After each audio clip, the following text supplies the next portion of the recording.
Yo, what up? How's everybody doing?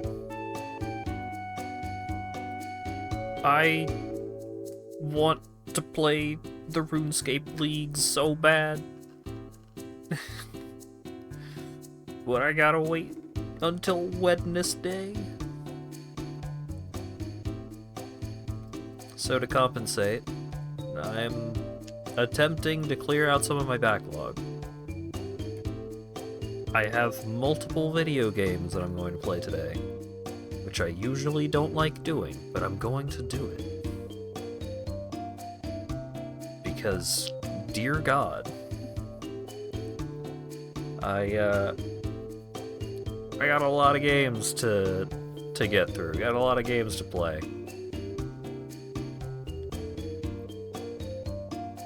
Some of them are games that I've picked up on Steam sales. Some of them are games that I have been gifted. All of them are games that I've been intending to play one way or another. And so we're gonna work on it. I don't really have a whole lot of here's the video game stuff I've been up to talk about, because it's just been balloons. I just dissociate and play balloons to kill time until RuneScape starts.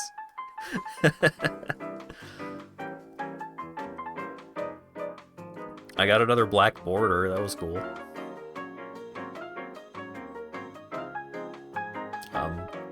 I'm popping balloons, baby.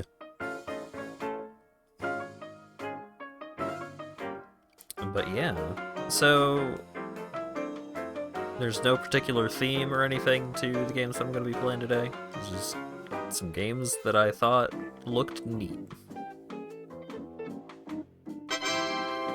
Dan Sapman gifted a tier 1 sub to Lizzie's Limeade.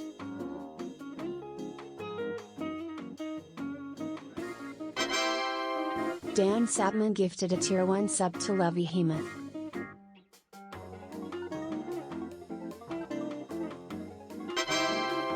Dan Sapman gifted a tier 1 sub to Badrock. Addicted to a game that isn't out yet. Dan Sapman gifted a tier 1 sub to Loa Flerniden. So true. Dan Sapman gifted a tier 1 sub to a new Fable. And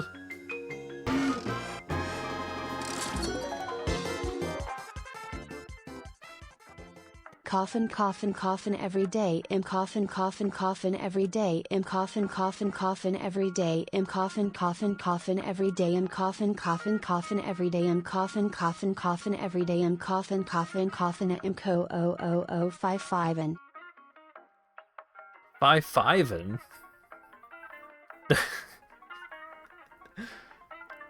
oh, there was 2 Fs. I see. Thanks, text to speech. Alright. Let's get the first game up and going.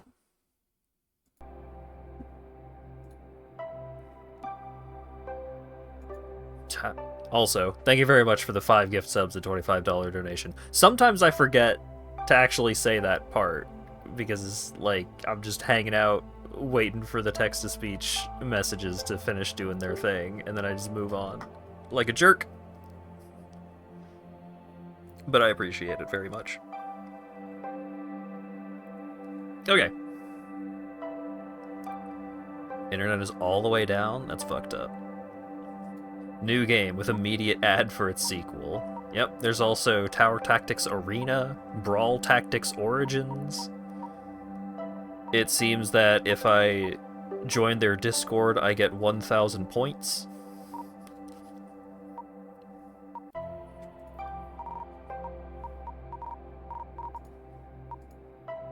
Looks like this is your first time playing. Would you like to play a short tutorial? Sounds great. Welcome to the tutorial. The most important thing you need to know is how combat works. You have to eliminate several waves of enemies using your trusty towers and spells. This is your hand. Each card represents a tower or spell that helps you defend yourself. At the end of each wave, your hand will be discarded and you will draw 5 new ones. Okay, so I've got 3 mana. Spells have powerful single-use effects, and towers fight for you the whole battle. The number in the corner indicates its mana cost. This is your mana. You gain more each wave. The more mana you have, the more you gain. This effect is called Overload. Let's place towers. Drag a tower from your hand to the battlefield to place it. Yellow tiles increase their power. Okay. So let's put this bomber, like, right here. You can reposition towers by dragging them to another available slot on the battlefield as long as there is no active wave of enemies. You can also sell a place tower by dragging it to your hand. Great. And then we'll put an archer right behind it. We're ready. Make the enemies come by pressing the next wave button.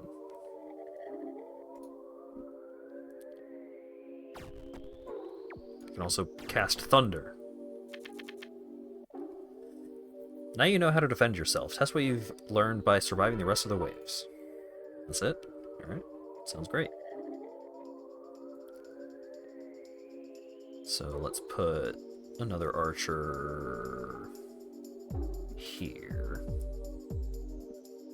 Bring on the next wave. Cast Thunder. Seems like it speeds the game up a little bit when enemies are, like, approaching your towers, which is a nice little thing. Clairvoyance. So I assume that means increased range, decreased damage. That's decreased damage, increased range. That's a whole lot of something.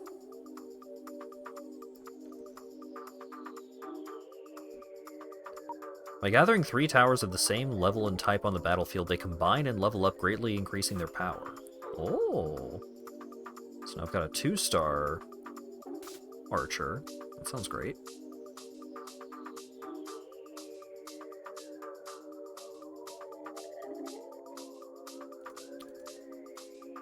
Aha.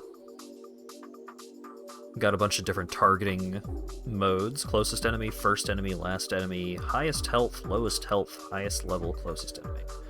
Okay,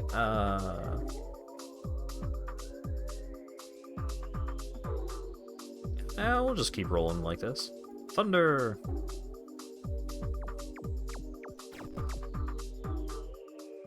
Great, you're ready to play. Good luck in the battles to come. Fantastic. Alright.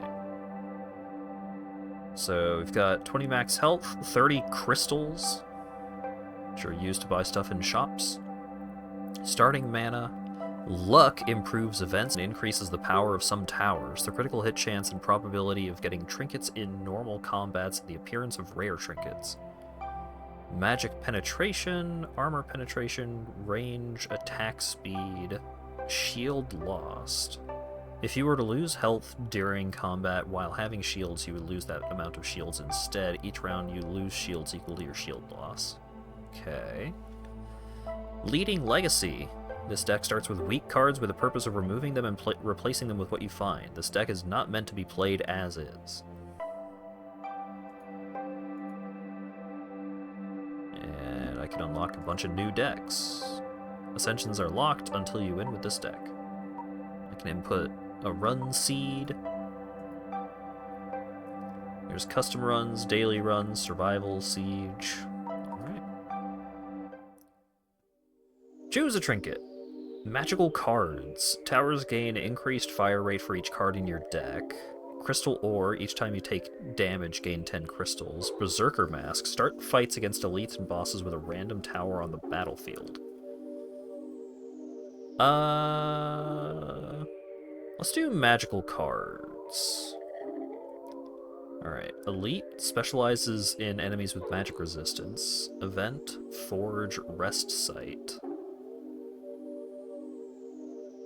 Oh, so I can go from the event to any of these options anyways. Alright, let's do that. Broken equipment. While performing routine safety inspections, you realize one of your weapons is broken. It may still work in battle, but it will not perform to its full potential at all. Ignore and receive a random basic card or lose 38 crystals. Well, I don't have 38 crystals, so I guess I will receive a card.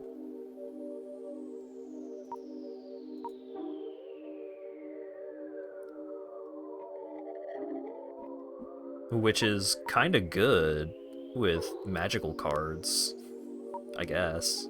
I mean, it's not explicit. It's not as bad as it could be, I suppose.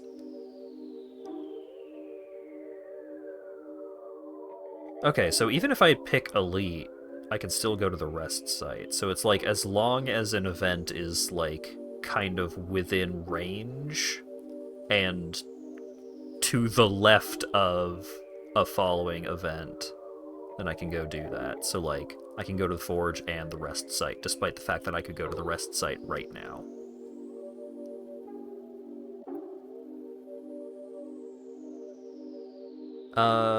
Let's do the Forge. Oh, okay. Interesting. So this is just, like, use your money to upgrade, like, your basic, all your stats that apply to, like, all your units, all your towers. Let's get armor penetration and luck.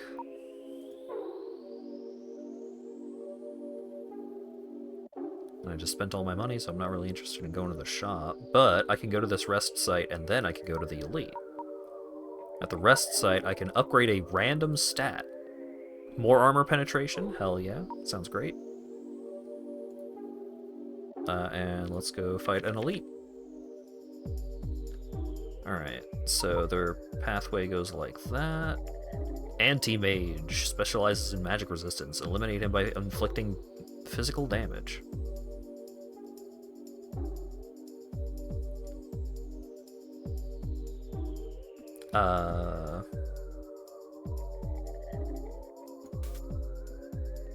Let's just pile up some fellas here.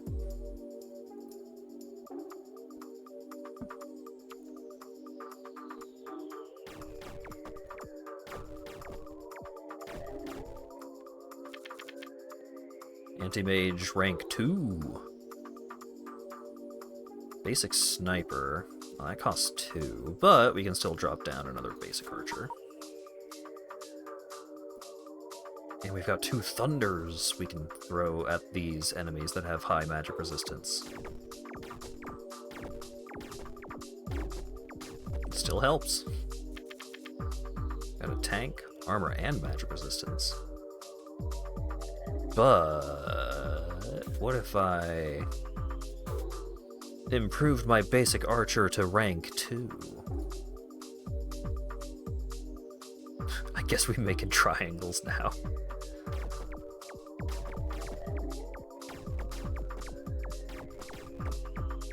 Oh, spell mana is separate. Spell mana is a special type of mana that can only be used on spells, and you restore 1 every round. Cool. So, I could just, like, hold up. Oh, wait. The base amount of mana you earn each round is 1. You gain 1 mana for each 6 mana you have at the end of the round. Okay. That might still be a decent plan. Because these are the cards that I have left to play, so I'm definitely getting a basic sniper next turn. So I'll be able to actually play that. Yeah.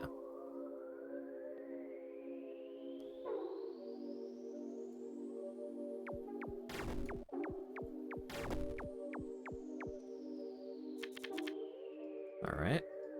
Get that basic sniper up.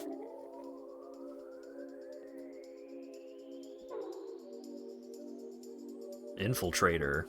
Does 1 less damage cloaked. Can't be targeted by towers until it receives damage. I see.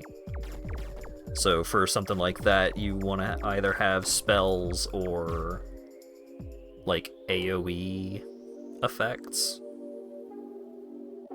Do I want money?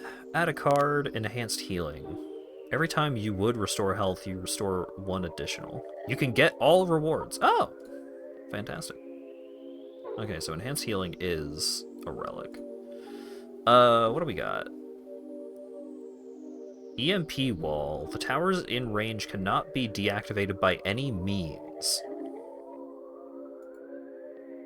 Iron Maiden slows, reduces health regeneration, and deals damage to all enemies on the battlefield at the same time. Oh. That sounds neat. Mana Potion restores all spell mana. You know what? Let's do Iron Maiden. I like just hit everything always. Sounds fun. Event! Arcane Master. Rumor has it that in this area we could find the famous Arcane Master. Maybe we could trade with him to upgrade our spellcasting abilities. Spend a fuckload of money, or nothing happens. Spell Mastery reduces spell costs to a minimum of 1. Snowman increases maximum spell mana and gain a luck. Well, that would have been nice. Anyway. Alright, so we can fight a horde. We can fight the horde and then other stuff. Or we could fight the enemy and then we could fight the horde, it seems. So let's do that. Doing more fights seems like a good plan.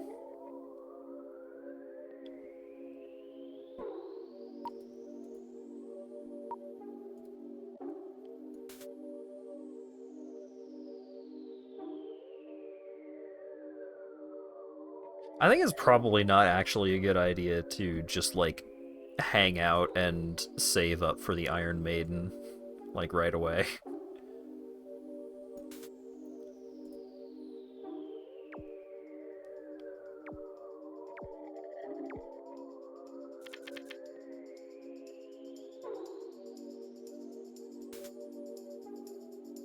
Let's try and get the basics covered.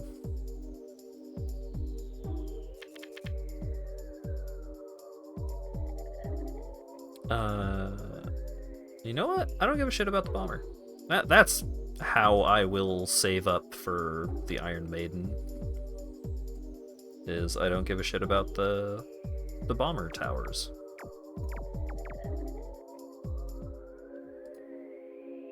Oh, that was it? That was the whole thing? Oh, okay. I see. Magic Launcher. Fires magical shots at a high rate of fire. That sounds fun. Magic Aura. All towers in range get magic penetration. Vortex shoots stunning projectiles in all directions. Let's get a magic launcher. That sounds fun. We'll do a horde.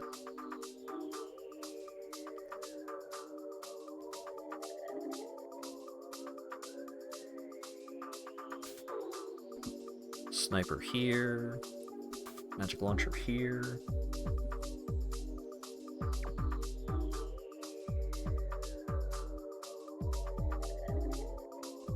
Oh, the horde is just constant. Okay. So I restore mana and draw cards over time.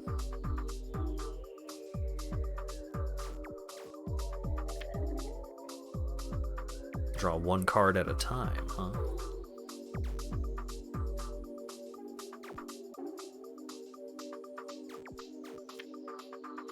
A fireball.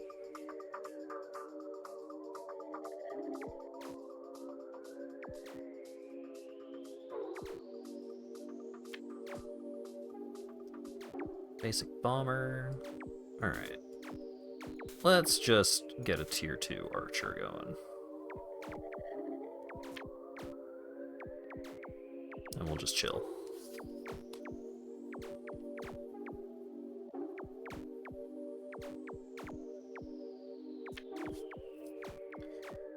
Thunder.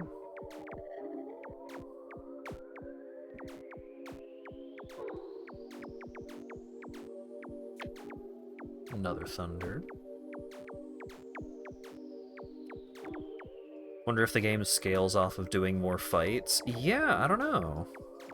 It's a good question. Let's get a tier 2 bomber, I guess.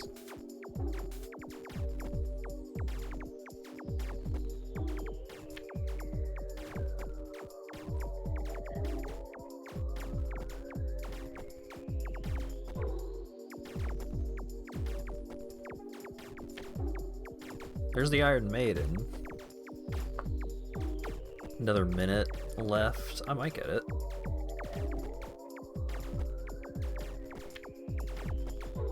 Yeah, I'll be able to cast the Iron Maiden. Let's see what it's all about.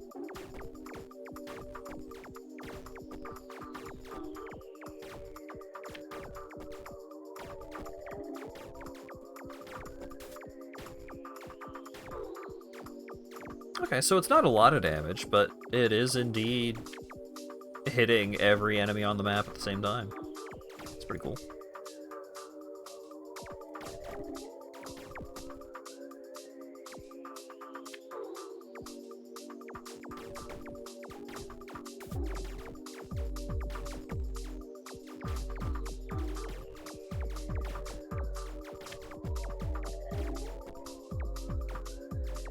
I can't, like, shuffle my hand around. Can't fidget with my cards. Another sniper. And we win. Alright. Terraformer. Can't be moved. Create 3, 10, or 30 yellow tiles on free spots of the map near this tower. Huh. Sentry engineer. Wave start spawn a sentry. Sentries disappears 2 rounds after being placed. The round counter resets when leveling up.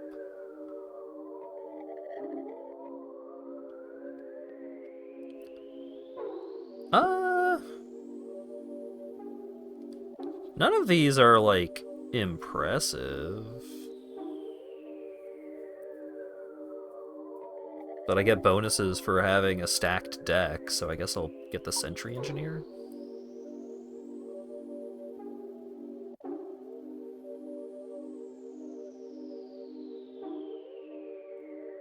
Alright, so let's fight this guy, and then we can fight the elite. So we'll miss the rest site, but we'll get to do all 4 of these things before the boss.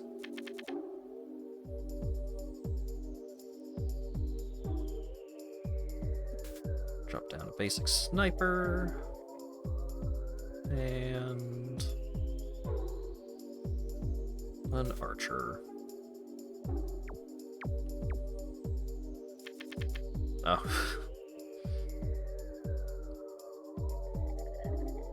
Just slap down another archer.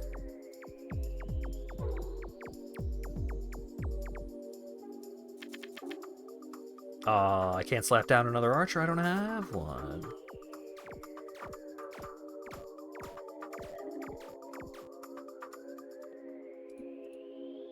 And that's it. The standard fights are really short, huh?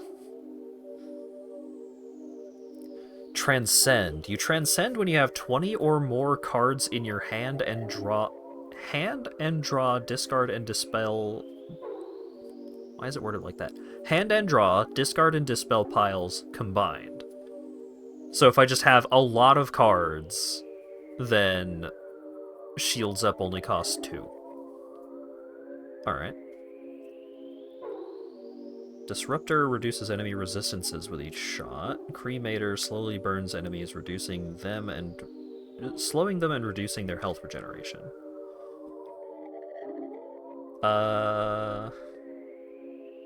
I don't have 2 spell mana. I guess I can just use regular mana on it. I don't really want to plan around losing health, though. Yeah, that hasn't really been a threat.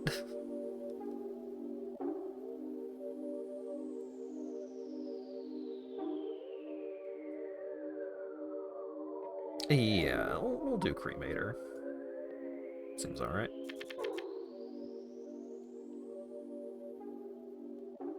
Alright, so do I want a Sentry Engineer or a Sniper? Let's do Sentry Engineer, because I haven't done that yet.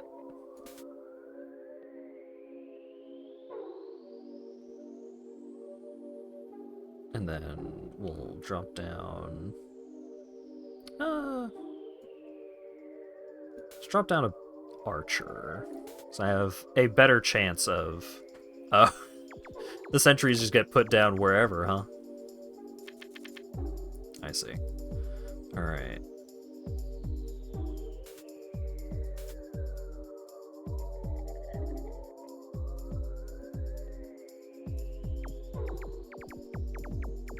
Sentries seem to be putting in work.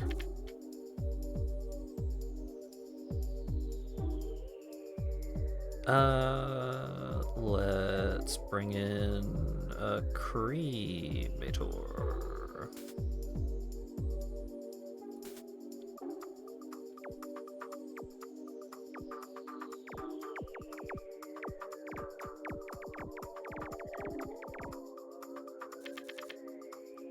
Now we can get basic archer, upgrade the archer up to rank 2.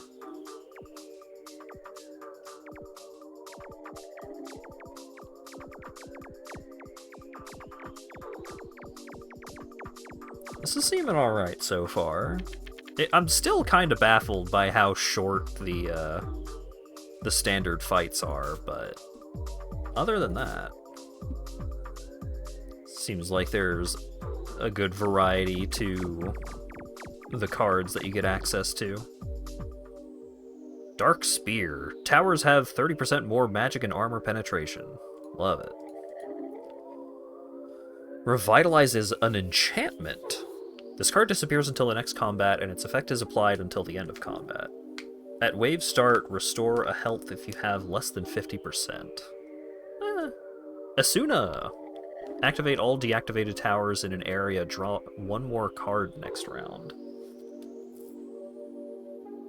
And EMP Grenadier launches grenades that stun enemies. I'm kinda into Asuna because it just, like, you get to draw an extra card on the next round.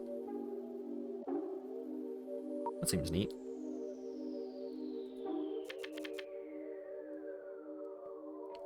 So I can just drop the Iron Maiden here.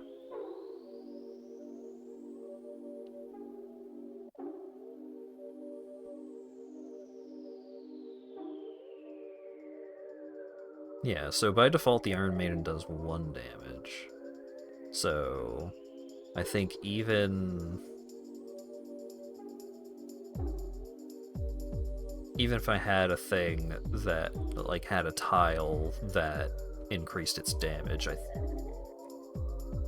yeah. Oh wait, that blind increases its attack speed. You know what? Let's give it a try. What if we have a blind Iron Maiden? Because this thing is hitting, you know, a bit over twice a second.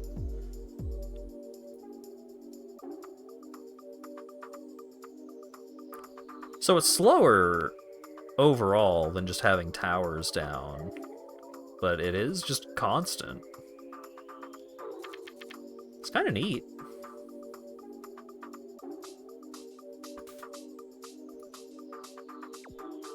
A little unimpressive when I can just wipe out an entire wave with 1 fireball like that, but hey.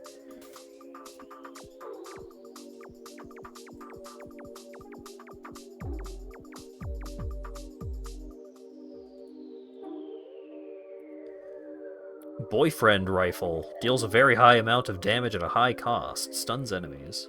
Pithing Needle. Have you heard of Magic the Gathering? On play, lose a health, silence all enemies in range while they are in range. And silence disables all special abilities an enemy has. Interesting.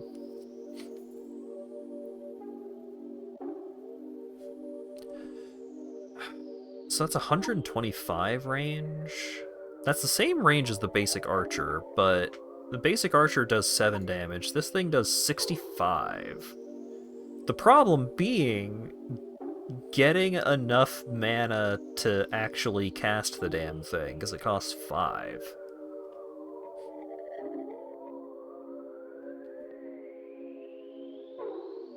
I don't think Pithing Needle is super impressive.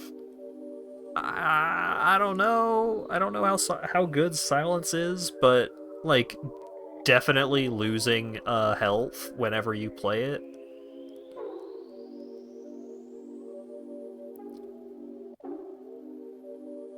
I mean, if I take the boyfriend rifle, then theoretically I can just like have it in the deck just taking up space for a little while. I don't really have any problems spending the mana that I generate already.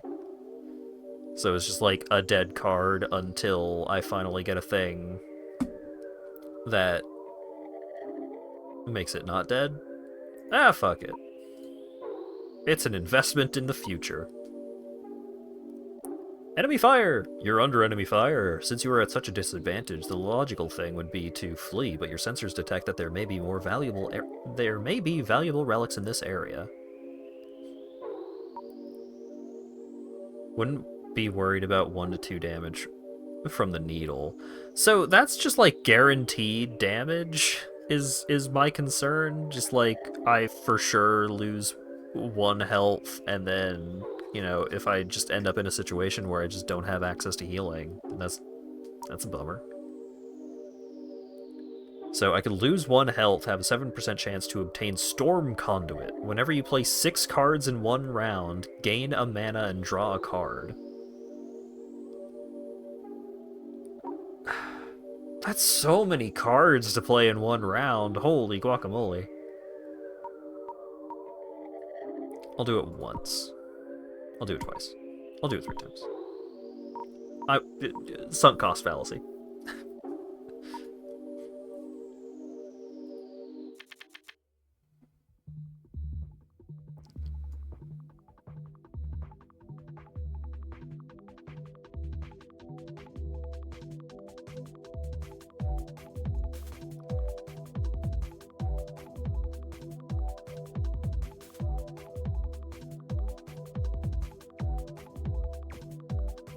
Enemies gain extra magic resist. Okay.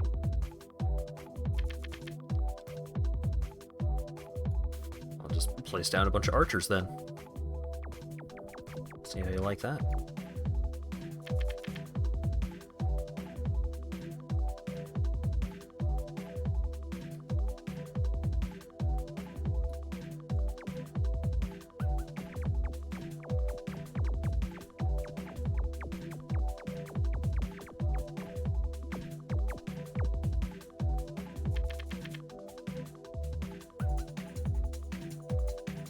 Okay, so the Cremator does do magic damage, which is unfortunate. Boyfriend Rifle is a little pricey for the current circumstance. Let's just drop some bombers.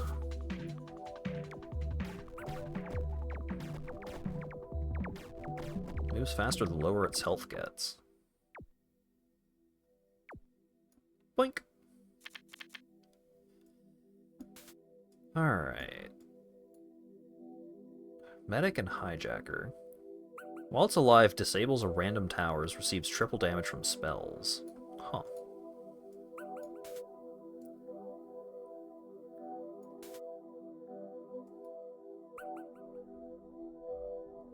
Well, I can use Asuna to undisable the tower. This enemy disables a tower while it's alive. It's weak to spells. Finish him off. You can also right-click on the deactivated tower to pay 2 mana to reactivate it. Alright. Well, I'm just going to use the spell that I have that reactivates it.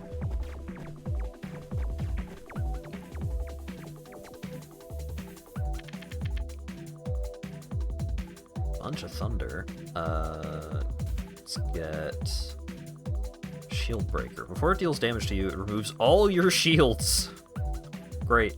On death, disables the 4 nearest towers for a brief period of time. I see.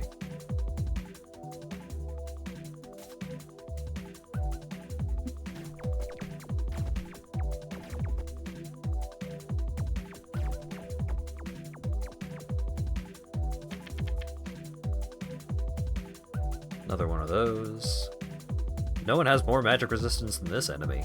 Eliminate him by inflicting physical damage. And that's the plan. I guess I can just save up for some more snipers.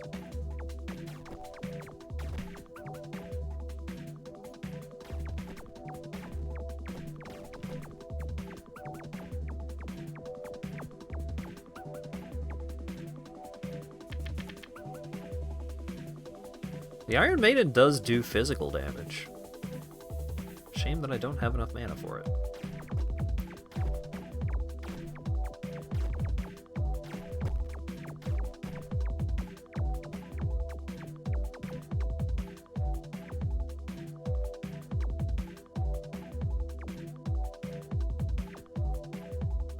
Aww. Finally taking damage from an enemy. What a shame. But I beat the boss. Orb of Strength. Cannot be removed. Gain 1 more mana each round. Love to hear it. Obtain a trinket. Kangaroo plushie! You may pay 1 mana to discard your hand and draw a new one. This cost increases by 1 after each use until the end of combat. Start each combat with +1 mana. Increase maximum spell mana by 1. Restore 1 more spell mana per round. Draw 1 more card each round. Reactivating towers costs 1 less mana. Oh.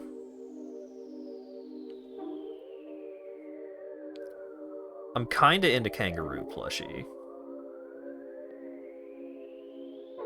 But...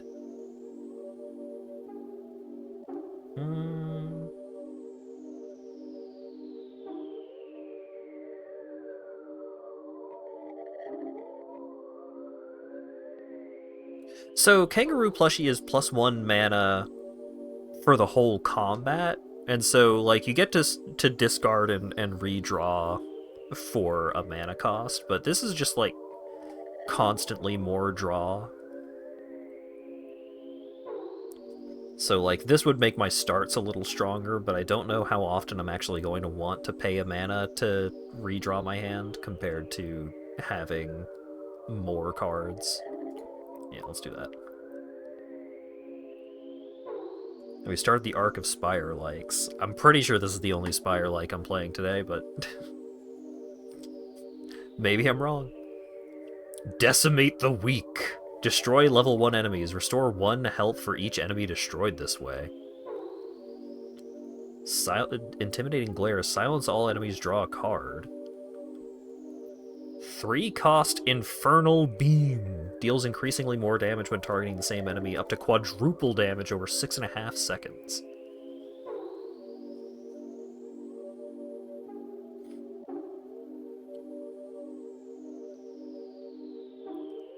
Huh.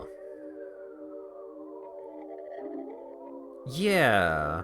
I have no idea how many level 1 enemies are actually going to show up, and how much I actually care about those. Compared to just like, God, this beam does a lot of damage. I'm taking the beam.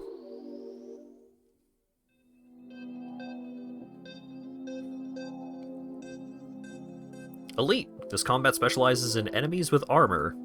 Well, glad I got the beam.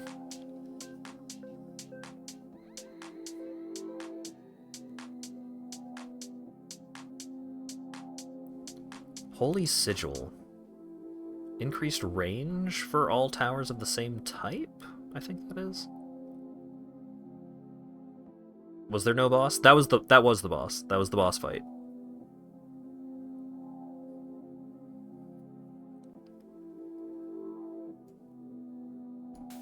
Let's get the Iron Maiden up.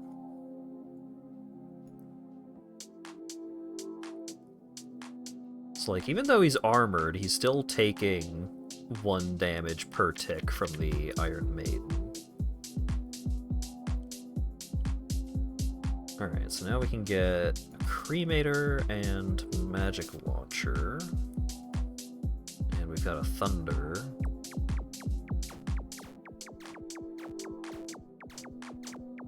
To zap him.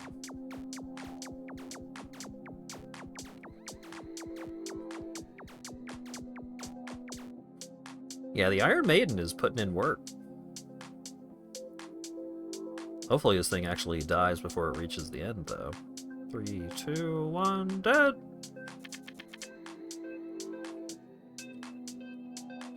So... I could put down a sniper... Or I could just chill, because there's 1 enemy.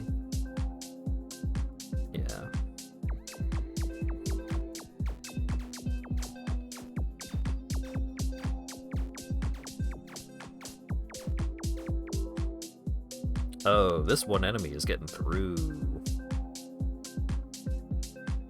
That was a lot of health.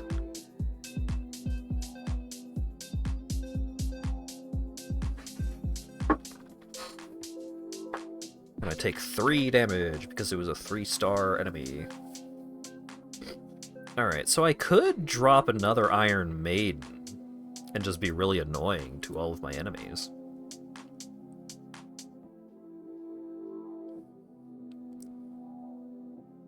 Dark Matter. Increased attack speed and range, but it can't be moved.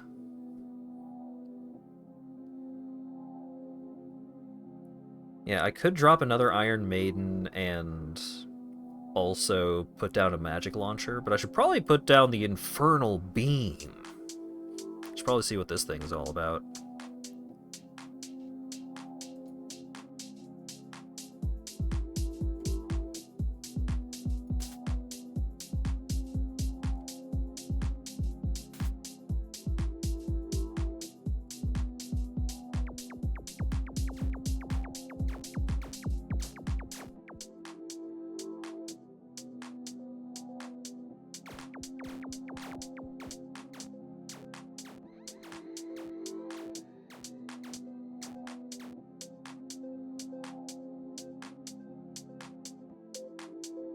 Damn. Those shield walls were only rank 2, and they still just waltzed right on by. Unbothered.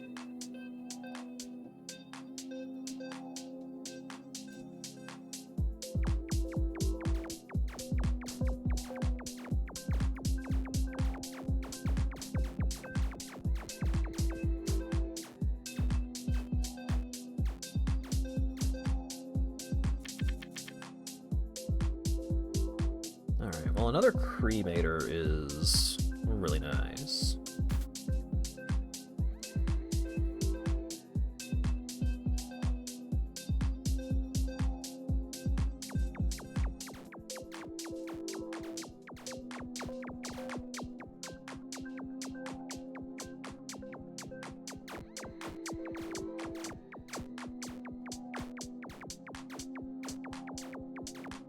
I had the Asuna, but a lot of these fellas are still getting through, huh?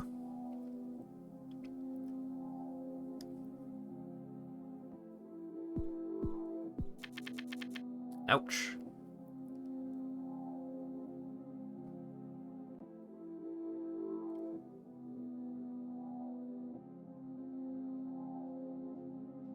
Three shield breakers and an EMP bomb, huh? Maybe I just drop the boyfriend rifle down, but like, maybe I just try and hold up Fireball. See if I need it. Because the shield breakers aren't a super big problem, I think.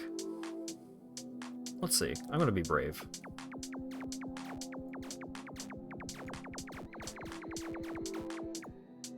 Yeah.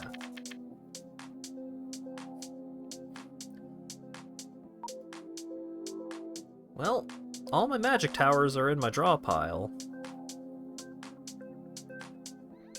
2 shield walls is a problem.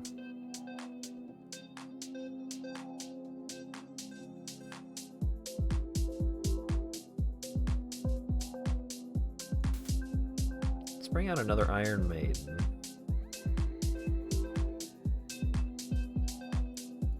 And then I've got the 2 Thunders.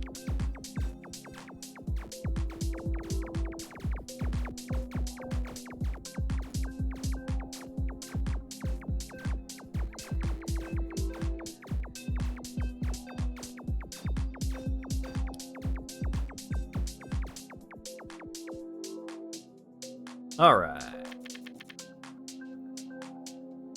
Okay, so now I can bring out another Infernal Beam. And another Cremator.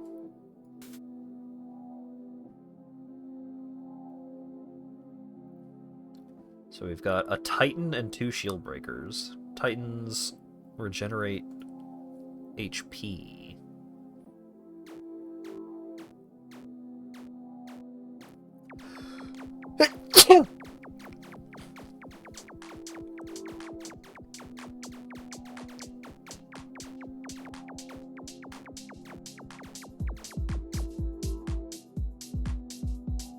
Nice. Okay, so now we've got another magic launcher.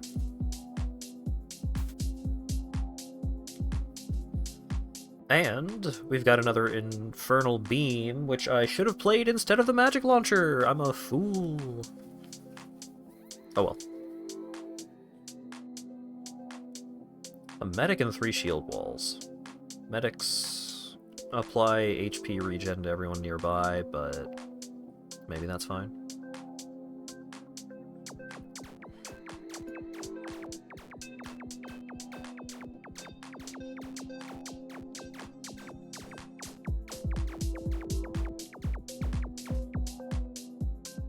Okay. Burning Page. Whenever you have, if you have 20 or more cards in your deck, draw 1 extra card. Love that. Emblem. Towers cannot be deactivated. All towers can attack cloaked enemies. Emblems are unplayable cards that give a passive effect as long as they are in your hand. Whiplash deals a bunch of physical damage. Convert 2 random empty gray or yellow tiles into Crimson Eye. I don't know what that means. But I could just get another Infernal Beam and just, like, try and tier up some Infernal Beams. Something like, oh, you need to have this in your hand for it to do anything seems less good for when I'm, like, trying to stack my deck. I'm just gonna double up on Infernal Beam.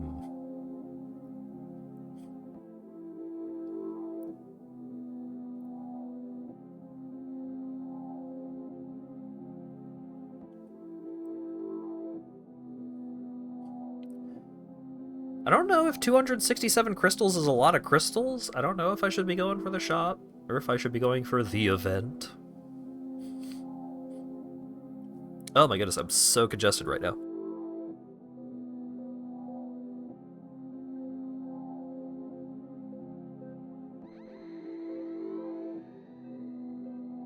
This weather is fucking with me.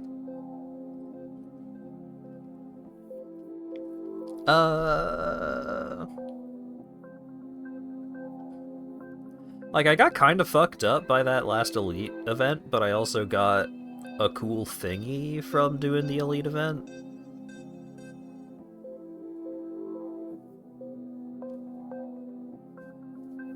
So who can really say?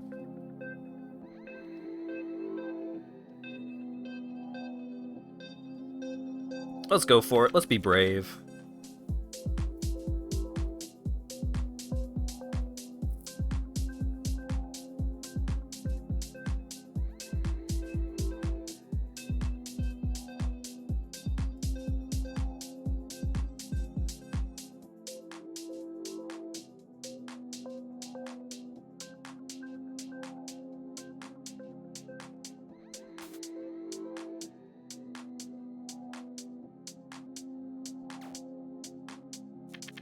Cool.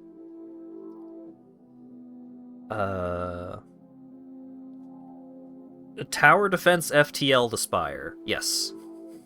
You got it in one.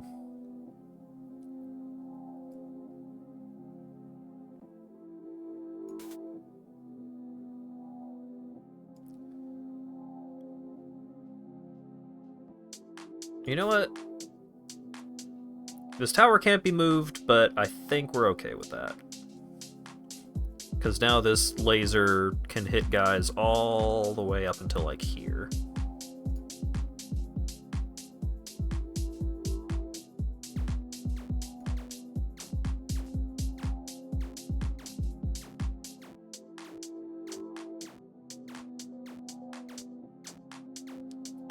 Alright, alright.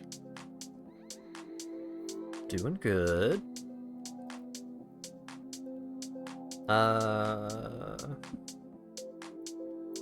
Got an Iron Maiden. Iron Maiden is just, like, really good to have, just in general. Like, it's slowing down enemies is really handy. Because, like, I kind of want to do the Cremator as well.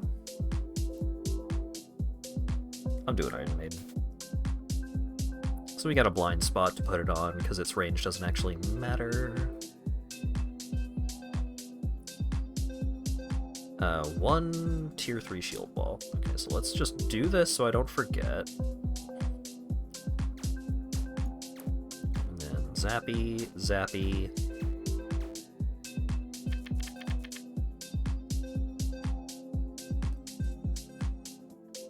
Okay, so I drew one of the infernal beams this turn, but that's okay, because I will probably draw the other one next turn, hopefully.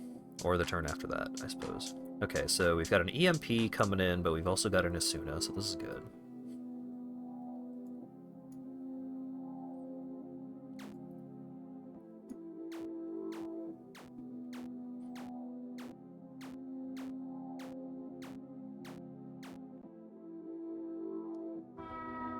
Hooray! Okay, so no Infernal Beam, but I could put out another Iron Maiden and also a Cremator? Or I could put...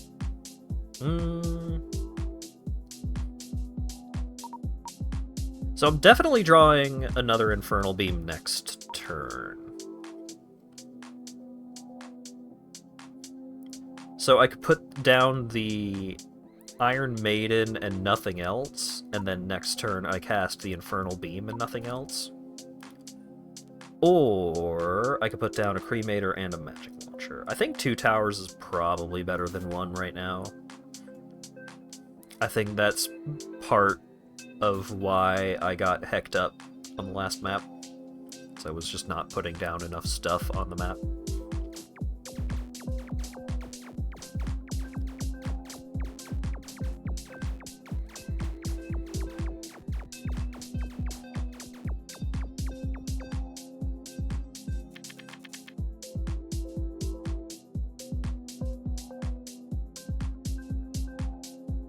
Alright.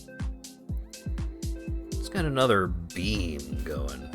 Ooh, I'm seeing stars from blowing my nose that time. That's exciting.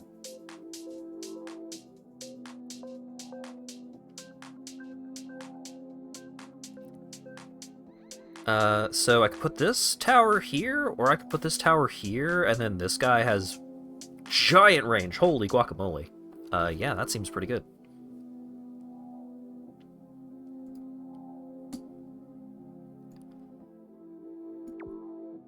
So fireball, zap, zap. And I don't think I need to do the other fireball. I think we can just chill.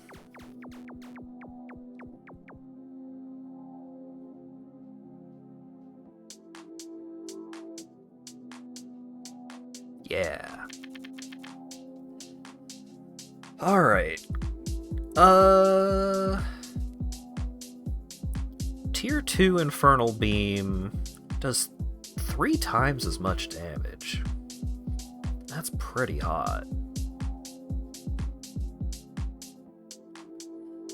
Like a tier 2... The problem being is that if I don't have 2 beams, then I don't get this giant range on this one.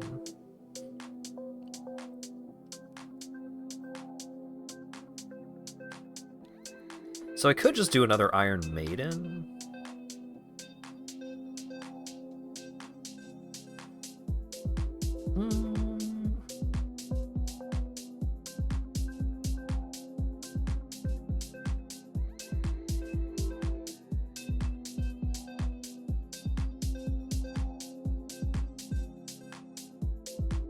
Let's just do another Iron Maiden, I think. I think this is the play.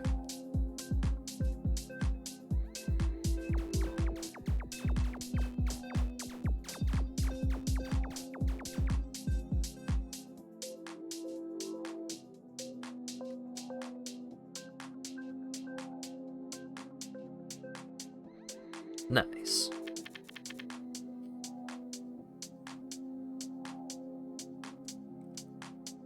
Nothing that I super care about playing here. Got the Asuna for the CMP.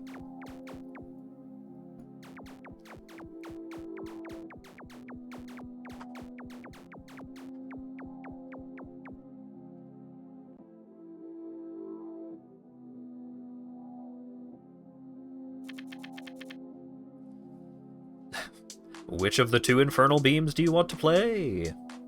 I probably do want to play one of them. Oh, this might be the last wave.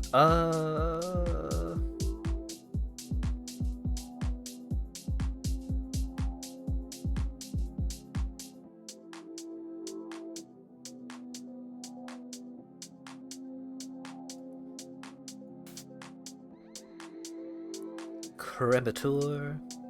You know what? Let's... yeah. Yeah. This'll probably work. Because I can blast it with thunder, I can blast it with the fireball.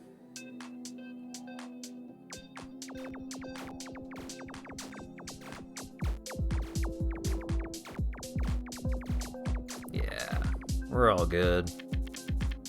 That wasn't the last wave. Okay, that's good, actually.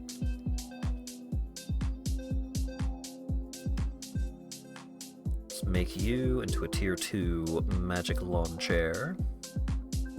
So there's a medic and 3 shield walls.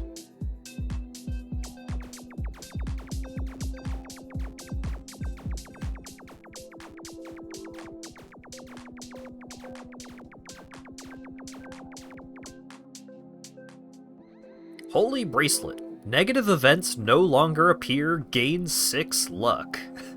Yeah, alright. That's fun. I'm down for another fireball. Fireball's pretty good.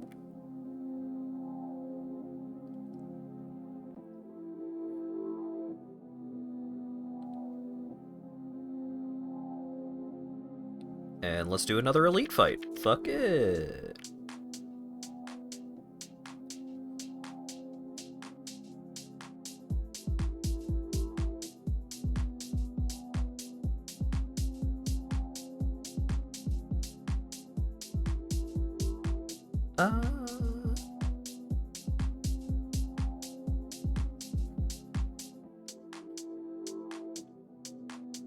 What do I want to do here? How about a sniper? Oh.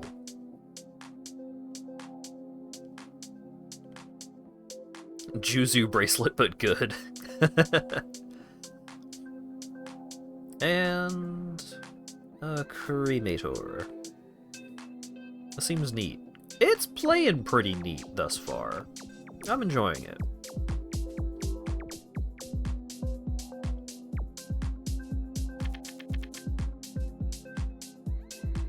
Yeah, I like the different tiles.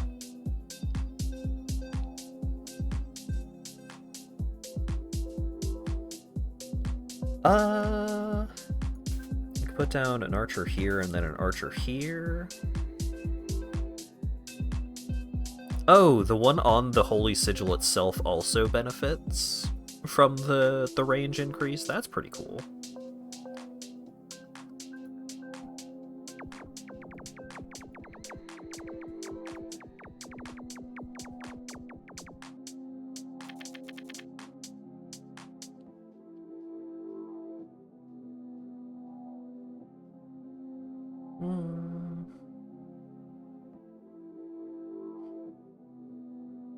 I could just drop down another sniper, or I can get archer up to tier 2 and then also play something else.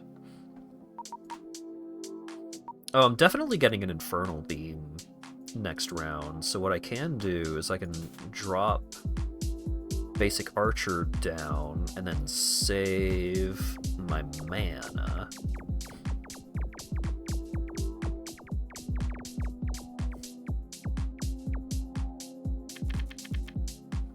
Most important problems to solve when making a game like this are, why don't you always do X? Yeah, I've been running into that a little bit on Bloons TD6, and, like, I'm still enjoying Bloons a lot, because there are a lot of other strategies that you can use if you want to, but it is a little bit like, oh, I have a strategy that works on just most maps, where if I just do this sequence, then I'm probably fine.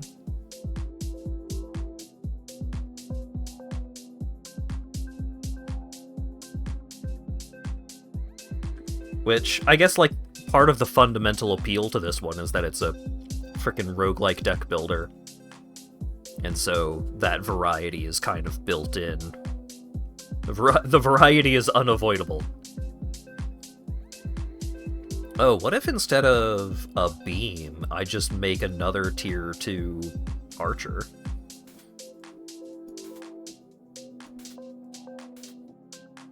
What if that's my game plan?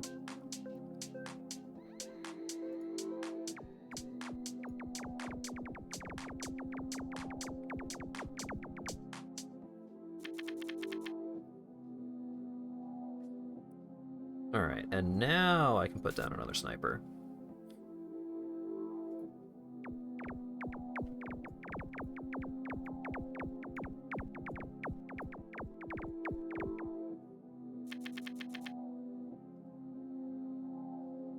And I could put down another sniper. And I will.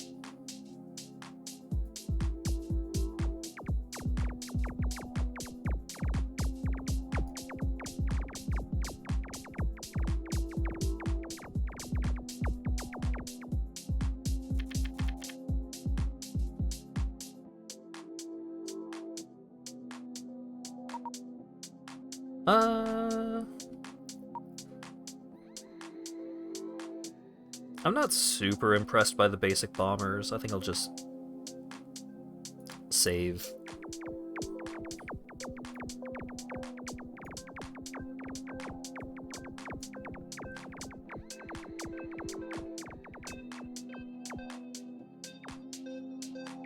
Come on, sniper, you can do it.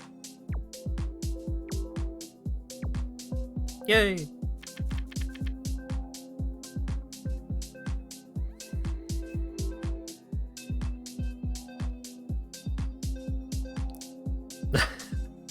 So I could get a tier 3 archer and see what that's all about.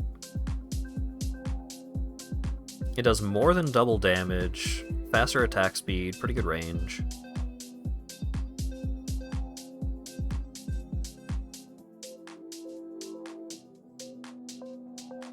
Sure, why not?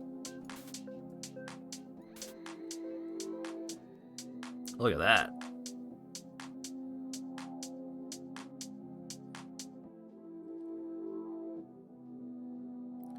I don't know how many... Oh, it shows down there in the corner. I'm an idiot. Alright, so this is wave 8 out of 10. So I think I just save, rather than dropping just a random magic launcher here.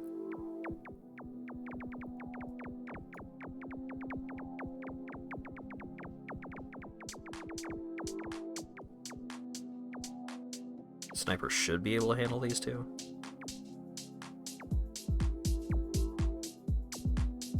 Yeah.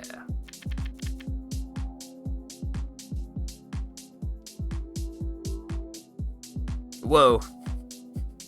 Background went a little weird there.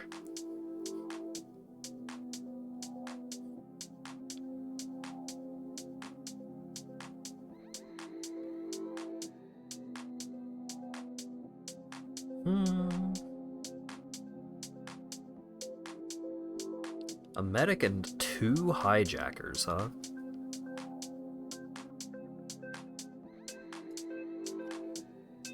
Well, why don't we put the beam on the big range tile?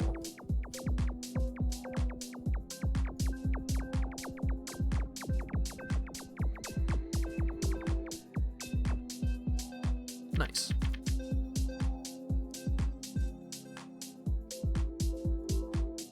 Put down a cremator. Okay, this is the final wave. Got a tank and an anti-mage.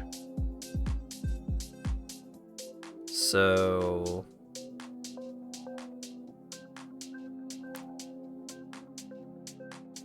I'm just thinking, like, do I just fireball? I probably just fireball, rather than place down another basic archer.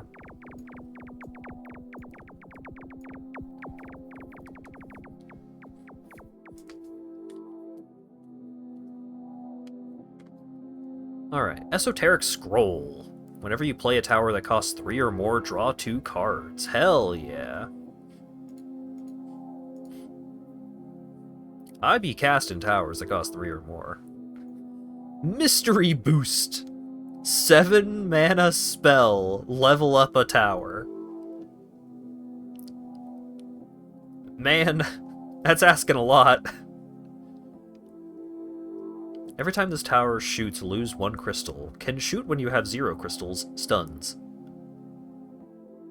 Oh, my money. I guess I could just, like, place this at the end of the track and just have this guy be, like, emergency cleanup. I still have a reroll.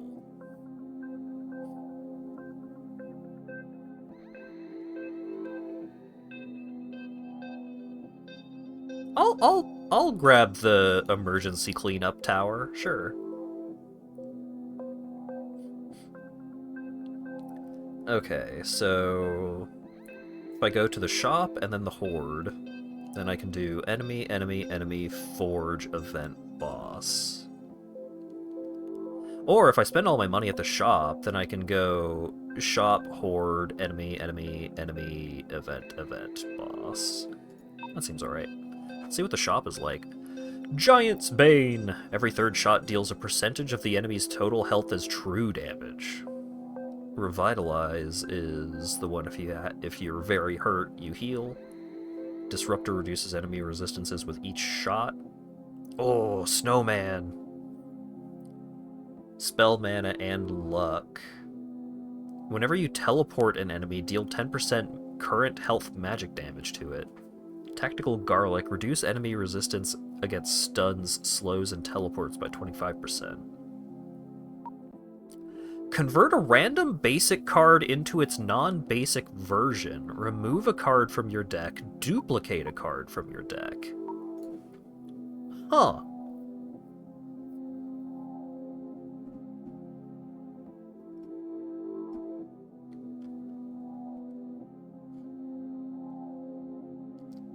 Interesting. Alright. Let's do convert. Oh, you can keep doing it. Alright, what did I get? Was that an archer? Okay, so now I have a regular-ass archer. 901.6, 130. 701.5, 125. Okay, so the regular archer is just better in every way. Except for armor penetration, which it doesn't do. I could just dump a bunch of cash into converting all my basics. I don't have anything that teleports. I kind of want the snowman. I'm getting the snowman.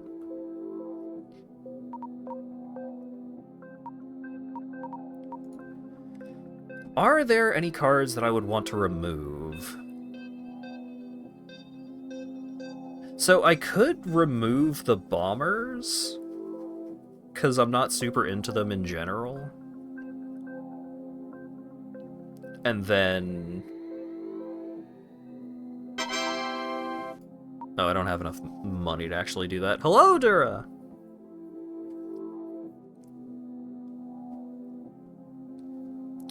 How's it going? Thank you very much for the raid. We're playing a deck builder tower defense game, and it's pretty neat.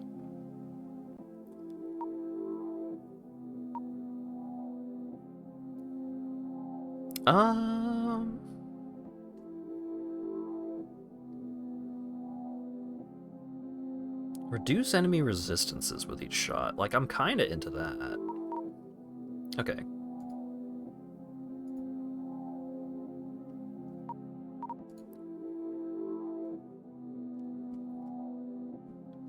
You know what? I'm just converting a bunch of basics. Alright, so I now don't have any basic snipers. I've still got 2 basic archers, 2 basic bombers. Alright. That seems like a pretty good day at the shop. What are we up to, Dura? How's it going?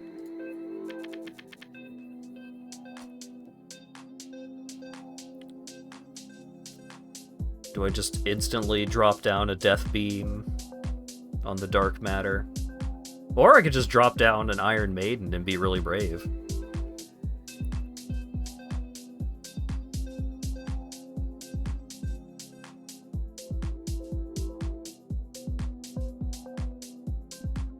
I think that's too brave. Let's do beam on the can't move it tile. Mario RPG? Hell yeah. Yeah, that game's great. Alright, this is a horde level.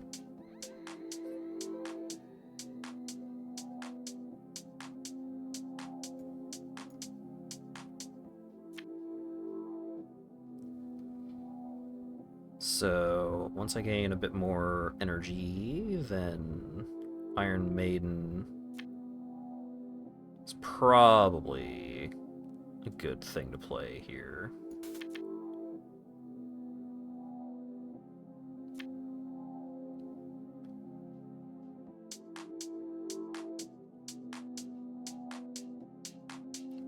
Let's see what I draw.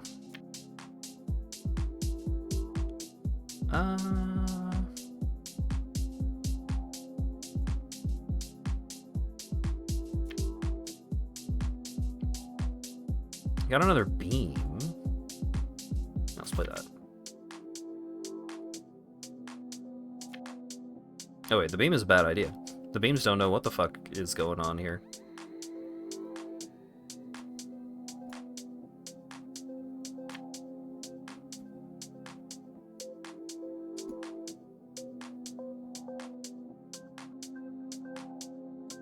Almost done? Nice.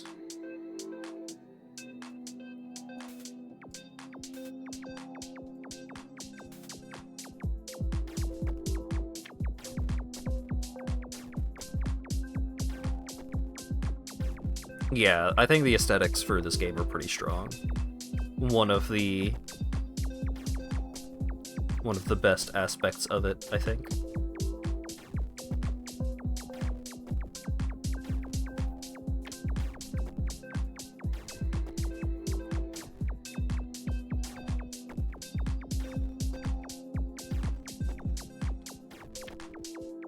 Yeah, the Iron Maiden is really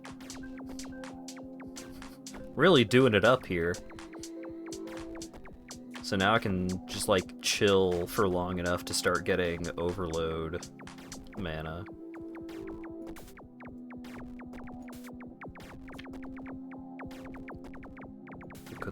Put the crystal impaler right there at the end, just in case.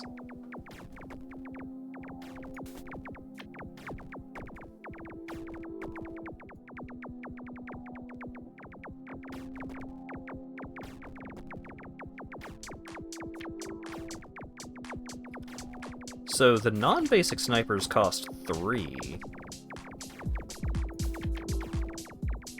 Which is an interesting consideration.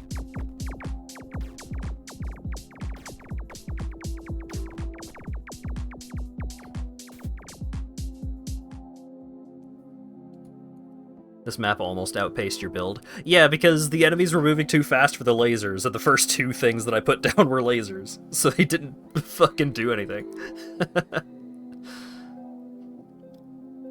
Enchantment.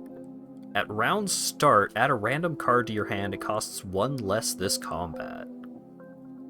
That sounds kind of hot. Reaper does double damage to slowed or stunned enemies. Which theoretically would just be all enemies as long as I have an Iron Maiden out.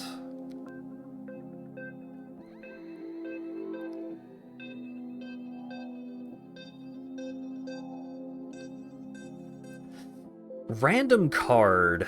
That doesn't say random card from your deck. That just says random card. I think I'll take the Reaper.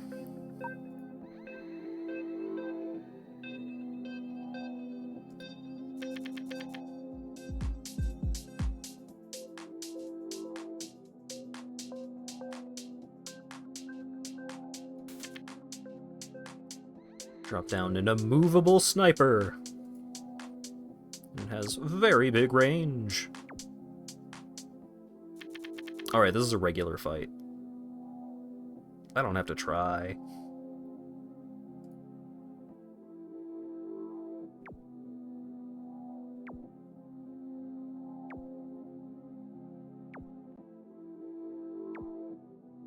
Okay, fine, I'll cast Fireball.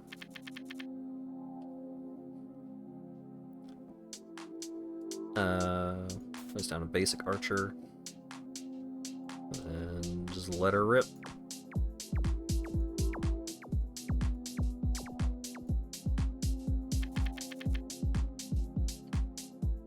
Put down a boyfriend rifle.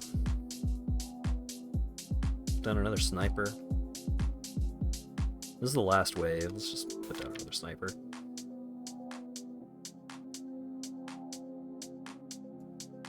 And a Reaper.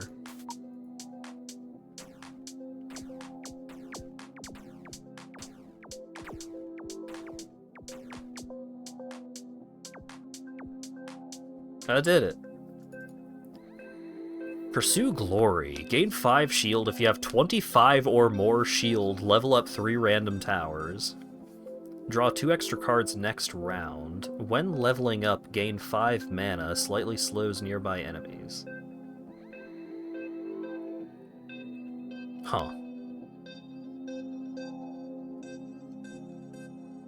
So if you have a bunch of these, then you can, like, stack these things up to just generate a bunch of mana, and otherwise they're just a slow, like, a slight slow AoE.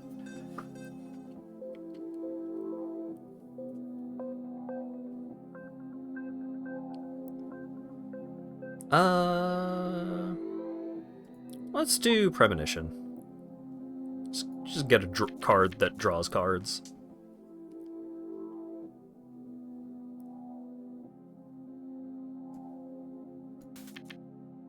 Drop down an immovable sniper.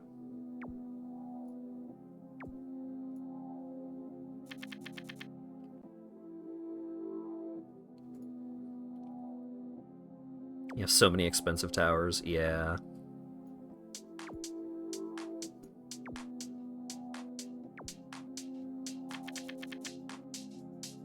That's why I'm thinking just, like, a card that draws cards seems like a handy thing. Okay, this is, like, a ton of little guys, so good thing we got the Iron Maiden just in time.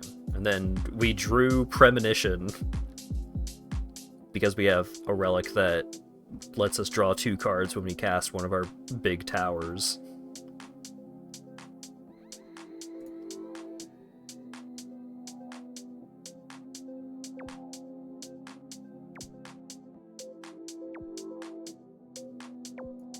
There we go.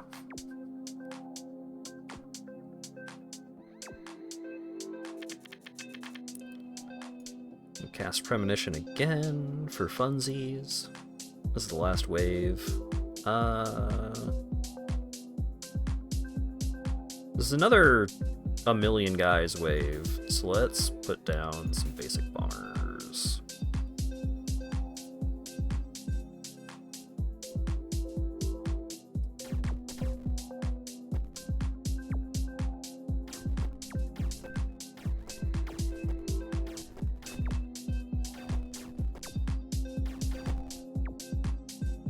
Great. Ballista fires arrows that pierce enemies. That's fun. Another magic launcher is probably not a bad idea. Just stack up, have better chances of actually making rank 2s. Yeah, that sounds fun. And then it's just a regular Just a good old-fashioned plain, nothing special going on. 4 rookies. Alright, so let's do a blind Iron Maiden. Cast that so we can draw some extra cards. And then, yeah, these guys are just gonna die on their own, but let's speed things up a little. Berserker. Moves faster the lower health it gets. I think...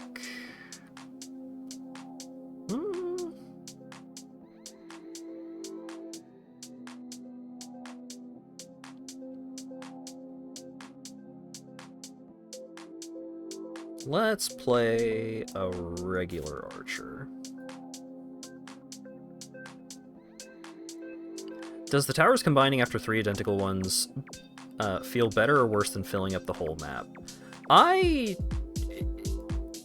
When it comes to strategy games, I often like to build tall over building super wide.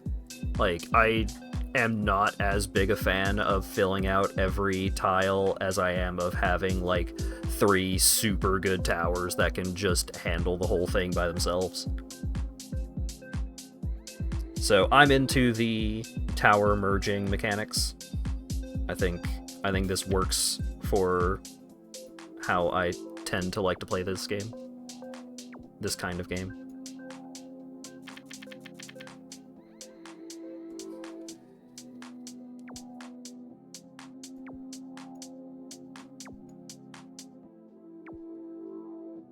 Easy peasy. Yeah, I'm enjoying this. It's a little slow. It's probably my biggest complaint, but I'm having a good time.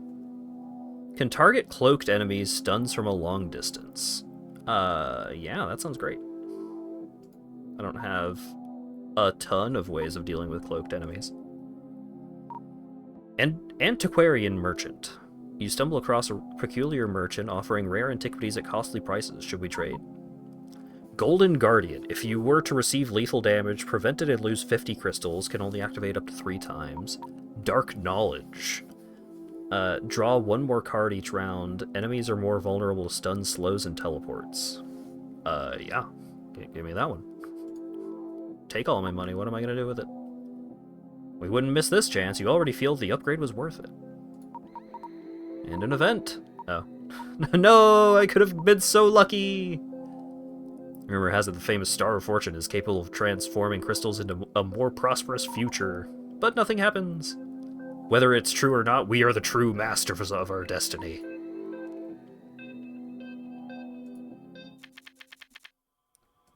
Alright. Cast Premonition. Well, this hand kinda blows a little bit.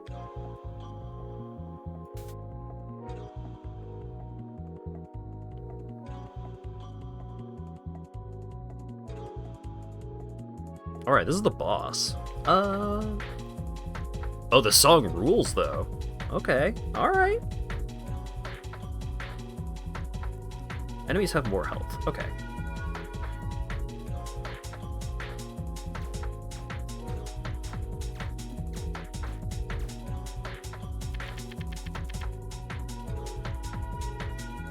Vanguard and Anti-Mage.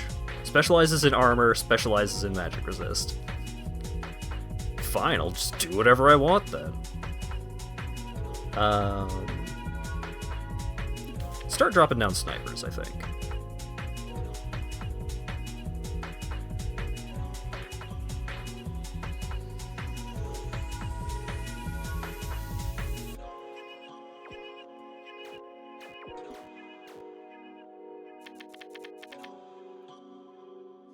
Do I want another sniper or an Iron Maiden? Let's do another sniper so that way we get the Holy Sigil going. Yeah!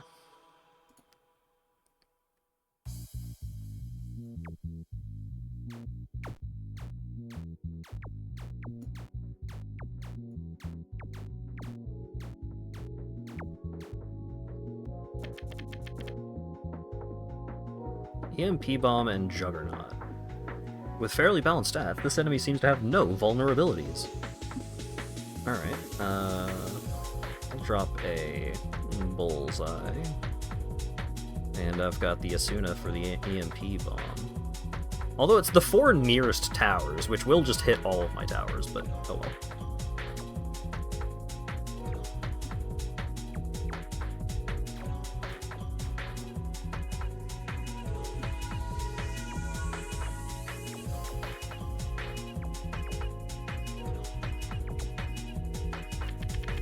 And they were all so far apart that I couldn't Asuna more than one of them. Well, I probably could have hit these two, but one of the snipers was probably the better choice. A medic and a titan. Restores max HP. Well, I would love to play this Iron Maiden to start dealing with some of the healing that's going on, but I think we just save the cash this round. Turn the game speed up. Alright.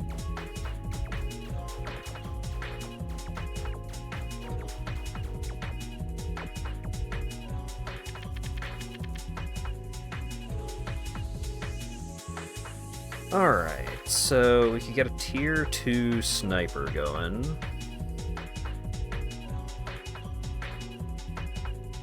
And I think I will. Woo! Look at that range.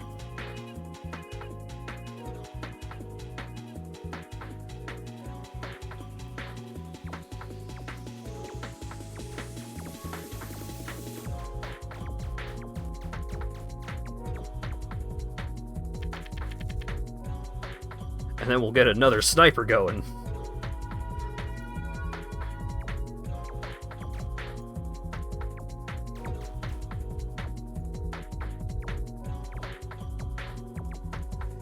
Aha!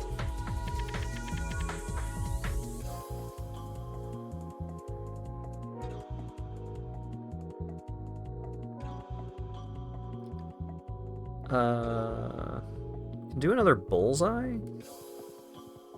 The fastest enemy. Be sure to use effects that slow it down. I would love to, but I'm 1 mana short.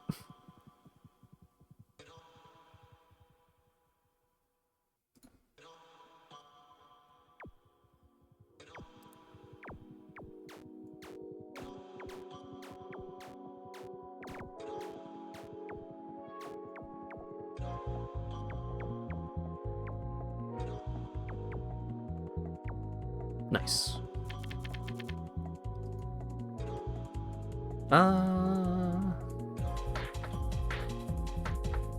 Bunch of fucking guys kind of wave. Snipers can probably handle this.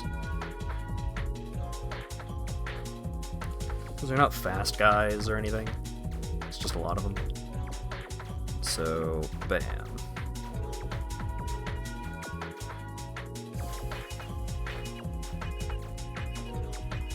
Oh, wait. Snipers can't handle them, actually.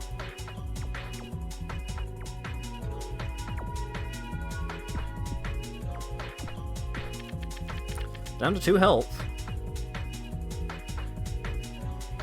No Iron Maiden. This is sad.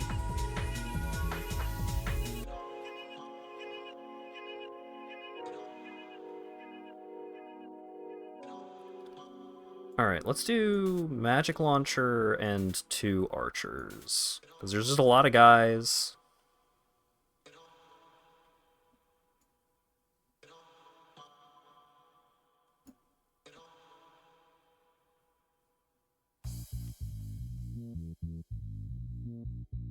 God.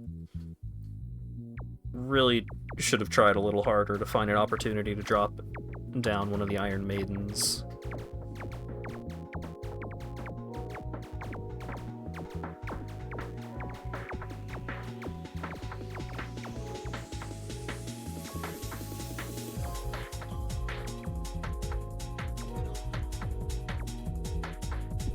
Oh!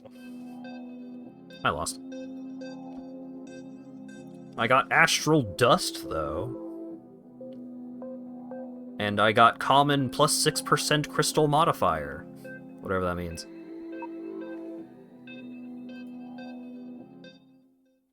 Yeah, I really needed that Iron Maiden, huh? Okay, so... The Sanctuary. You can equip your offerings to increase your power. You can equip offerings by dragging them to unlocked offering slots. Mythical offerings should be placed in the central slot. This is your level as it increases as you play and unlock decks and upgrades. This is your Astral Dust. With it, you can create new offerings. Clicking on it opens the creation menu, and by dragging an offering to it, you can destroy it and get a small amount of Astral Dust. Ah. So you can pick specific offerings that you want. Okay, interesting. And then I can just have plus 6% to my crystals earned the next time I play. Alright. That's Tower Tactics Liberation. Pretty cool game. I like it. I think it's neat. If you like deck builders and or tower defense games, I think it's worth a try.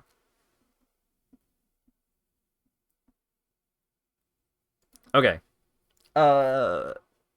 Speaking of deck builders and card games and so on, this is a game that I have already played a little bit of, but I want to show it off a little bit. So let me change the category.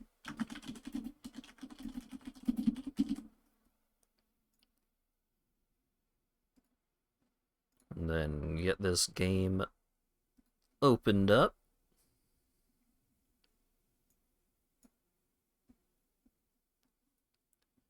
And then get this game captured.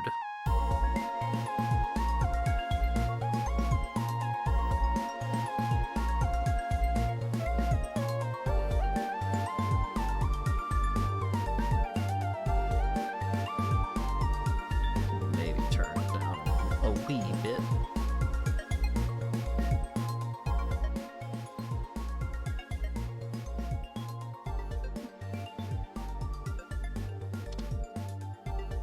Maybe like a 70. So, this is Anode Heart Layer Null. So, Anode Heart, the first one, is a monster capturing kind of game. A little bit of Pokemon, a little bit of Digimon, a little bit of that kind of vibe. Anode Heart Layer Null is like the Pokemon card game that was on the Game Boy.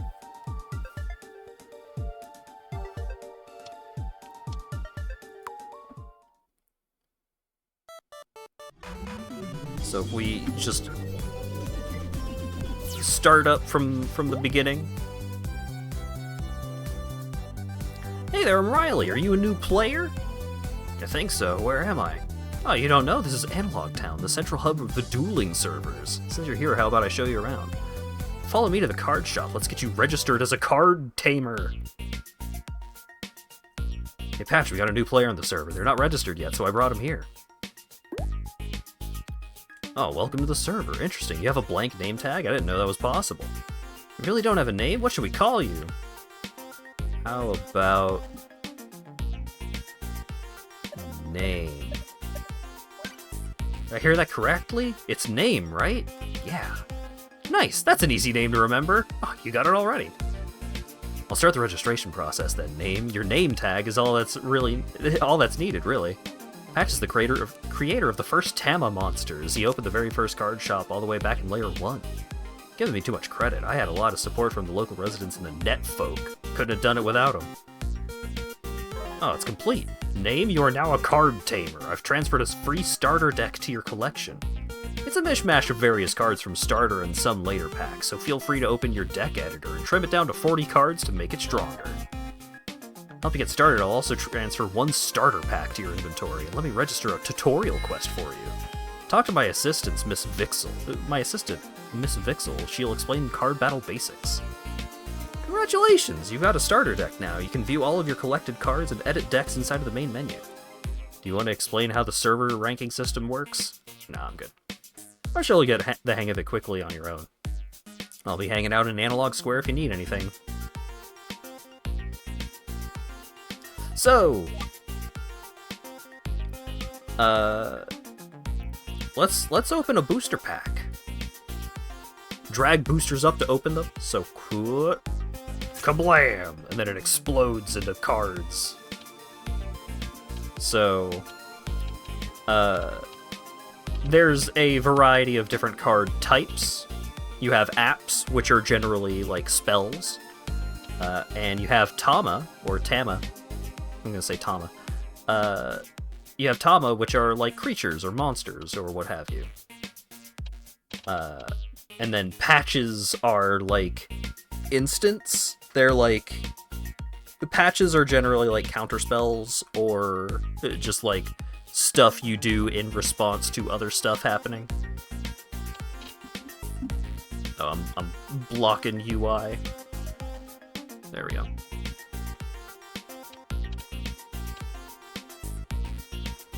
So, like, we got this fella. It has 1 health, 1 power. Molin is an Earth Mole Tama. It has 1 HP and 1 BP, which is battle power, I think. It has block, so it stops damage from spilling over, and when you summon it, it automatically goes to the front. Which will make more sense when we actually look at a battle. So, got a couple of cool cards here. We've got our starter deck. Click on a card to add it to the deck. Clicking on the card in the deck will move it to the album. So, we have this random bullshit pile of cards. We got Earth cards, we got Native cards, we got Fire cards. Just a whole bunch of nonsense. So I think what I'm gonna do is I'm gonna get rid of Molin. Let's get rid of the Earth stuff. Let's try and keep it to nature and fire for right now.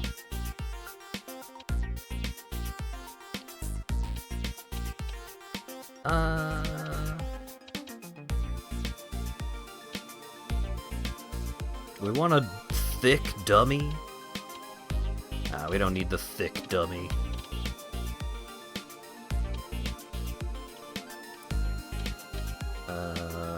Do I have any revive effects? I have 1 recovery drive. Alright.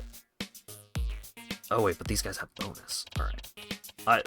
All this will make more sense momentarily. Let's get rid of these training dummies. Oh, and then I can bring in a fire disc. Get rid of the last training dummy. Okay. Perfect. So, you can play this, like, with a controller, you can play this with just, like, touch controls. So, let's go over here and talk to Miss Vixen, or Miss Vixel. She's a cool fox lady. You're the new kid, name, right? You want me to teach you how to play Tama monsters? Yeah. Let's begin right away. We'll use pre-scripted tutorial decks, so don't worry about winning or losing. This is the Tama Card Battling System 1.0. The game consists of rounds. Each round has 2 phases. Each phase consists of turns. Each player draws 6 cards at the beginning of the game and 1 card at the beginning of each new round. Each player also starts the game with 3 life crystals. To win, you must bring your opponent's life crystals to 0. This can be done in multiple ways, but for the tutorial, you'll do it by attacking me with your Tama monsters. Click on a card you want to play and drag it up to the field to play. You can perform 2 actions per turn. The player that goes first can only perform 1 action on the first turn. Playing a card takes up 1 action. So, I can play a Tama. So, I got a training dummy, which has 1 HP, 1 battle, 1 BP, and no bonus. Munching Saply. It's a native plant Tama. On trigger, select 1 Tama. It gains 1 HP. It also gains plus 1 HP bonus. Bonus is gained at the start of the upgrading phase. Then, gain 1 native energy. So we're gonna play the Saply. Tama cards have HP and BP. Yeah, health and battle power. If a Tama's HP drops to 0, it is deleted and sent to trash. Just like your graveyard. When playing a Tama card, you don't get to choose where to put it on the field. A new Tama is always summoned to the back, unless it says so otherwise. So, the front is the left, the back is the right. Some cards require energy to be played. You gain energy by using app cards, such as the Nature Disc. Some Tama also have a little gear icon on them. This is a trigger effect that can be used once per round. Click on your summoned Tama to use its trigger effect.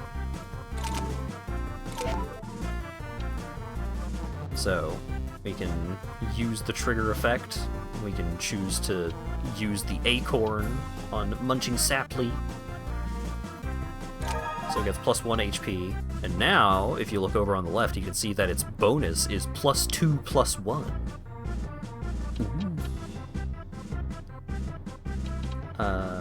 And I can also summon the native sprite, which is a native fairy Tama. When a player passes their turn without playing anything, and it's not the first turn of the phase, the game advances to the next phase. In the upgrading phase, the firewall goes up and all Tama on the field gain their stat bonuses. Also, the player or players with the most energy draws a bonus card. So I have 1 energy. My opponent had none energy, so I get to draw an extra card on moving to this phase. So I've got Tanuki. I could play this Nature Disc, which I gain 1 native energy, and then I gain 1 native energy at the start of each round, and that's just for the rest of the game. For the rest of the battle, I just keep getting 1 extra energy at the start of each round. So I can play this, and now I have 2 energy, and since I have 2 energy, I can summon Tanuki, which on summon draws a card. The firewall protects the opposing player's cards on the field from your card effects during the upgrading phase. What game is this? This is Anode Heart Layer Null. So, right, the firewall protects the opposing player's cards on the field from your card effects. So, if I had, like, a lightning bolt card or something like that, where it's just like deal 3 damage to a Tama, I can't use that on my opponents while the firewall is up. I also learned this. If you have an effect that says destroy all Tama, and the firewall is up, you will destroy all of your Tama. And that's it. So that was an interesting way to lose a game.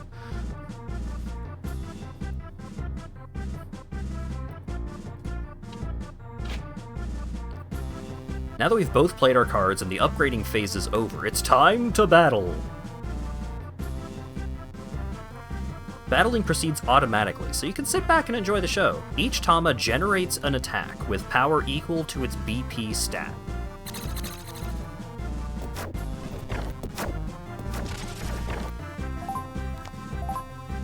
Battling is over, so we can now play a new round. You can interrupt your opponent's plays by using special patch cards. Use that buffer overflow to stop my next app. So, she's gonna play Card Drive. Recycle 1 Tama card from your trash into your deck, then draw 2 cards. So this is like Pot of Greed, but you need to put a monster from your graveyard back into your deck in order to cast it. But I can use Buffer Overflow. Cancel foe's queued app or patch card, but your foe gains an extra action. So notice that Buffer Overflow, it has no cost. So it's pretty good.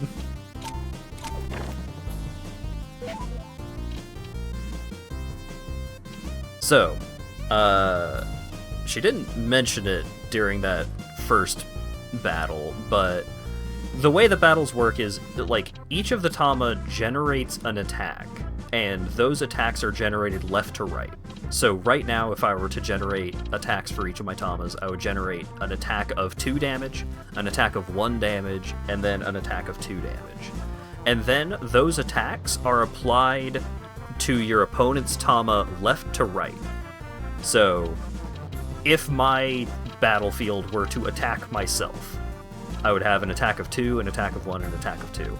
So the first attack would be dealt to this guy first, but since this guy only has 1 health, 1 of that damage will spill over onto the native sprite, and then the attack of 1 will hit the native sprite, so the native sprite would die, and then the final attack of 2 would hit the Tanuki. And the Tanuki has 3 HP, so he would be fine. But if the Tanuki only had 1 HP, then that 1 damage would kill the Tanuki, and then the remaining damage would spill over and break one of my life crystals. You can only break 1 life crystal at a time, so even if you attack your opponent for 20 damage twice, you will still only destroy 2 life crystals.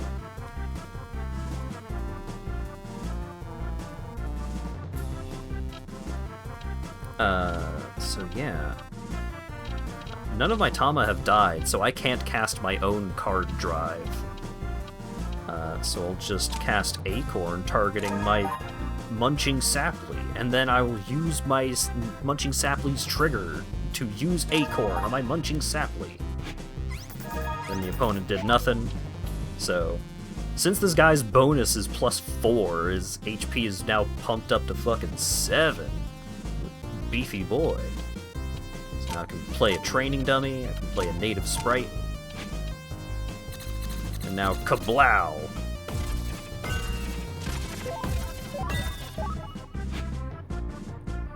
And then I win. That was fun! Here, I want you to take the starter pack. You can open your packs from the main menu. Each pack contains 6 cards, and the last one is always a rare. One thing I forgot to mention are field, hand, and queue limits. You can have a maximum of 6 Tama on your field and 8 cards in your hand. You can change the field limit rule in your settings. If you set it to limit, then the max number of Tama on the field will start at 1 and then increase by 1 each round.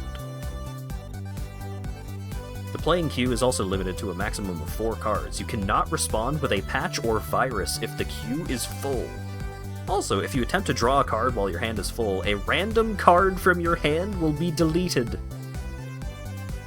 I hope this will help you. By the way, what do you say we solidify this knowledge with a little challenge? I want you to say hello to the locals here and challenge them to a duel. Your goal will be to collect a total of 3 or more wins. The way you collect those wins doesn't matter. It can be the same opponent or 3 different ones. It's up to you. When you've done that, come on back. So let's crack a pack. Ooh, we got a Vixie! Vixie is a neutral fox Tama. On summon, select 1 Tama, it gains +1 HP. You also got a Fire Charger, so you spend 1 energy of any type and you gain 3 fire energy. Avarat is just a 1/2. Molin, talked about that guy earlier, he has block, so you remember me talking about damage spilling over? If a Tama has block, then the damage doesn't spill over. Hello, King of Apples. Charcoal. Select 1 Tama, it gains +1 battle point. Also, it gains +1 battle point bonus. And then you gain an energy. So this is like the fire equivalent to the Acorn. And then Power Patch. Queued Tama gains +2 battle points. Also, if you're opening a bunch of packs at the same time, you can gather them all up here, and then you can just look at the UI and see what all's going on.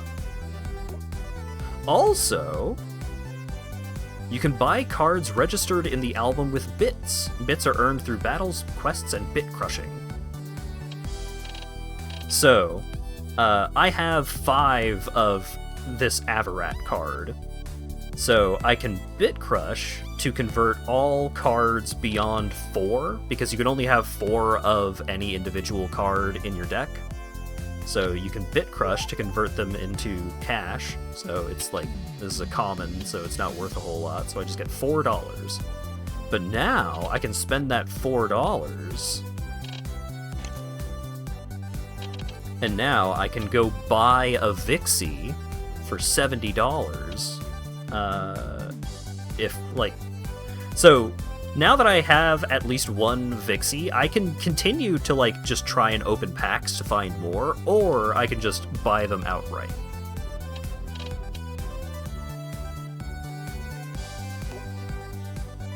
So let's go talk to Johnny.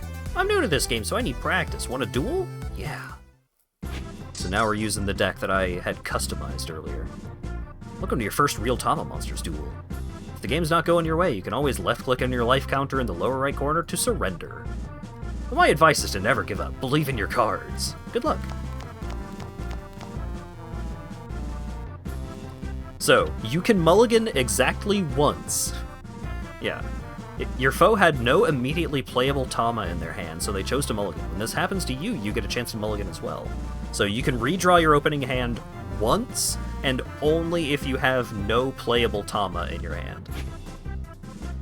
If a card has multiple pages of descriptions, you can use buttons to look at more. Whoa! So I'm gonna play a sapling. So, my opponent's attempting to summon a training dummy. I have summon cancel, where I can cancel that summon, and then my opponent draws a card. So I could just be like, no, you don't get to have a training dummy. Play something else. But I will let them have a training dummy. That's fine.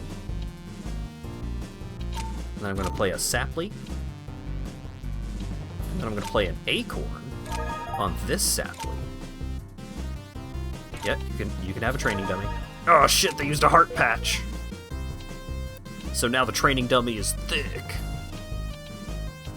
I'm going to use Native Charger to turn my 1 native energy into 3 native energy. I'm going to play this rat. I'll pass, and now, because I have the most energy, I get to draw an extra card. Both players are tied for total energy, then they both draw a card. So now I can play Native Sprite. And because of my cool bonuses, now all my monsters are bigger. These training dummies have no bonus. The cancel card is crazy free use.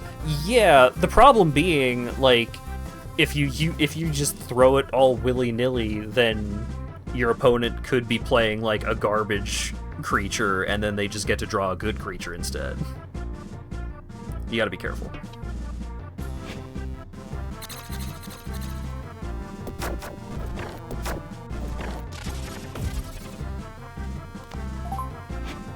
Ooh, I can have even more energy. Let's fucking go. Oh, my opponent's trying to get more energy. That's not more energy than me, though. I can play another rat.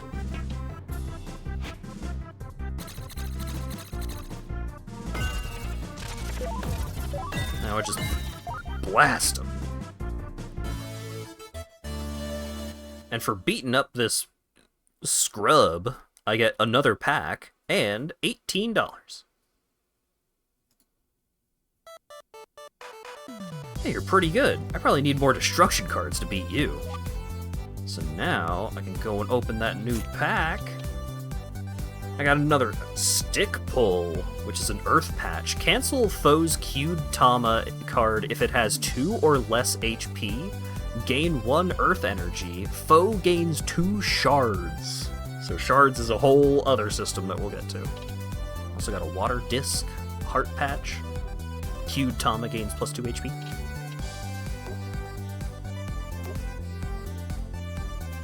Go over here and talk to this person. This is the Deck Builders Club. You're eligible to become a member. Follow me.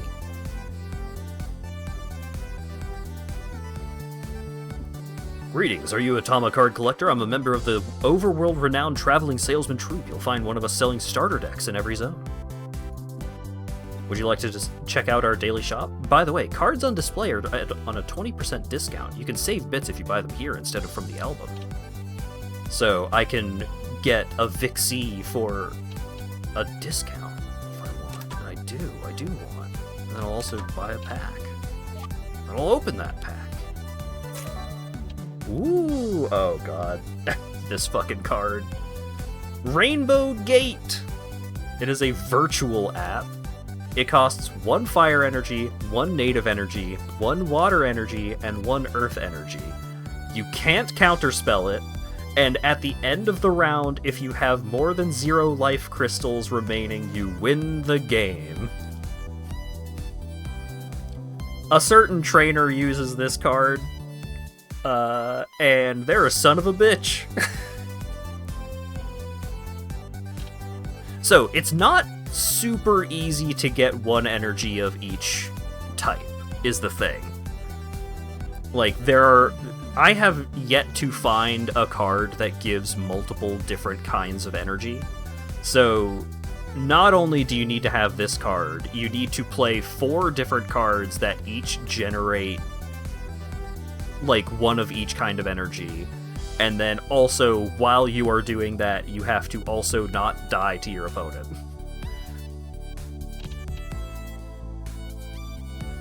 We got an Earth Mouse, the Bury. On summon, draw a card. And then shuffle this Tama into the deck. So, you play it, and then you draw a card, and then it goes away.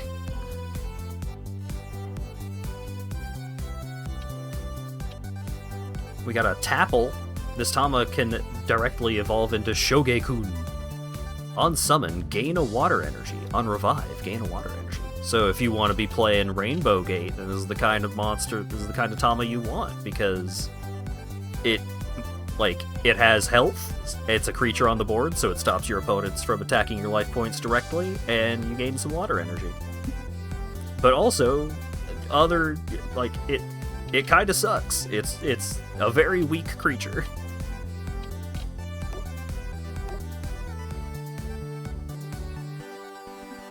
As a gentleman and veritable scholar, I must know more about cards. Will you help me become a dueler? I thank you. Let us proceed. Was the captioner super dead? Testing 1, 2. Alright. So what do we got here? We've got Decoy Cat. It has 4 HP, no bonus, no battle points, but it has block.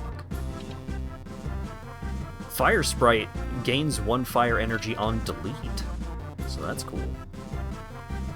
Tiny Flame deals 3 damage to a Tama, and then if that Tama is deleted, I gain a fire energy. This Lizard deals a bunch of damage to a Tama on summon, and regains some fire energy if that Tama is deleted, but also it costs 4 fire energy to actually cast. So I can play this Sprite, play Decoy Cat. My opponent can... Oh, thank you! Thank you for the fire energy, my friend. Oh, well, now that they have acorned this training dummy to hell and back, but it still has 3 HP, fucking blast it. So now I have 2 fire energy. And I could use Recovery Drive to get my Fire Sprite back. Revive one of your Tama and set its HP to 1. Gain 1 energy equal to its element. But I only have 1 more action for this turn, so I think playing the Saply is probably a safer choice. Because if my opponent didn't play that fella, then it would have moved on to the Firewall phase, and then I wouldn't have gotten the bonus on this guy. And I want the bonus. Choose trash target. Hell yeah. Oh, they're tutoring.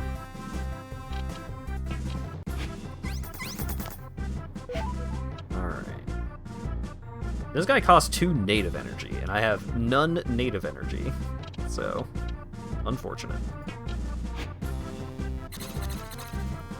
So my cat is gonna block a bunch of damage, but I'm gonna frickin' kill that guy. So Egg Incubator, add 1 level 1 Tama card from your deck to your hand. You just go get to find whatever creature you want from your deck and put it into your hand. It's a pretty good card. Well, whatever level 1 creature you want. That is a real consideration. Does my opponent just not have any more creatures? Do I just win? I wanted to play my Fire Lizard Tama. What a shame.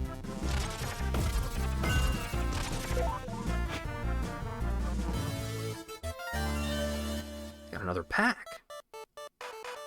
You're quite a knowledgeable sentient. I learned a lot from our gentlemanly encounter. Let us battle again once I've rested. Rack back. Wire Cut. Delete one Tama with 2 or less battle points. Negate on-delete effects of the Tama deleted by this card, and gain a machine energy. Toy Heart. Select a Tama, it gains plus 3 HP, but also reduce its HP bonus. So if I were to play that on the Decoy Cat, which has no bonus, then it would then have a -1 HP bonus, so at this, when moving to the Firewall phase, it would just lose an HP. A little risky.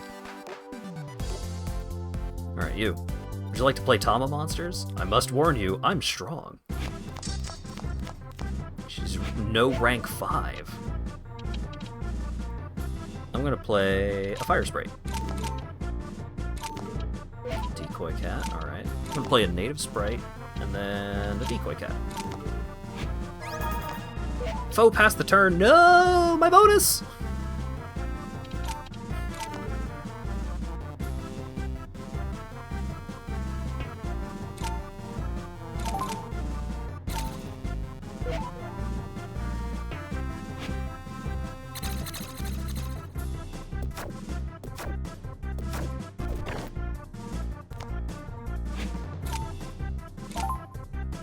They're getting so much energy. I'm gonna get to draw so many more cards than me.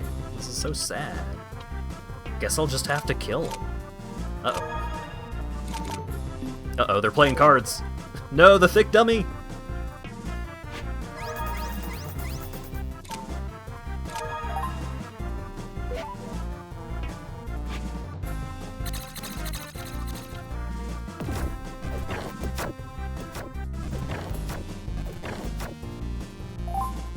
Got some energy from my fellas dying, so this is great. So I can play a guy, I can convert my native energy into 3 native energy. Oh shit, Max Tanuki! It costs 4 native energy. But if I can get 4 native energy, then I get to draw 2 cards. And I think I can get 1 more native energy, because I can recover my native sprite, and my native sprite is native type, so then I get an energy of its element. Oh my god. Max Tanuki! I get to draw 2 cards. I think I win.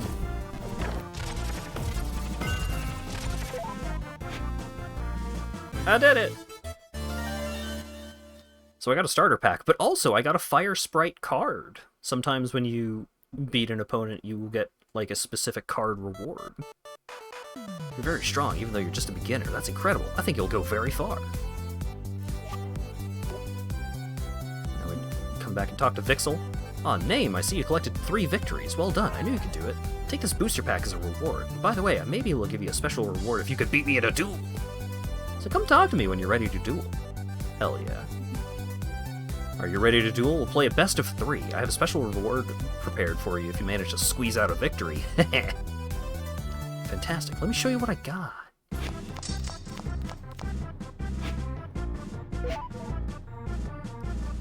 Alright, let's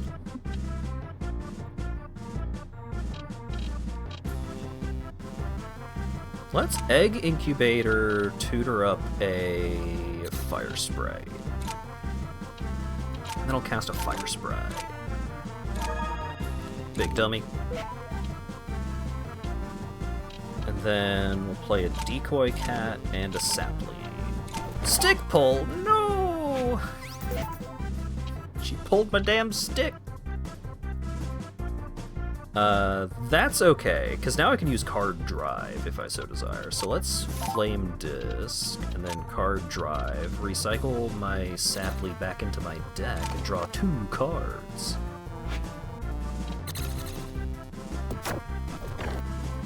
Kill my fire sprite, which is good, because I got some energy off of that. Let's flame disc again. Play out a native sprite. Killed my native sprite, that's fine, I get some extra energy. Play this guy. Well, if they're not casting any more Tama, then I will bring out my Salafir. Oh. Well, if Fire Sprite is on your field, this costs 1 energy less. Well, that's a shame. This Tama can directly evolve into Volcafir. On summon, inflict 2 damage to a Tama, then, if that Tama is deleted, gain a fire energy. Kablam! Ah, fuck! Because they then had a Tama in their trash, they were able to recycle it and draw cards. This is so huge for them. Egg incubator. I don't have enough energy for max Salafir.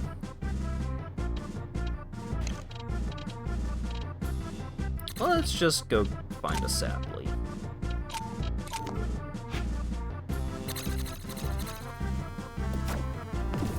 Like, yeah, I could have just gone and found the max Salafir anyways.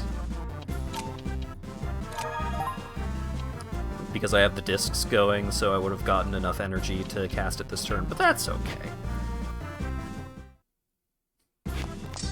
And they surrendered, because they were super dead. Okay. Card drive recovery drive. Awkward. Alright. Let's play out this decoy cat. Oh shit, they got a Vixie. They gave the Vixie the meat.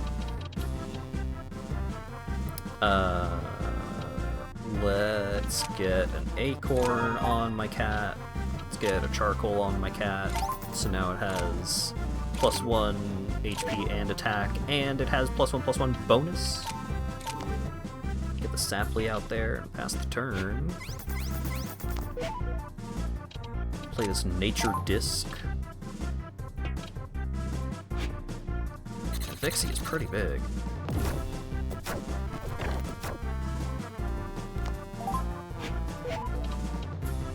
Play out this rat. Thick dummy. What have I drawn? Another rat. Sounds great.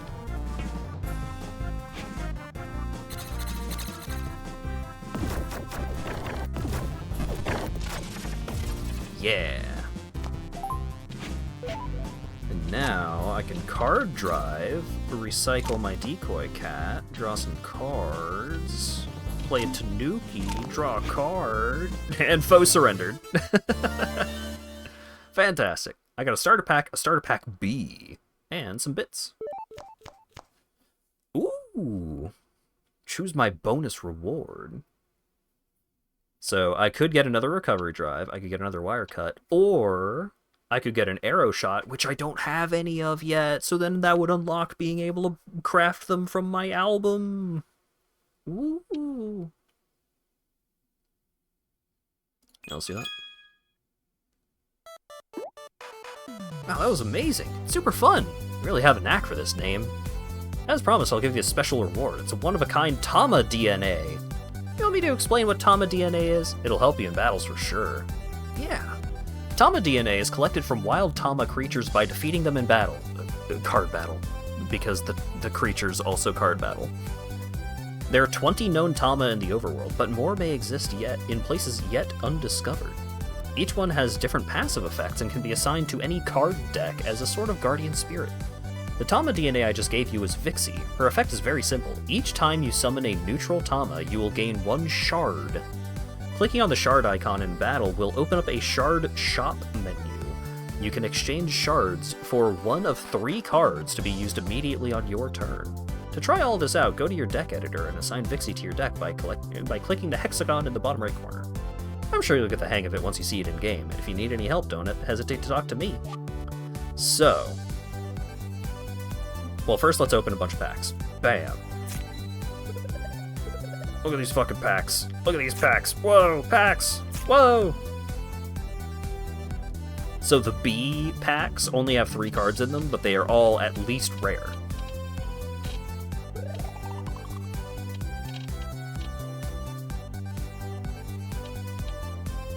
So I got a Shrubby. This time I can evolve into a Suntaria, and when you revive it, it gains an extra battle power, and on trigger, you sap an HP from a Tama, which is you reduce that Tama's HP by 1, and this one gets +1 HP. Whoa.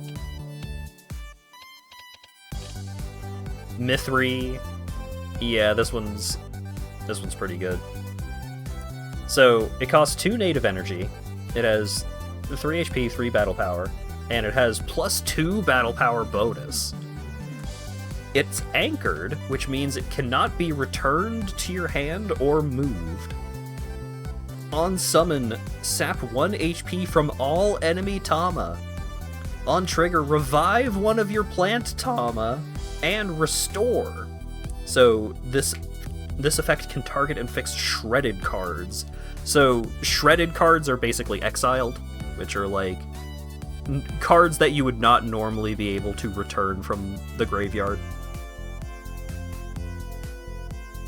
Or the trash, in this case.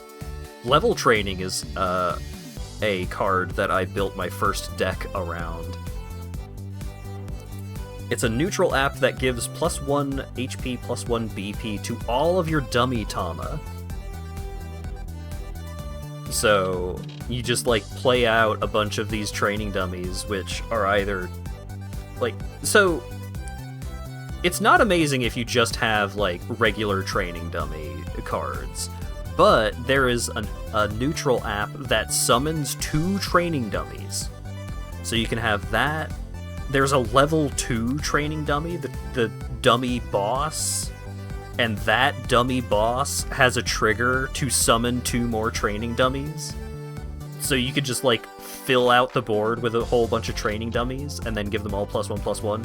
And that's permanent. That's not until end of turn. They just have more attack and defense.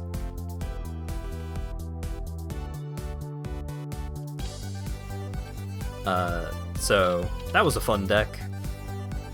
And that deck got even better once I assigned the Vixie to it.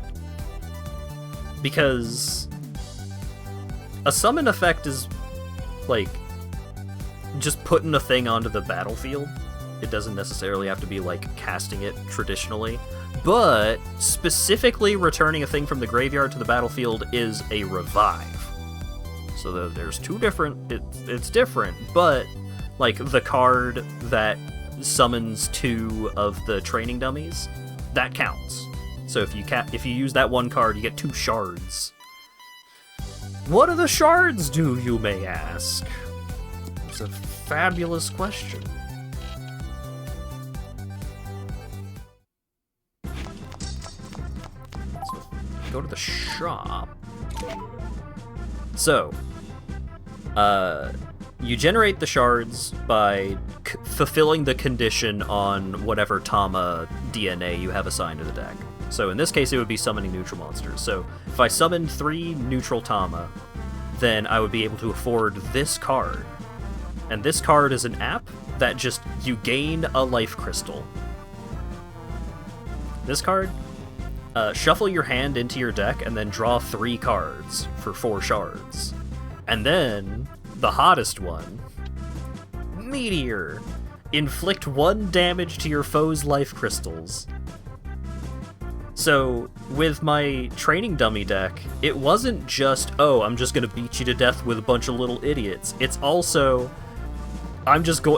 if I just summon a ton of dudes, then I just get to blast your life points directly.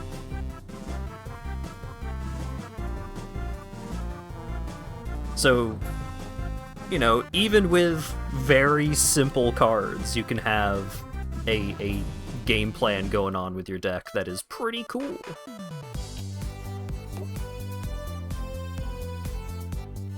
So, go over here, save my game. Be very careful not to overwrite my old save. Save on that slot. So now I can show off what's going on my other save. So I've been playing for 9.5 hours.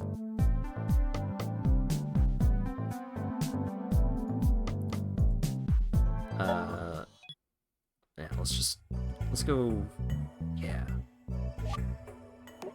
So, my current deck.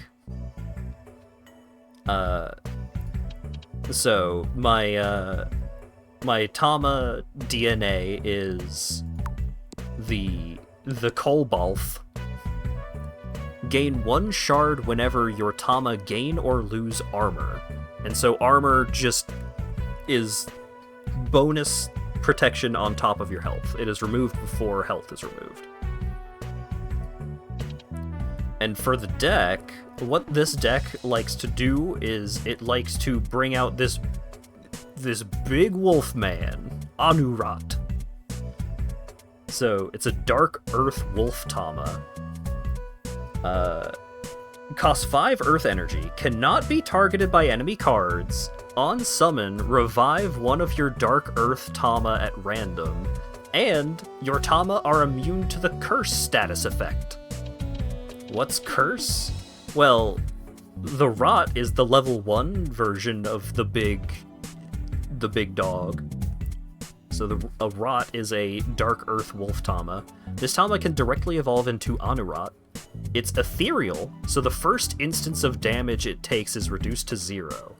On summon, gain curse. So, the curse status effect says, at the end of the round, this monster is deleted. So it's destroyed, it's sent to the graveyard. Or the trash, if you will. And when the Rot is deleted, it inflicts curse on a random enemy Tama. So, if you just, like, keep bringing this guy back, even if your opponent's Tama are, like, fucking huge and tough, then if you just keep bringing back the Rots, then they will just keep killing your opponent's Tama by inflicting curse on them. Anubel is the level 2 Tama for the Dark Earth Wolf line. It costs 4 earth energy. On summon, revive one of your Dark Earth Tama at random and set their HP to 1. And Rot and Anurot cannot be damaged while this Tama is on the field. So, in order to play a level 2 Tama, you have to pay the cost, so in this case 4 earth energy, and then evolve an a Tama of the matching element that's already out on the field. So I can evolve my Rot into an Anubel by playing the Anubel card and paying the 4 earth energy. The problem with doing that on the Rot specifically is they keep the curse, so then they'll just die. So be careful of that, because I lost a game that way.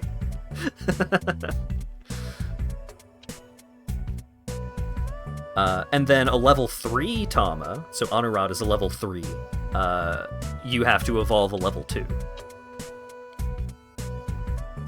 So, yeah, so you can play an Earth Tama. It doesn't have to specifically be a Dark Earth Tama to evolve, it just has to be Earth. It's just, Dark is just an extra qualifier.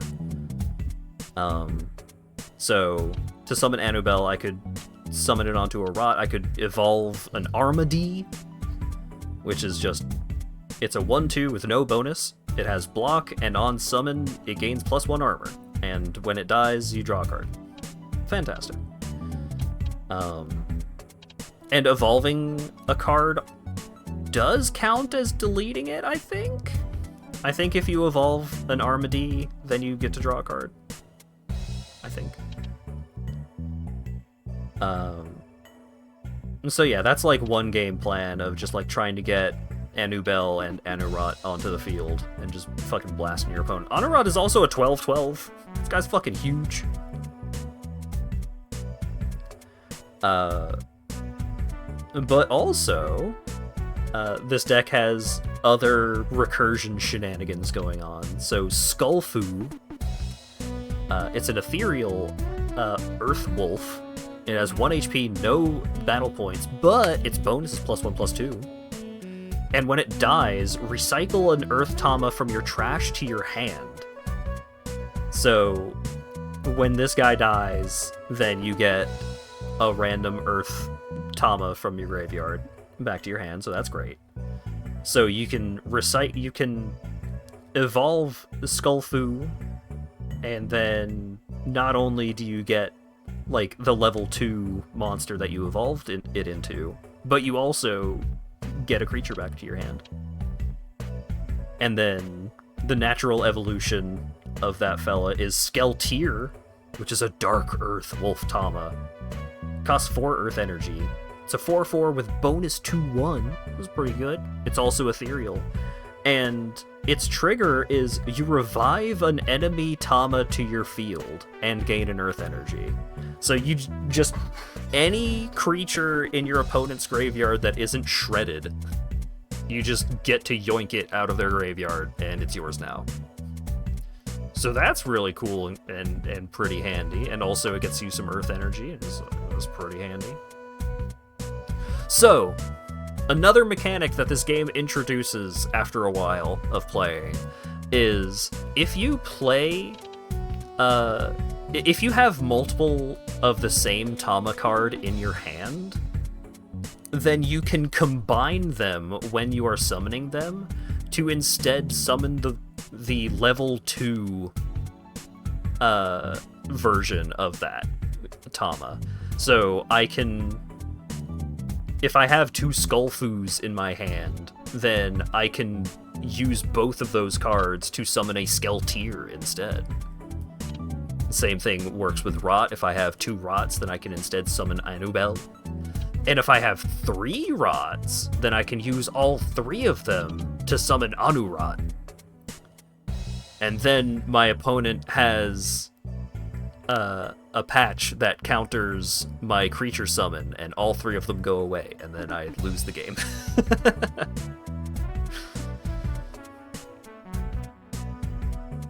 But this deck also has some other stuff going on. Like, oh, how am I getting a ton of energy? Well, I've got the Egg Incubator just to find some creatures, that's always handy. I've got Geothermal Power, where it doesn't gain any Earth Energy immediately, but at the start of each round I get 2. I got the Earth Hammer. I select an enemy Tama, and it takes damage equal to its battle power, and then I gain an Earth Energy. I've got Dust Recycling. Recycle 2 random Earth Tama cards from my trash into my deck, gain an Earth Energy, and draw a card. So that's really handy. I got a full playset of Buffer Overflows because it's really good. I have Scraping, which is an Earth app. It costs an Earth Energy, and then I gain an Earth Energy, and I delete the top 3 cards of my deck, which is I put them directly into the graveyard. Recycle a random Earth app from my trash into my hand. So I could get a Scraping back, I could get a Dust Recycling back, I could get an Earth Hammer, a Geothermal Power, you know, I could get a cool, handy spell card back from my graveyard. But then this is the true hotness. This is the real shit. Runtime Ruins is an Earth app, and it's a terrain. So each player can have 1 terrain applied at a time. And terrain effects are just like ongoing effects. They're field effects. So for Runtime Ruins, whenever any player summons a Tama from hand, they delete the top 2 cards of their deck. So this is great for me because I have a bunch of ways of recycling Tama, and like I have cards that want me to have some of these Dark Earth Tama in my trash so I can automatically revive them when I summon my big cool dogs.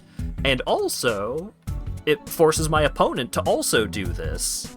So when my opponent is summoning creatures, then they are also putting cards into their trash, and then I get to steal some of the creatures out of their trash with my Skeltier.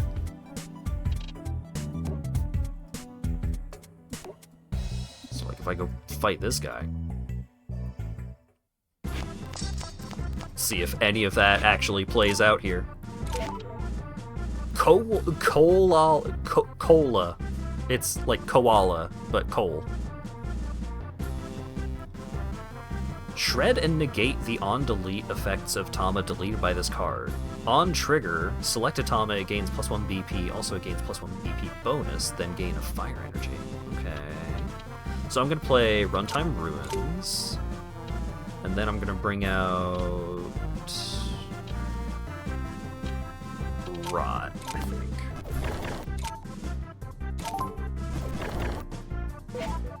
Alright, so now my opponent has a creature in their graveyard. And I've got some apps that I could get back if I find my scrape. Play Armady. Got an Anurot in the graveyard. Play out Skullfoon. You don't get to have a Flame Disc, I'm sorry, sir.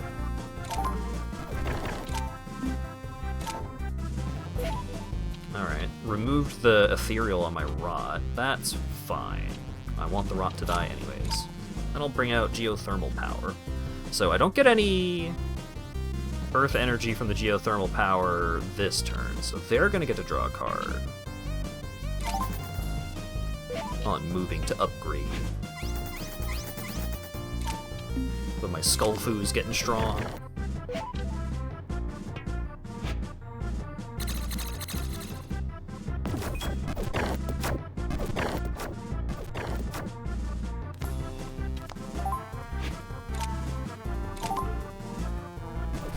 Oh. What a dink. So Smoke Out is a pretty funny card. Force summon a random Tama from the foe's hand and sets its HP to 1, and then gain a fire energy.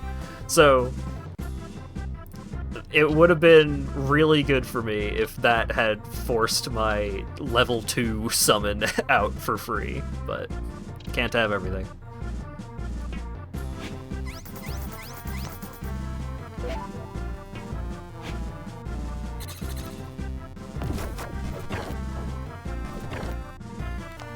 Aha! The koala is cursed. Scorching Sands. It's a terrain. Whenever any non-fire Tama is summoned, inflict 1 damage to it. Shreds and negate the on-delete effects of Tama deleted by this card. No.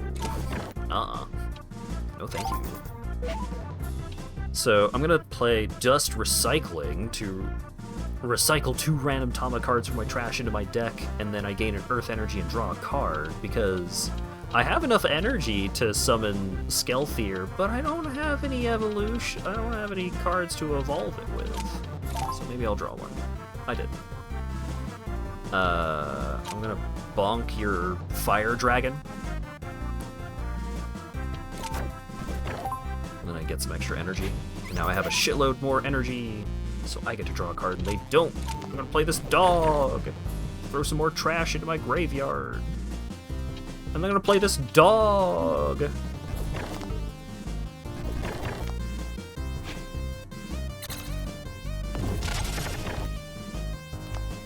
Alright, Ethereal doesn't stop damage from spilling over. So I did take a life crystal hit there. But that's okay. So I would like to yoink koala from your graveyard. Then I'll use it on my Skeltier. And then I'm gonna summon my big cool dog on top of my Skeltier. and then I get a free dog.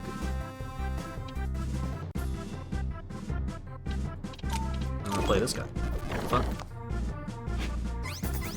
I'm gonna play this guy.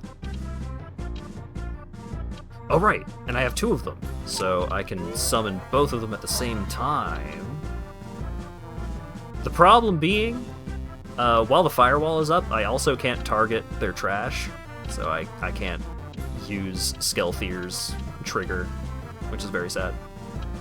Also, I can just play another Runtime Ruins. That would just overwrite my current Runtime Ruins.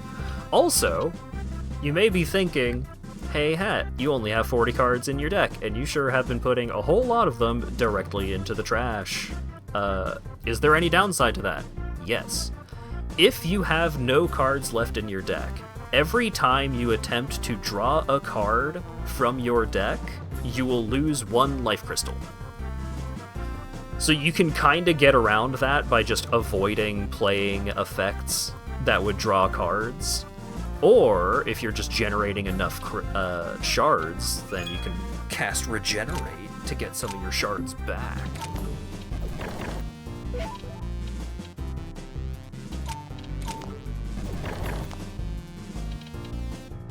Oh.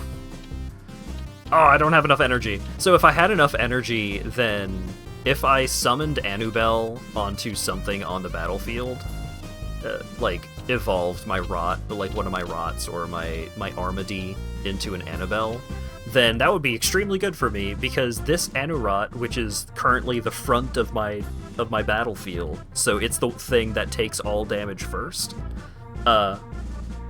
this thing would be immune to damage. Rot and Anurot cannot be damaged while this Tama is on the battlefield. So, unless my opponent had a way of just destroying all Tama, they would not be able to ever kill me, because also, Anurot cannot be targeted by enemy cards. So even if they had an effect that's like, destroy a big-ass Tama that your opponent has, that still wouldn't work, because you couldn't target him. You could target the Anubel, if you want to be tricky about it. But yeah, this game's cool. A lot of neat interactions, a lot of cool shenanigans that you can do with like how you build your deck. Like, there's a lot of really interesting cards and cool synergies between the different cards. It can be a little, oh, my opponent just like had an incredible fucking rollout and I just lose sometimes, but there's basically no penalty for losing a battle. So you just go try again and hope that either your opponent draws worse or you draw better. But yeah. I can open packs. Whoa! I could get a Rage Fruit. Inflicts rage on a Tama. It receives and deals double damage this turn. Or this round. I found a Fury. It's a Fire Fairy. It ignores armor and block. It shreds and negates on delete effects. And when it... on damage, it gains rage. Does all kinds of shit. This is a fucking explosive tank turtle that when it dies, you do 2 damage to something and then draw a card. If the thing that you dealt damage to died. Like, it's cool. It's a really cool game. If you like deck builder games, but also want one that isn't just a run-based deck builder, if you want just like build up a big old collection of cards, just like, look at all these cool fucking cards I got in my collection. Look at that. Whoa. And I can just play any of these cards in a deck whenever I want. It was great.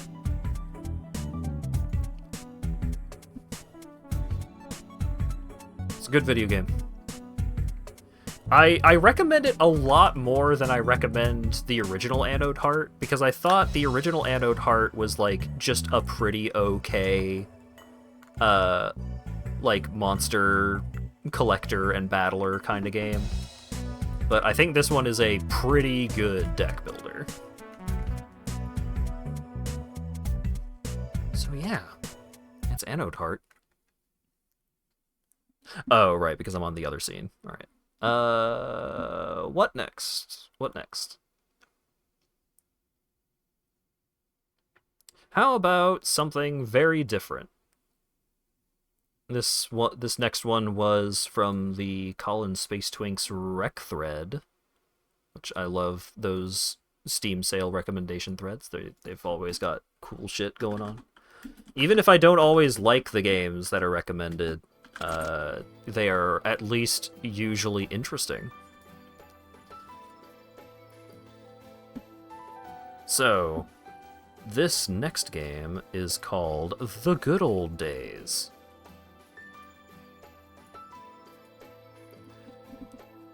The way that it was described in the rec thread was, hey, you know that one Goonies video game that was good? What if someone made a new one?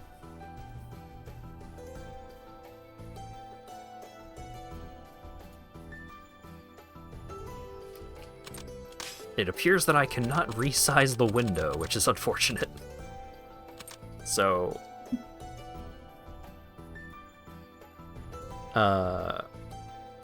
what if I use this source instead? Yeah! Almost perfect. Alright, The Good Old Days. I know very little of what this game is because I didn't actually play the Goonies video game. Chapter 1, Sean!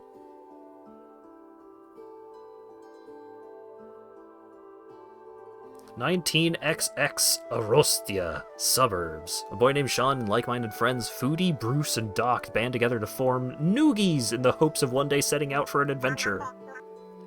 You're the debt collector. You're here again?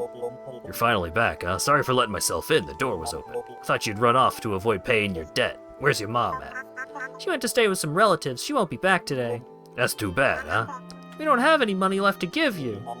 Didn't you learn in school that you gotta give back the things you borrow? I know, but I really don't have it, so even if I wanted to... If you got a problem with it, take it up with your old man. He's the one that got you into this mess, kid. Don't say that about my dad. True, ain't it? Your dad ran off and left you here to deal with it?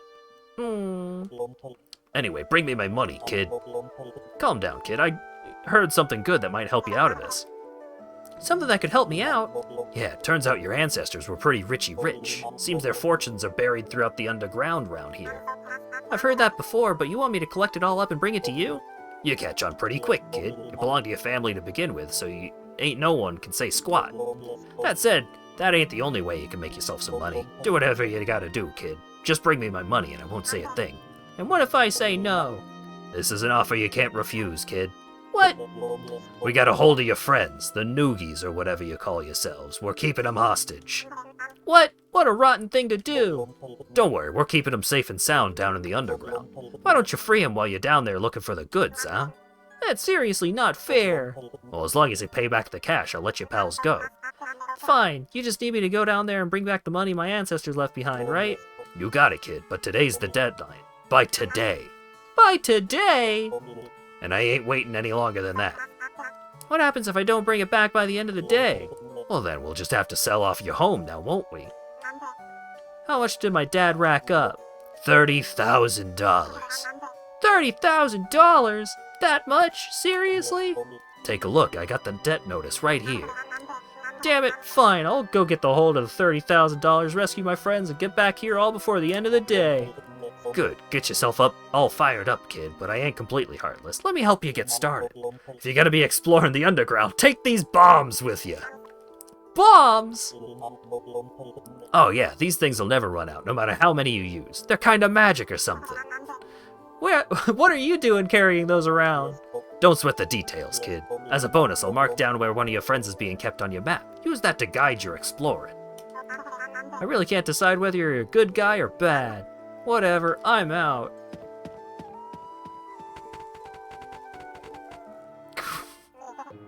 You hear that, boys? That boy's in big trouble. You idiot, Biff. Who cares about the brat? Yeah, you idiot. No. There's treasure hidden in the underground, isn't there? Haha. That's right. That's why you're the smart one, Frank. I understand too. Baby bro always gets the treatment.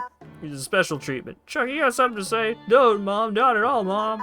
Good. Now, boys, let's nab that treasure before the brat does. Okay, Mom. I'm gonna do my best. This'll be exciting, yeah.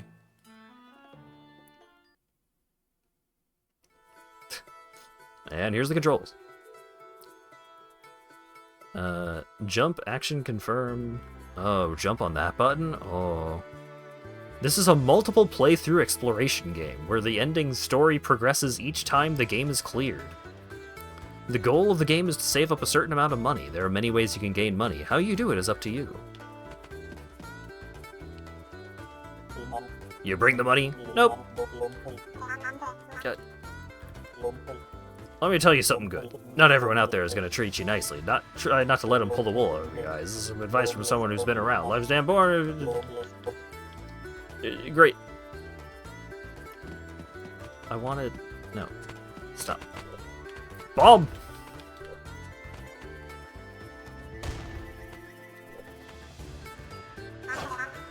There's a hidden passage here.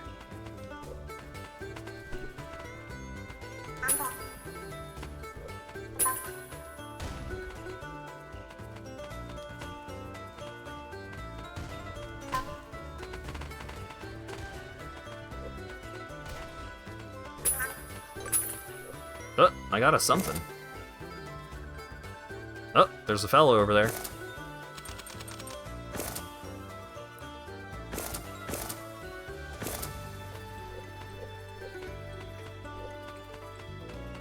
The controls are kind of weird. Okay, bomb. Ate a hot dog. I love junk food. Recovers a lot of health. Great. Oh god.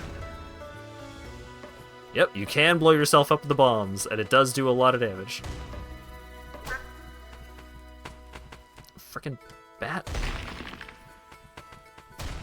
There we go. What's that? Bats are dangerous. Jump or crouch to avoid them.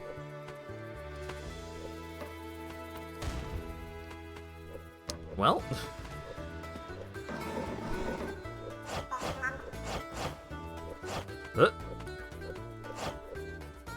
Skull panel. Destroy skull panels using bombs and items or money will appear.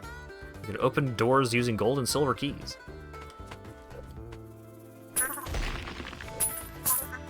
Found some money. I got a crumpled lottery ticket. This one could be a winner. It says don't ride on power lines as they are dangerous. Alright. If you lose your way, take a look at the map in the menu. You can see your goals and areas where events have occurred. It'll be blank at first, but it will fill up as you acquire more maps. If you're not sure what to do, take a look at the exploration notes in the menu.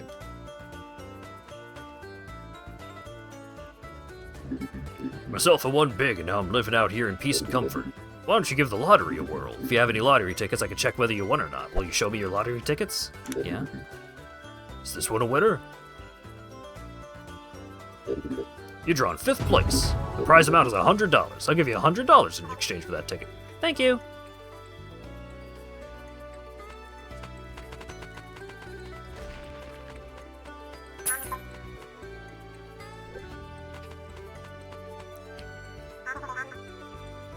Save the game? Yeah, sure. This game's kind of crazy. Oh, well, can't open that yet.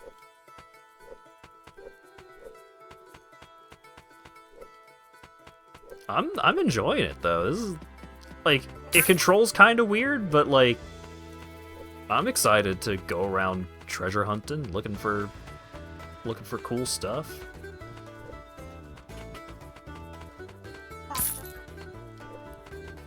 Finding big piles of cash.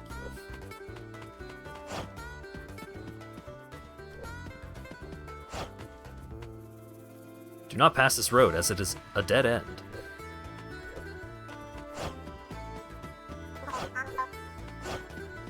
Okay.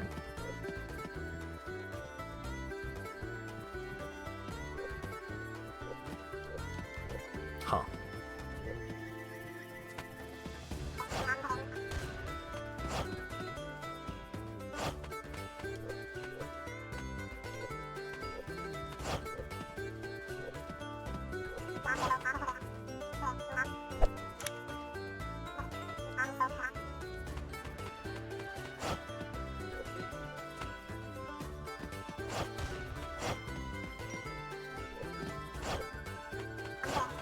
Ah.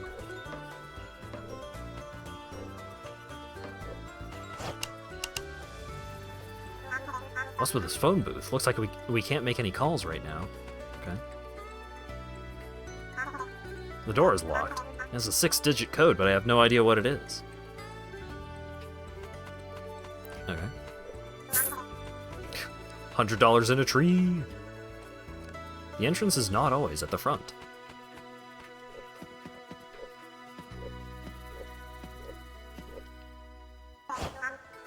There's a hidden passage. It's fucking big-ass swords here.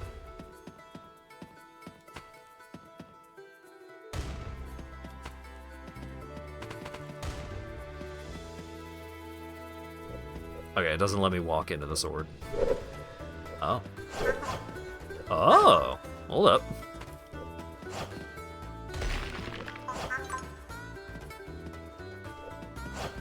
Got a hot dog or a hamburger of some kind?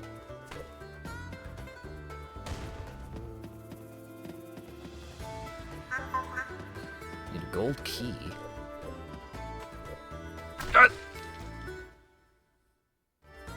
Well, plus 3 minutes seems generous for dying to spikes. Press the button. Oh, no! The rat! The bomb!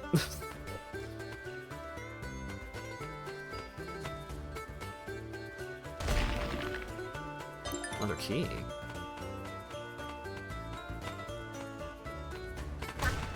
Fuck.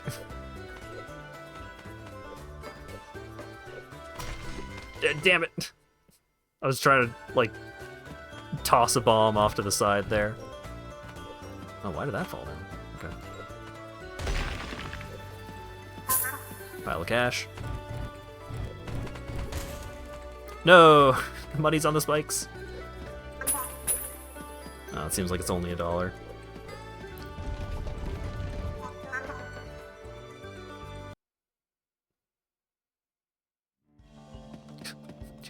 I found the sewer so fast. Whoa! $1,000.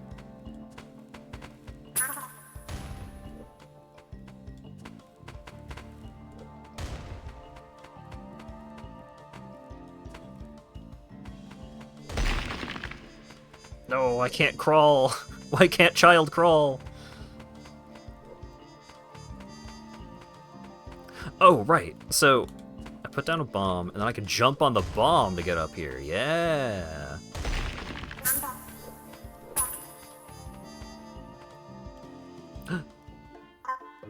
Whoa!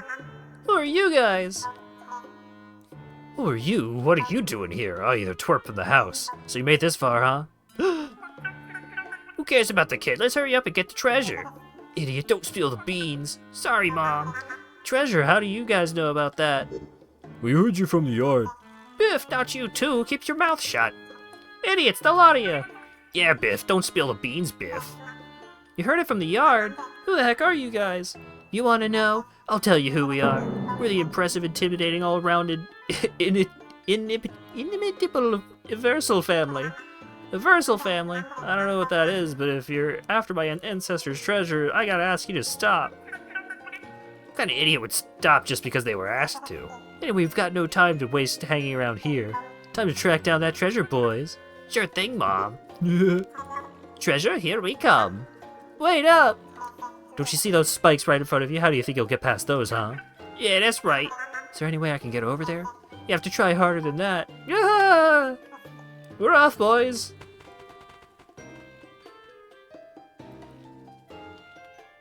Alright, so I go up here, and drop a bomb.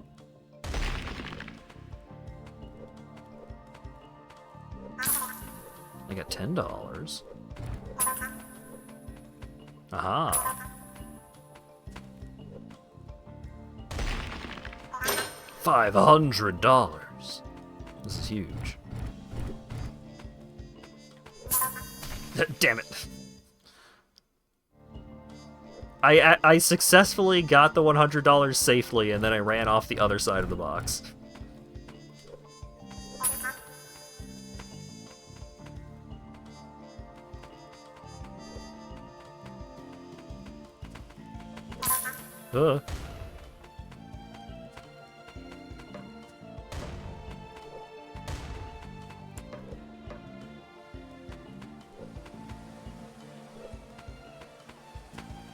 That water will probably hurt.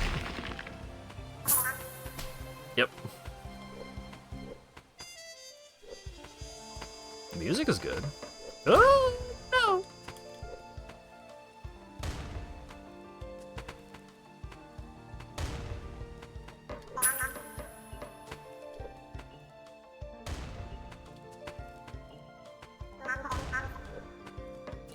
Water looks cold and dirty, better not fall in.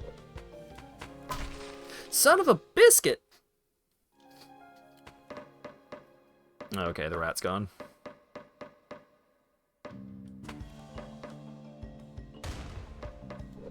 I'll probably get the ability to swim.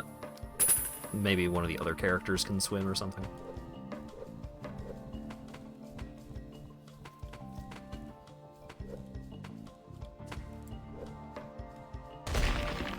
Key!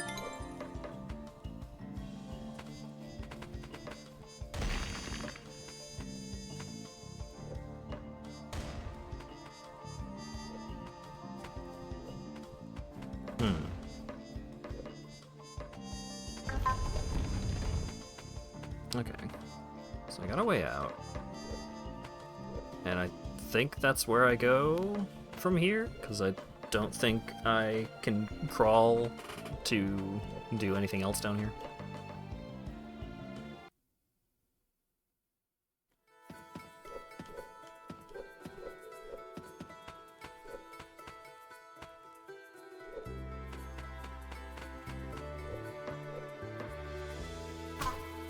What? I wasn't anywhere near the rat.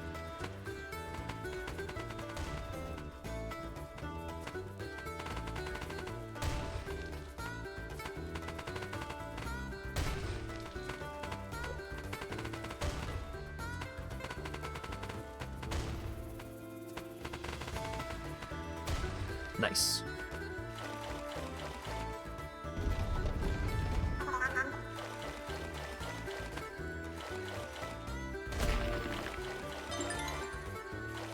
Got another map.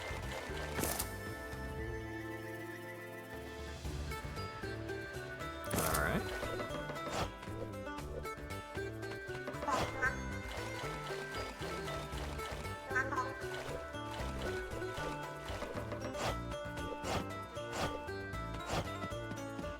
Oh, right.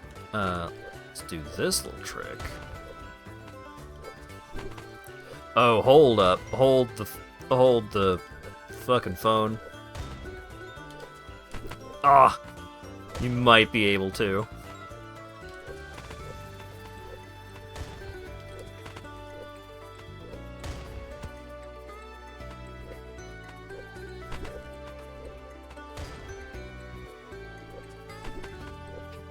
It's so finicky, but...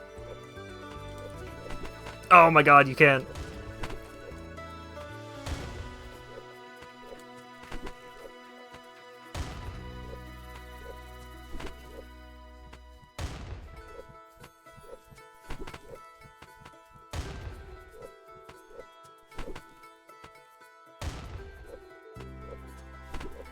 Okay.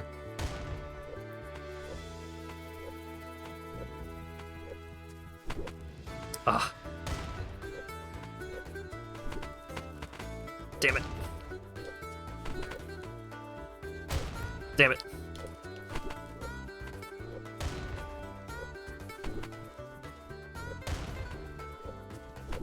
Ah!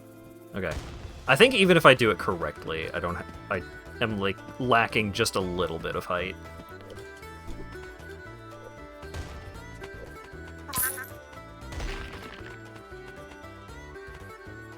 Nulls are dangerous and should not be entered.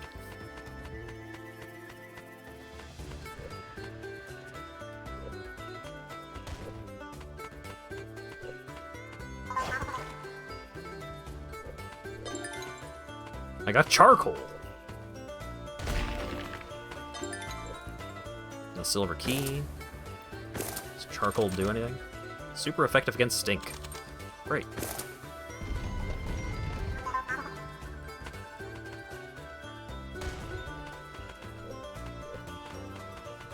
Oh, it's different color because of the light shining in from the well. Okay. It looked suspicious. Fuck.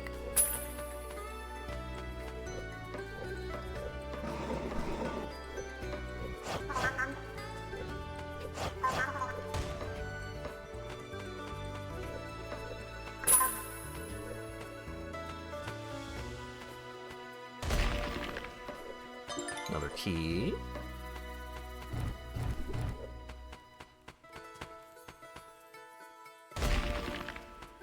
Gold key. Nice.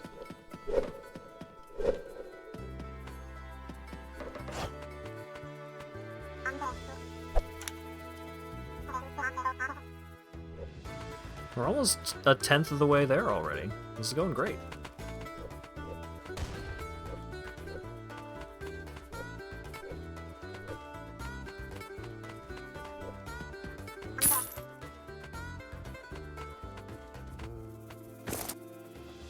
Okay, so...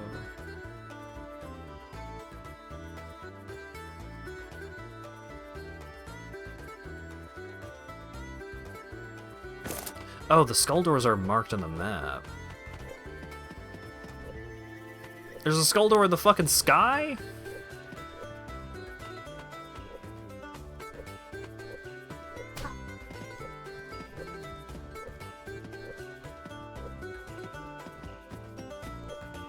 What the heck is that?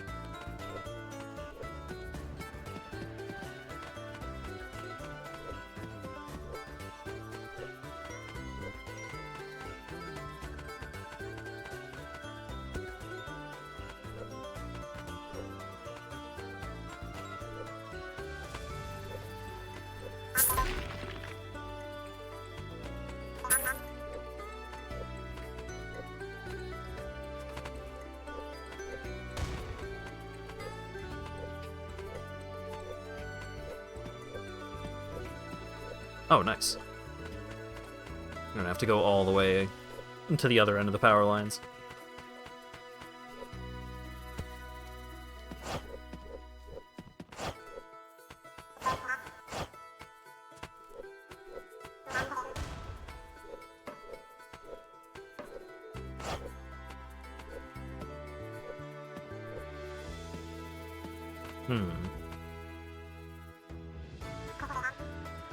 Door's locked.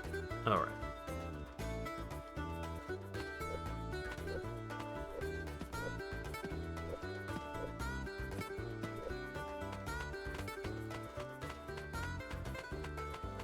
Oh. Cash in the tree.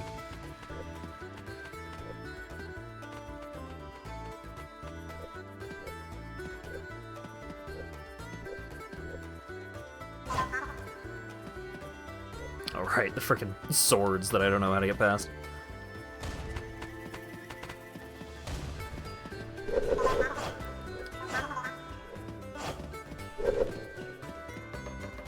Alright, well let's go see if there's a place to use the gold key down here. I've already forgotten.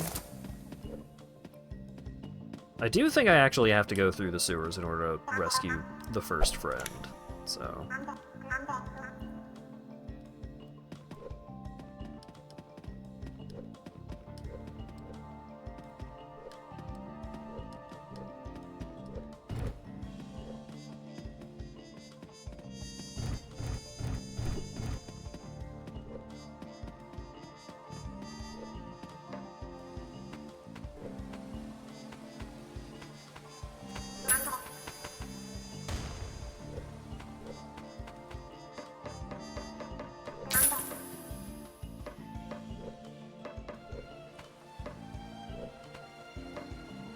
Hmm.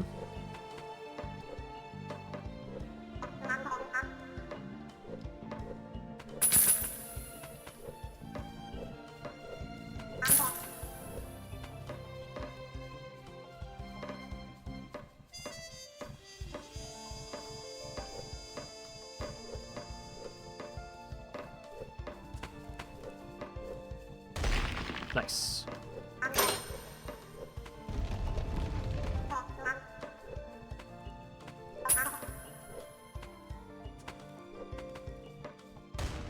Huh.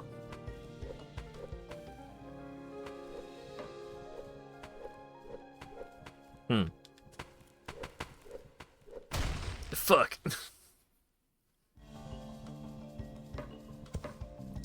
Kinda looks like I just wasted a gold key there. Maybe it'll come in handy later.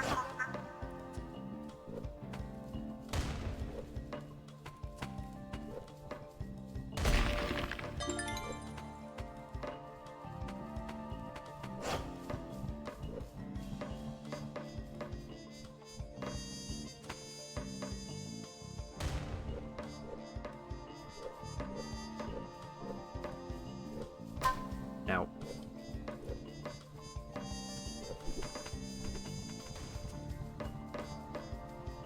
Ooh, double kill.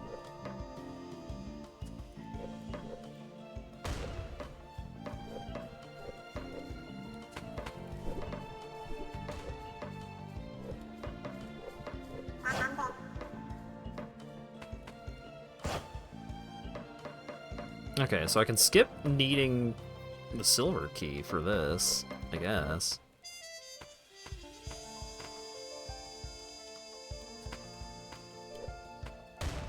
Alright.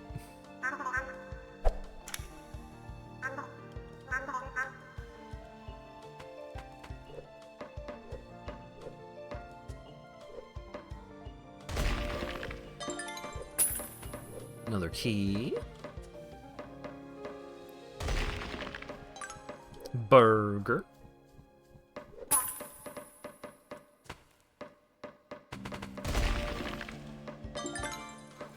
Rat hot dog.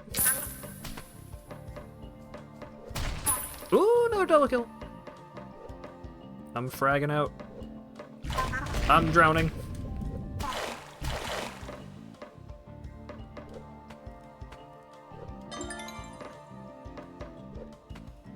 Wow, that was a lot of damage. So cool that I started drowning after I had eaten a million hot dogs.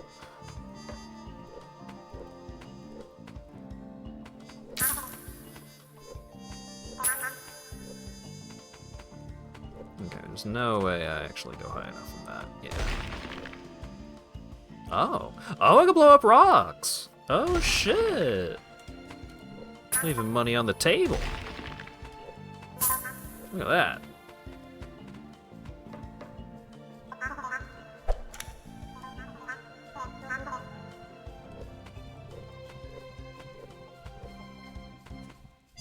Shoot.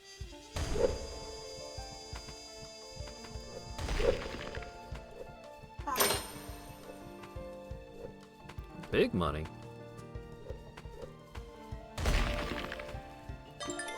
Another key. Couple of flying. What?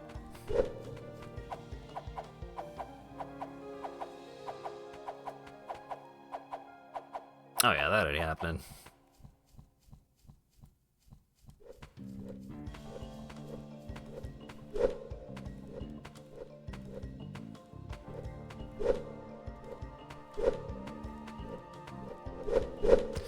Woo! Okay.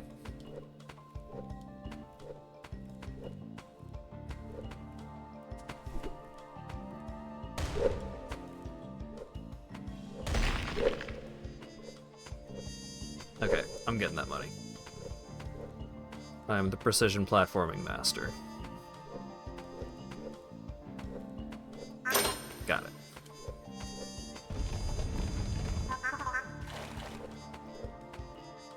There's a note. It says, "Those looking for a fight, bring it on after 12. The Ramblin' Gambler Keith."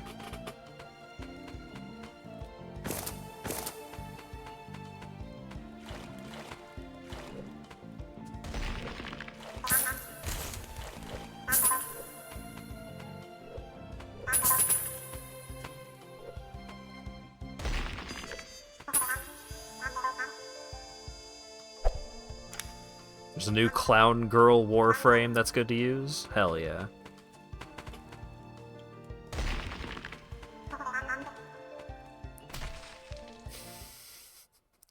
Wonder what those pipes are for.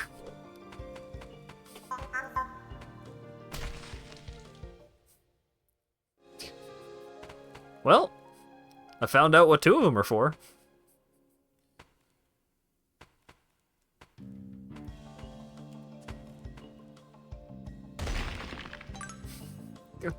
The burger after I suffer fucking death twice. Oh god.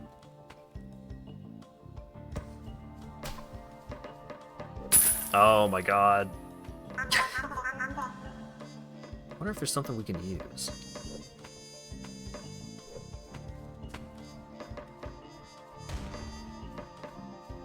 Oh, caption her dead. Caption her dead. I fix. Yeah, this game is really good looking. And, like, it is fun. I'm having a good time. Like, it's fun to just explore and find new hidden paths and, like, cool places to use the bombs. And it's got good exploration vibes.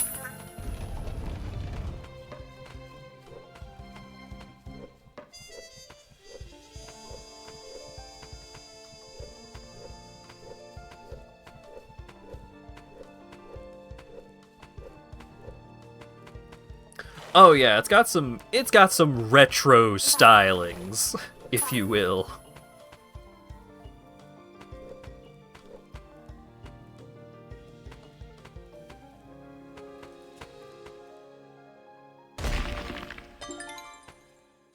No, I didn't mean to. Oh, I meant to. I meant to.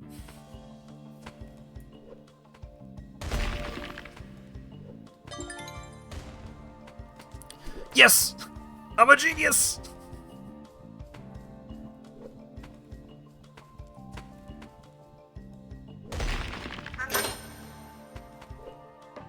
Pro gamer move. Oh my god, you can climb up the vines. My gasp of astonishment. I get sucked down spittle.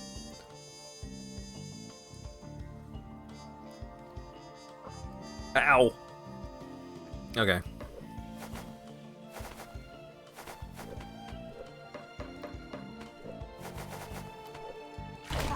Oh boy. So it's like that, huh?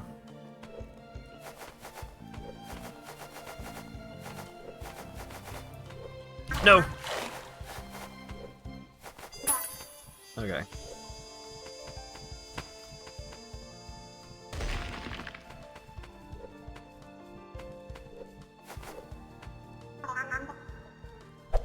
We should save the game.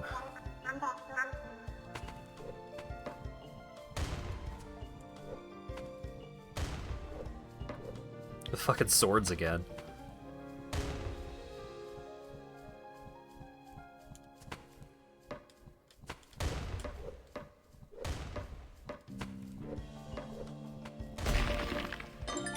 Another key. Ooh. Secret tunnel.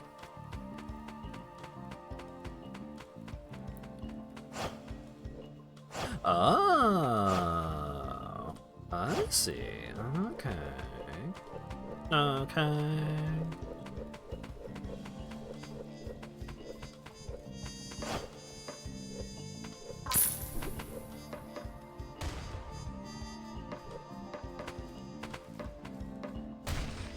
Nice.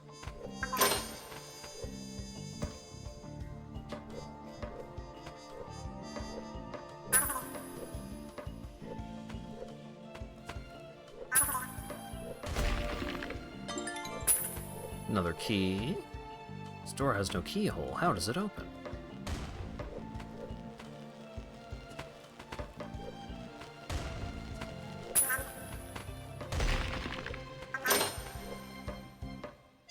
I'm getting hella cash, y'all. Like, 30k is chump change.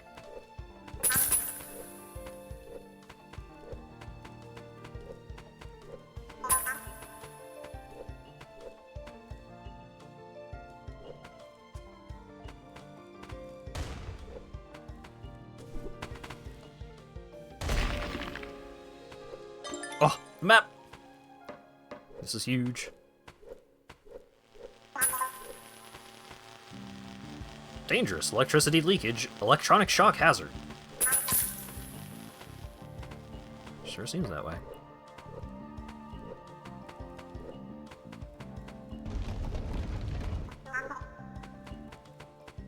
Yo, what up? You okay, Foodie? Whoa, what a shock! Sean, oh, I'm so glad you're here. Some weirdo in black appeared out of nowhere and they locked me up in a dark, stinky place. Thought I was gonna die. I'm sorry, it's all my fault. Huh? How? Turns out my dad has racked up a huge debt. I have to pay it off by the end of the day. In short, they took you as a hostage. What? Why me? Sorry I got you wrapped up in this mess. Oh, so that's what happened. Well, you had no choice. Let's head back and pay it off quick. That's what I want to do, but I don't have any money. I'm looking for treasure that's hidden in the underground. What? You don't have any money? I get it, but you'll help me, right? What? That's way too scary for me. And I'm really hungry, too. You gotta help me out. I need your super strength. Well, I guess I got it then. But when we get home, you treat me to so much ice cream, I'll explode. That's a promise. I'll be counting on you and that super strength of yours. It's not just you either. They've got Bruce and Doc locked up somewhere, too. Oh yeah, the guy who locked me up said he was gonna lock Bruce up somewhere in town. Really? Yep, I think I know where, too, so I'll mark it on your map. Foodie, you're amazing. Let's go save Bruce. Foodie joins you. L and R to swap characters.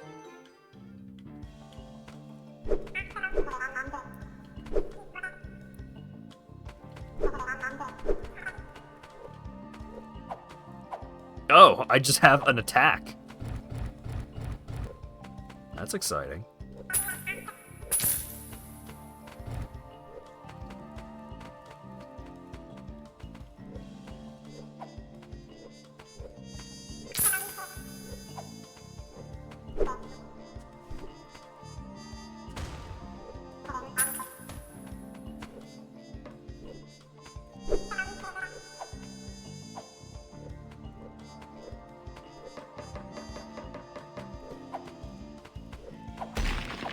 Oh, I can break the rocks with it? Hell yeah.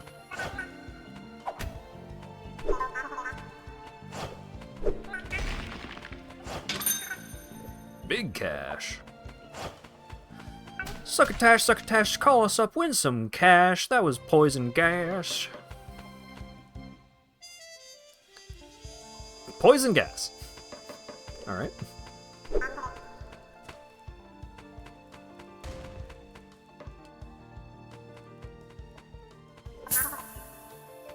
Is that $100? God dang.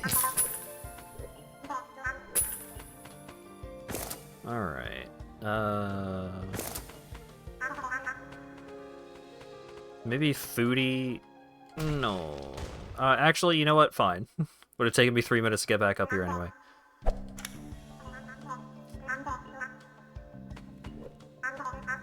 Maybe Foodie can break down that wall that was blocking off the door.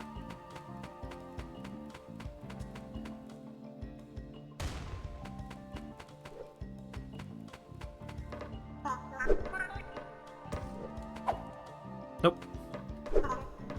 Let's try.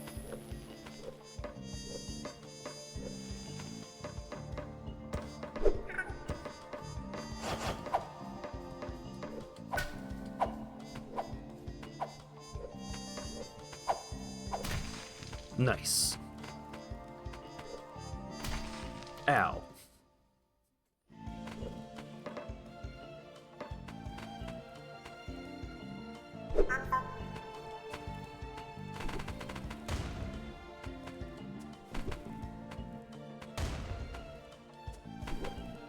Okay.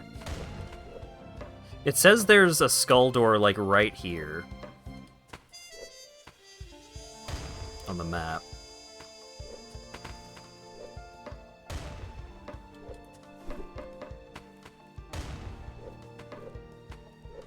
But probably can't access it yet.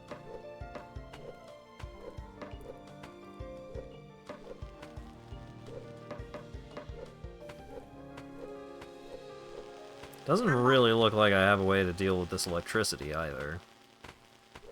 So maybe I just leave? Maybe I'm just done here for right now?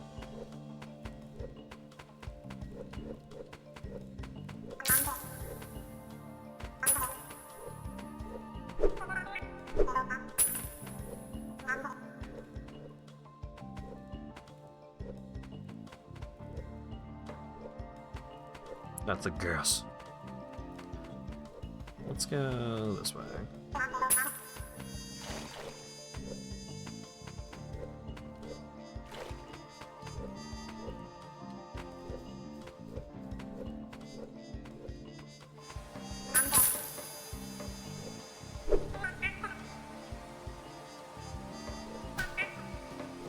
Okay. Foodie also cannot deal with the water. Good to know.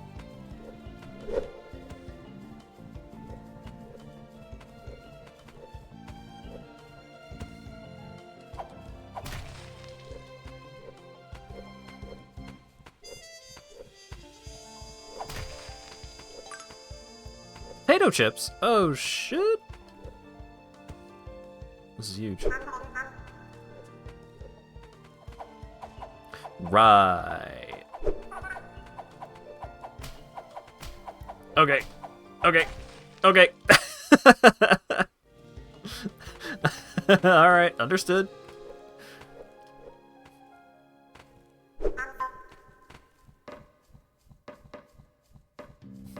Message received. Come back later.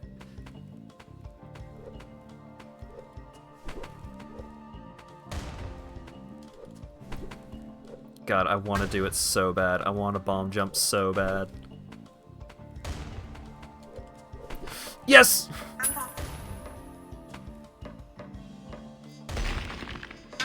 It's so hard. The timing is so difficult.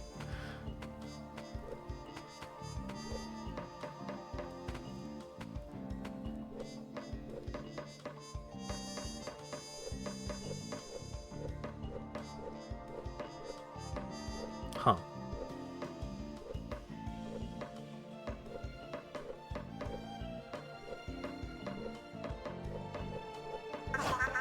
Oh. Wait. How do I get over there?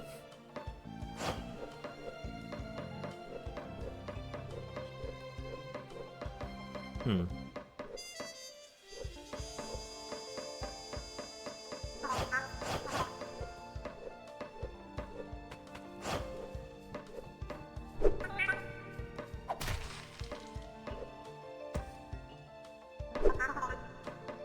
Oh yeah, his jumps are shorter. Okay.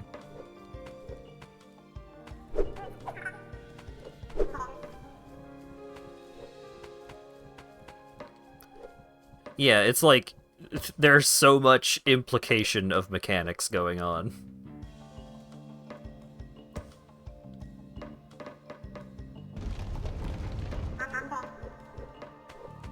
I know I didn't need to do that, but it does simplify things a little bit.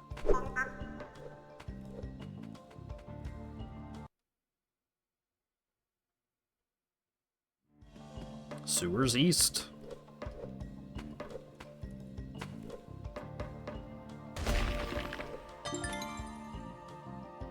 Oh boy. So it's like that, huh?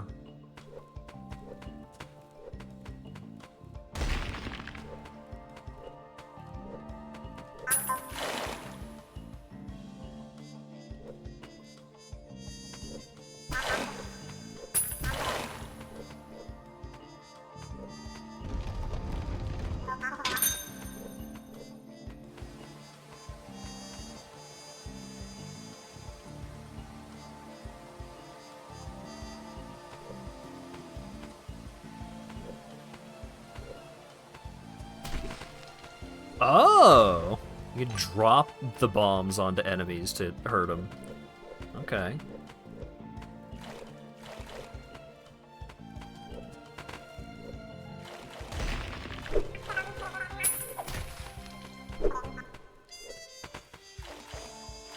I want to do it.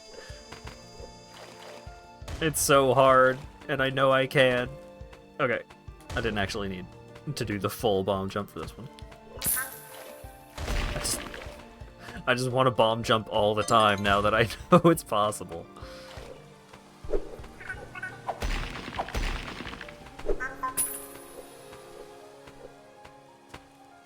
Okay, so that's poison gas.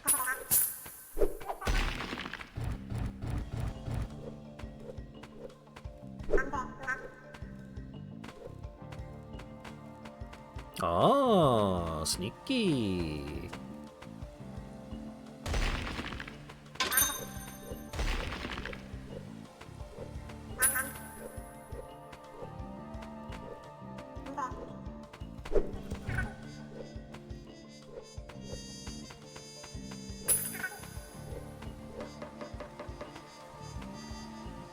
Beware of sewage.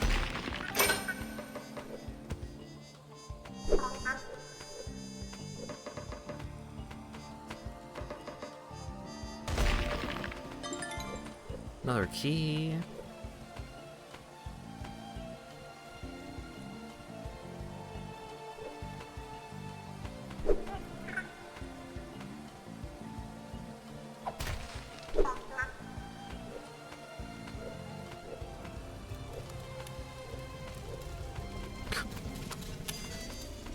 God dang fire.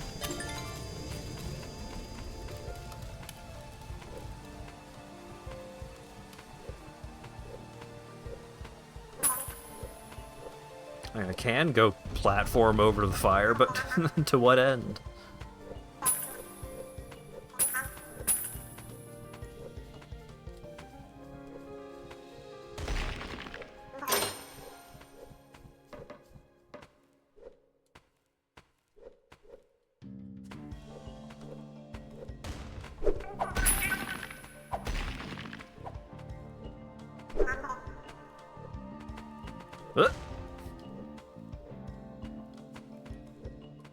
There we go.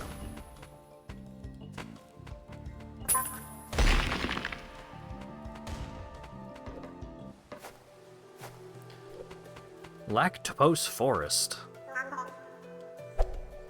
Okay. I've been playing this game for like an hour. This game's cool. I like this a lot. This game is really neat.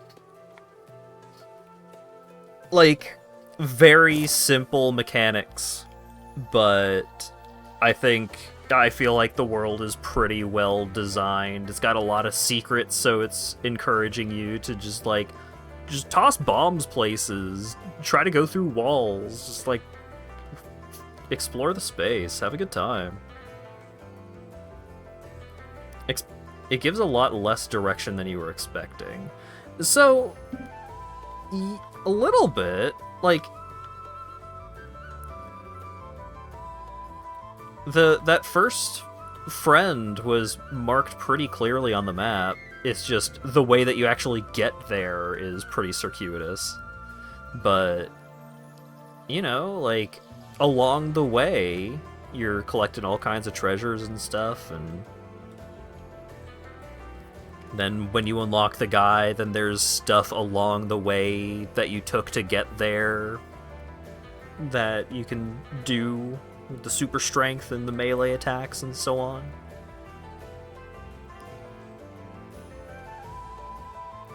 Yeah, if you want, just explore the space. Just find power-ups and stuff. Or not really power-ups, but find treasure and unlock new friends and new powers and do little platforming puzzles and so on. It's pretty swell. It has a demo on Steam. Full price, it's $20. I think on sale it was 10 or less. I like it. Pretty good game. We'll probably finish it at some point. I don't know if I'll finish it on stream, but I will probably play the rest of it at some point. Okay, one more. What are we doing for one more? How about this one?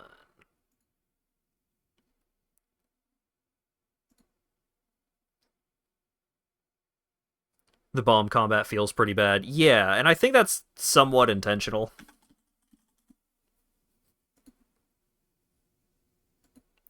I think that is, like, an intentional weakness of that character, is it is hard to fight stuff.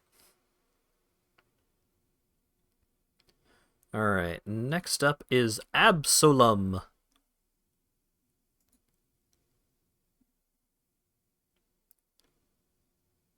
which is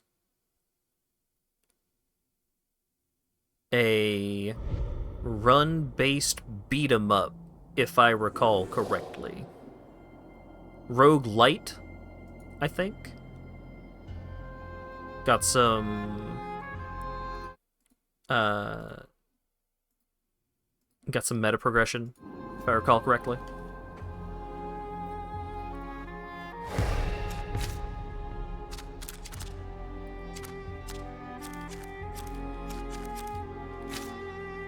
No resolution option. Okay. I'll do it my damn self.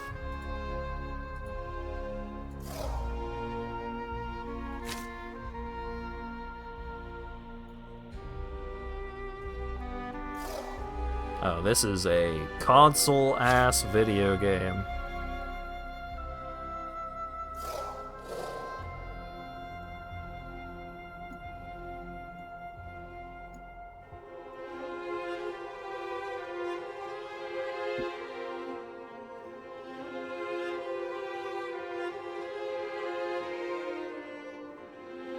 There we go.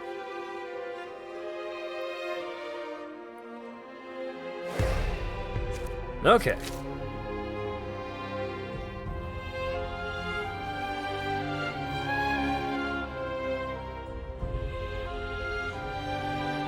It's a little loud. Let's turn it down a little bit. Just a little bit.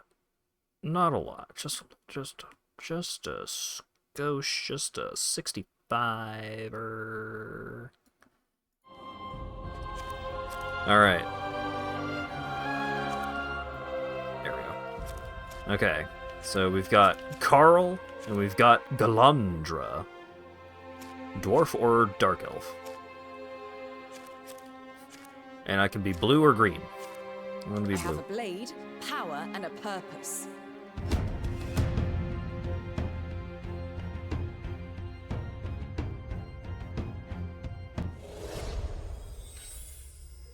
Magic molded our civilization. For generations, the Root Sisters watched over Talam, assisted by the rituals we shared.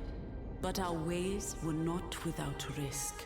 Our thirst for knowledge tore the world's fabric, unleashing the cataclysm of Yeldrin. Azra, the Conqueror, raised his legions, outlawing magic and persecuting wizards. A merciless war started, spanning many years on every realm. Now, only a few of us remain. We are all that stands against Azra's tyranny, keeping the flame of hope burning for revenge. For how long will this cold sun cast its shadow upon us?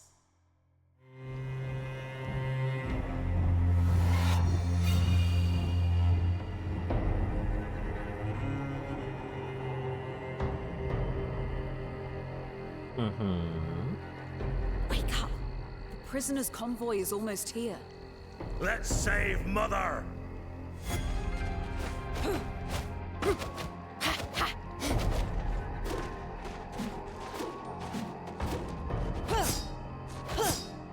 Alright. So, we've got light combo into a forward dash kind of thing. It's still a little too loud. How about a 50? How are you feeling about a 50? We got heavies, standing heavy, jumping heavy. We should cut through the mountain. We hadn't planned for so many soldiers. So be it.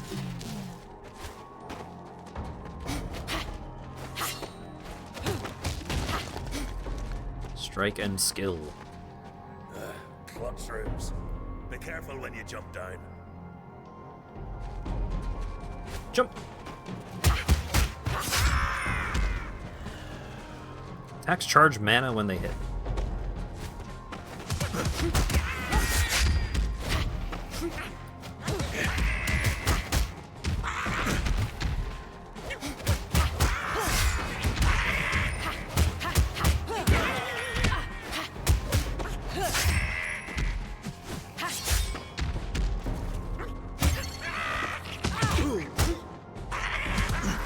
Okay, if I'm holding the strike button and I walk into them...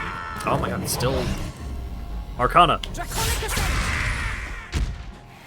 The way you wield your arcana always delights me, my sister. Okay, still too loud. It just keeps getting louder and louder the more I play of it. Alright, how about a 30?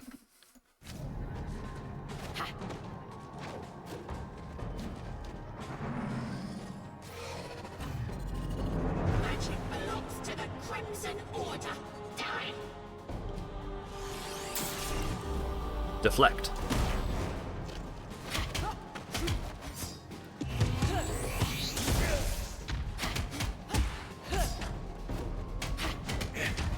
Crimson Order will send reinforcements soon. It won't matter if we reach Mother before.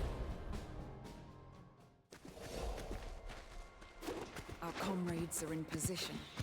Oh, I can hold the dash button to run.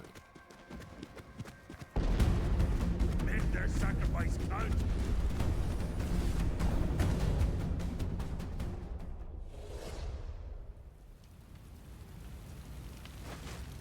She's there! Hurry up!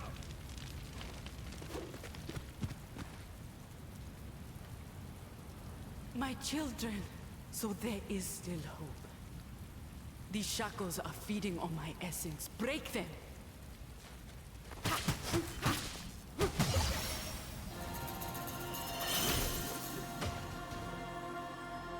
Yo, what up? Bind a ritual to your blood. You'll need it for this battle.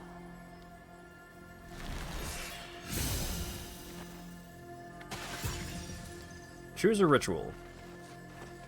Burning Strike. Strikes inflict burn. 4 damage a second for 4 seconds. Blazing Dash. Dash creates a blazing trail. Yeah, I'll take This one Burning seeks to Strike. consume the world.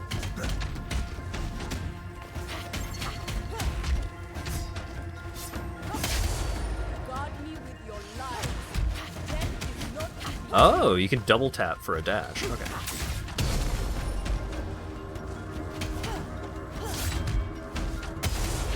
As long as I breathe, I will find you.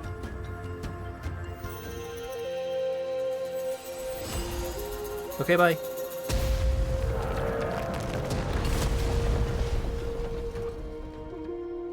Wizards! Slaughter them!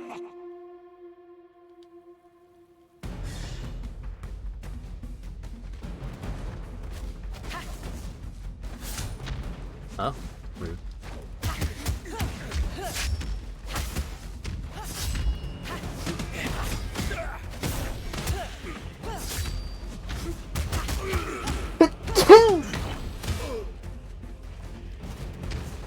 Oh, you don't even have to hold a button. You just walk into him and grab. Okay. No.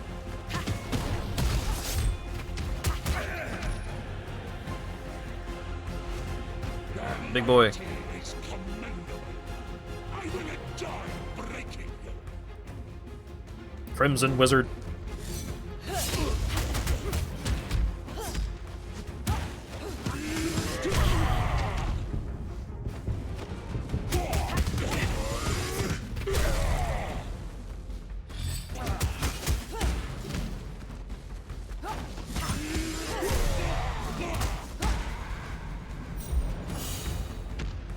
You chose the wrong side, old friends. Rude. It was you who inflicted this wound upon our world. Your recklessness, your arrogance, your defiance of my rule. Your lies doomed us. I gave us order. Can't you see? The war is over. Wow! Death is just another step on your journey.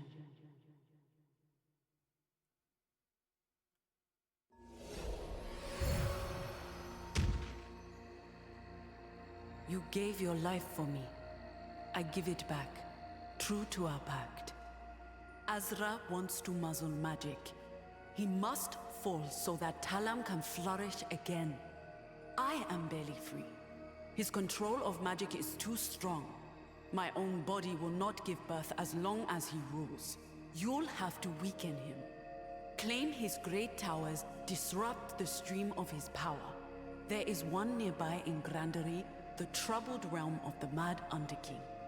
Give him rest. Uchwani's Hearth. When I created this safe haven, I ensured a ritual of fire would be maintained here. We need both its power and its inextinguishable hunger. Alright, well I got 30 gemeralds. Where am I spending these bad boys? The Root Sisters have many secrets. One less should do no harm.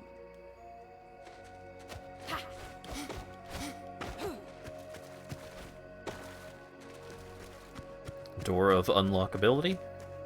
Go now and strike!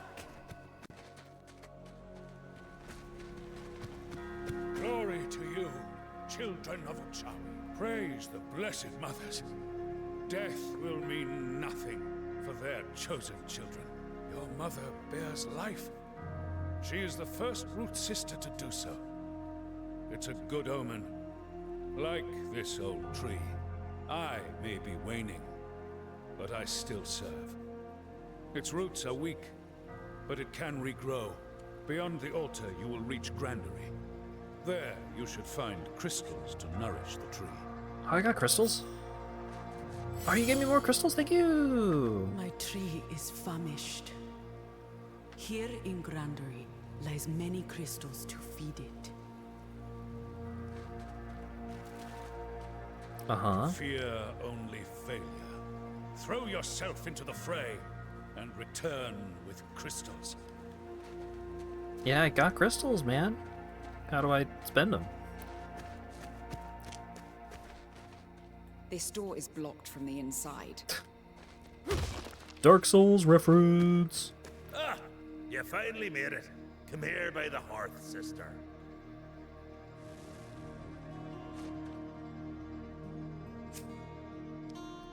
Draconic Ascent. Perform an upward sword strike, launching enemies into the air. Okay. Draconic Ascent!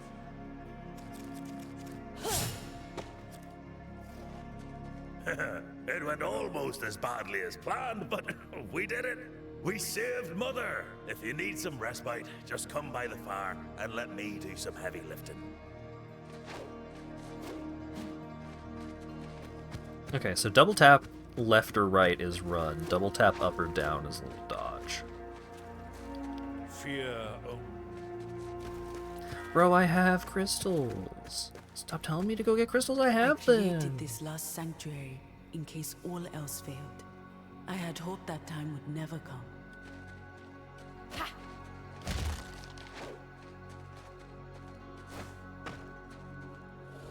Play online. Oh, okay. Welcome to Worlds Collide. When playing online, a temporary session is created both on the respective based on the respective progression data of both players. This allows you to play together without any spoilers. Oh, that's neat. It's a good system.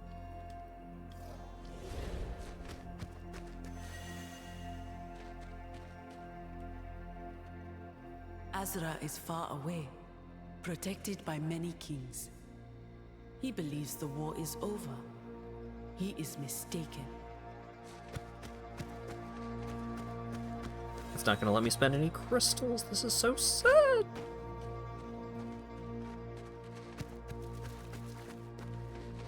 Oh, check this shit out. 45 crystals. Still not going to let me spend any. Draconic Ascent!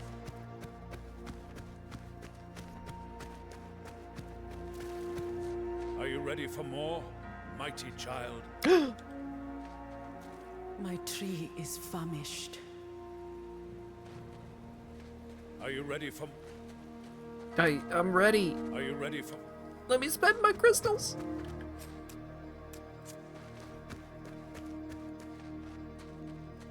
This door is...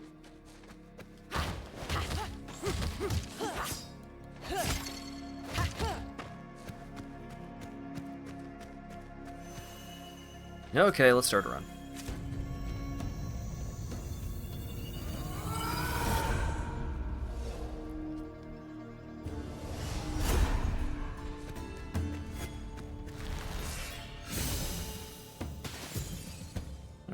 Burning Strike, Burning Skill. Give me Burning Strike. First light, Many greetings be upon you, children of Yuchawi. As it is our first encounter, I have brought a gift. A map. It will help you trace your steps to reach Azra and his betrayer kings. Uh-huh. Until I find you again. Whatever you say, Amogus. Kill Azra. Yeah. That tracks. Let's go to the beach.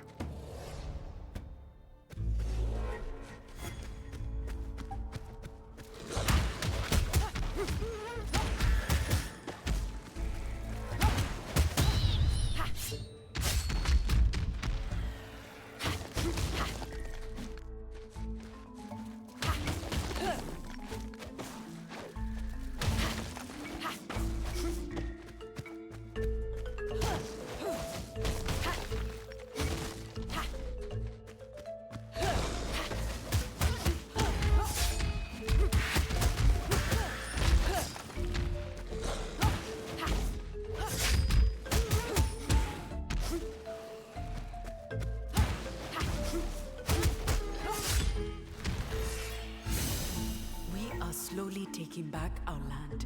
Accept this modest reward to aid you, my child. Crystals! Hell yeah.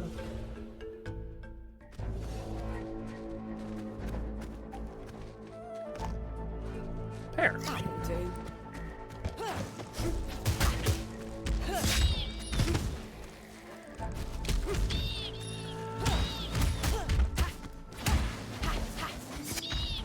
Yeah, it's an interesting concept of like taking a more arcadey kind of experience and Hades-fying it a little bit.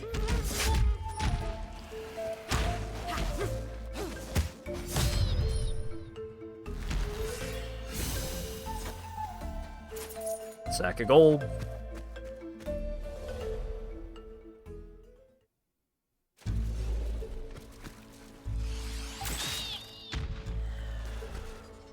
Breakers of the peace! Intruders!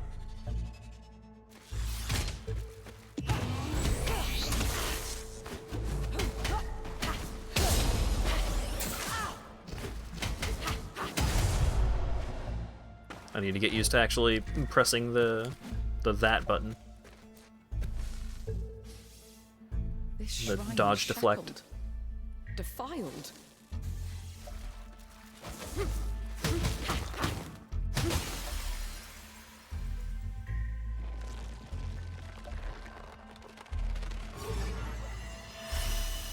Right.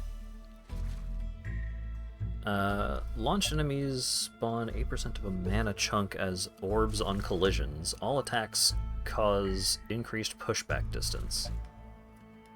I'll take more mana. And his Crimson Order aim to put all magic in chains, and the world with it. Their hands are so full of enslaved powers that they cannot guard all of it. Do you feel the strength of this power? How it craves life? Make it your own. There is another ritual maker nearby. I will mark it on your map. Free the rituals. Okie dokie.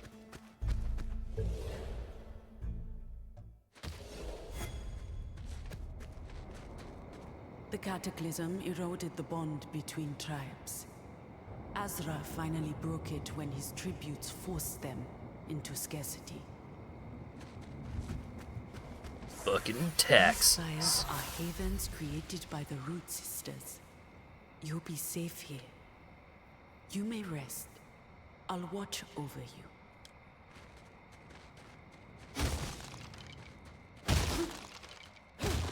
Cheese! That'll do.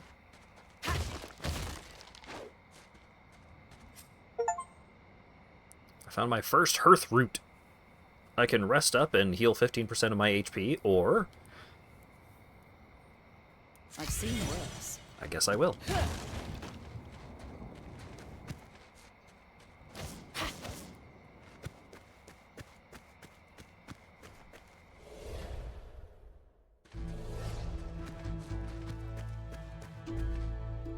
they come. Gerblins! You take our homes, we burn yours. Come and try it, maggot! Ah! Poor stone!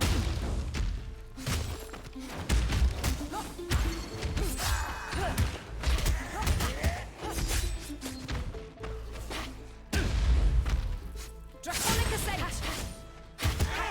A wizard! 2 arms! Oh, come on.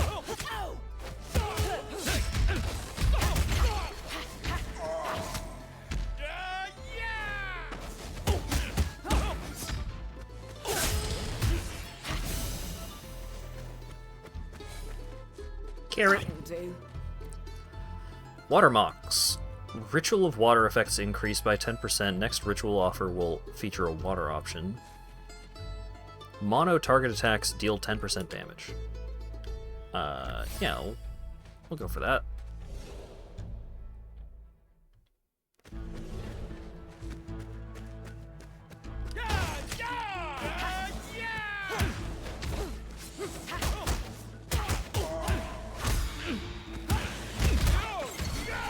Grab!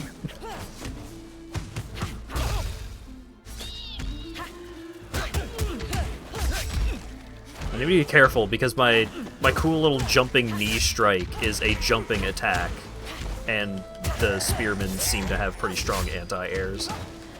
Draconic Ascent!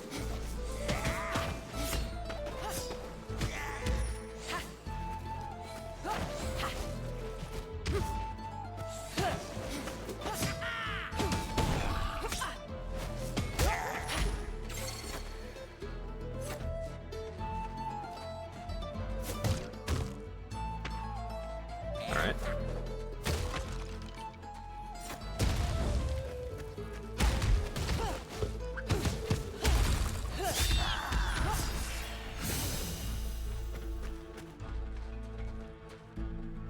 Mana gain. When health is low, deal extra damage. This might be a boon. Let's get extra mana. I need to try and force myself to use my R2 a lot.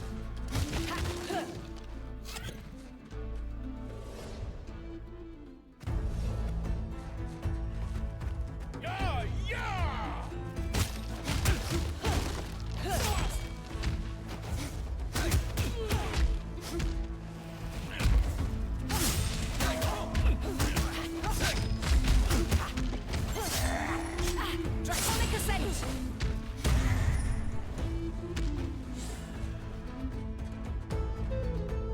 I remember those streets filled with joy, the passion for life. Azra turned their young into grim soldiers.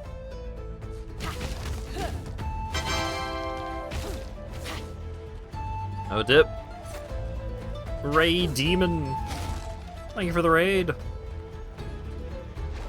How you doing? What were you up to? I've been playing a whole bunch of different games tonight. And this one is... What if Streets of Rage looked really cool and was run-based? Take what you want. Just spare us, please.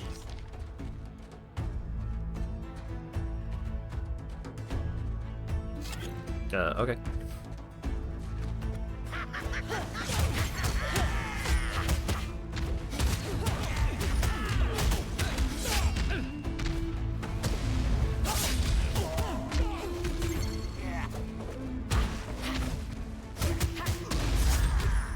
Yeah, this might be the Streets of Fury devs. I don't recall. Oh, that's a big explosion. Okay.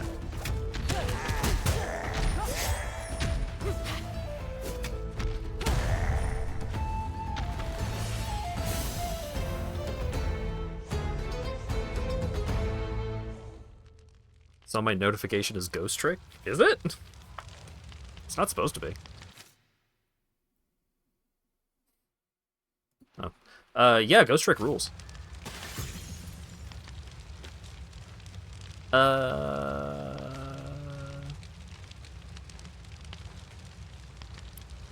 Project Zomboid is what you were playing. Nice. I've been meaning to get back to give that one another go. It's been years since I last played, but that game's a lot of fun. I'm sure there have been a lot of very big updates. Enemies killed while affected by burn or in a blazing trail trigger an explosion. Hell yeah. Seeks to consume the world.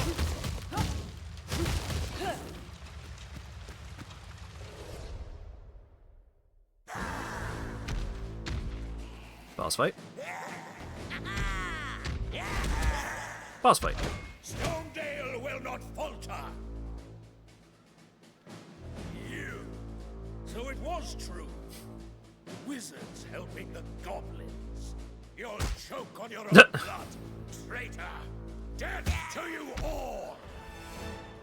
Face the Avenger. Ow.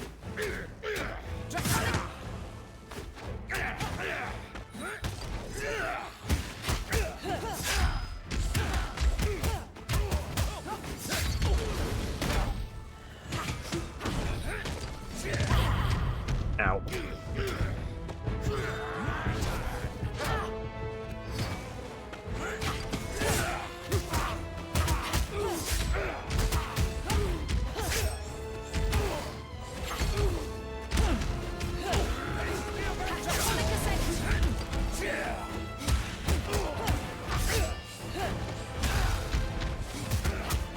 I broke a shield. Keep hitting him. No! My Dragon Punch missed. Got him, though. Not without taking some damage, but we got him. Defeated, you grow stronger, my child. Yeah, the art for this game is really great. I'm usually not a big, like, traditional beat-em-up kind of guy. Like, I love the Yakuza games, which are 3D beat-em-ups, but I'm not usually super into Streets of Rage, Final Fight, that kind of stuff. But I'm having a good time with this one so far. Grabbing an enemy does damage over time and generates mana. Replace skill in the air with a multi-hit spinning attack. Spin!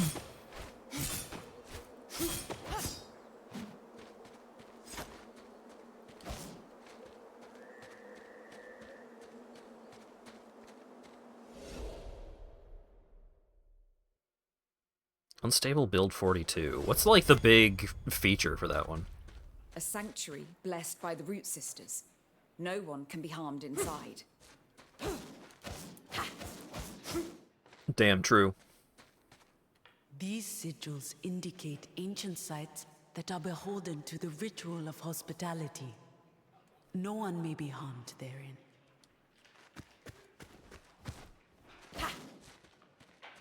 Your kin has no place among us, wizard. The village is in flames and our reserves are dwindling. We cannot afford to lose more lives thwarting a child of Uchawi, Warmaster. What if the Crimson Order learn of this? We swore an oath. Root Sisters magic is not to be taken lightly either. Mm-hmm. Welcome. Please enjoy our bouillabaisse. I did. That was a pretty good heal. Looking for a mercenary? War is the only thing we can sell nowadays. Later, Ray. Thanks for the raid. No, I'm good. Regret this decision. I don't need a guy. I have tools for you, assassin. I am rewarded for not hiring a guy. I can afford a thing. Punish deals 20% damage. Hit an enemy at the end of their attack or after a successful dodge, deflect, or clash for 20% extra damage. Just 10% reduced damage received. That's pretty good. Or I could stack another Ring of Magic. Yeah, just give me the shield. Take less damage. Oh, it's a Turtle Man. That's neat. I know you. Your name escapes me for the moment, but I do know you. That's unexpected. We need silence. Focus. Bye. The Puppet-Dialed Cider. New crystal located. Each tower can host a legion of the Crimson Order. and stores the tributes for the Sun King in its vaults.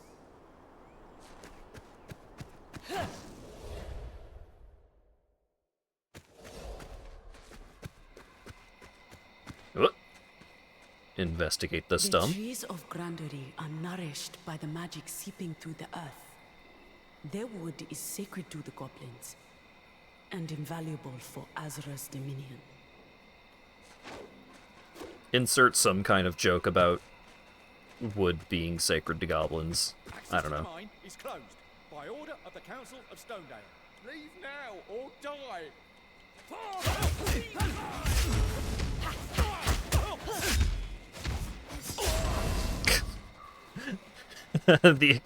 The enemies explode when they die when afflicted by burning is pretty funny.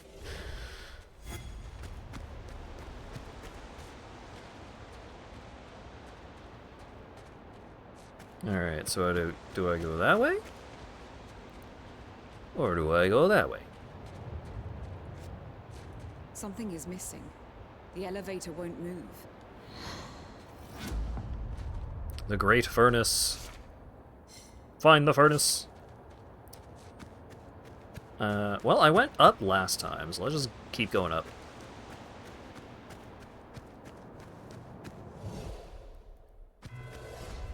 It's a joust. You are with the Root Sisters. You will help me find my study.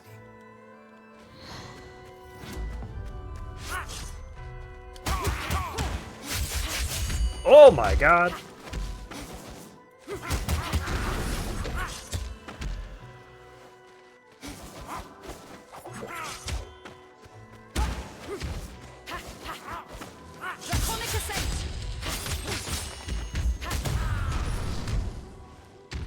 Nice.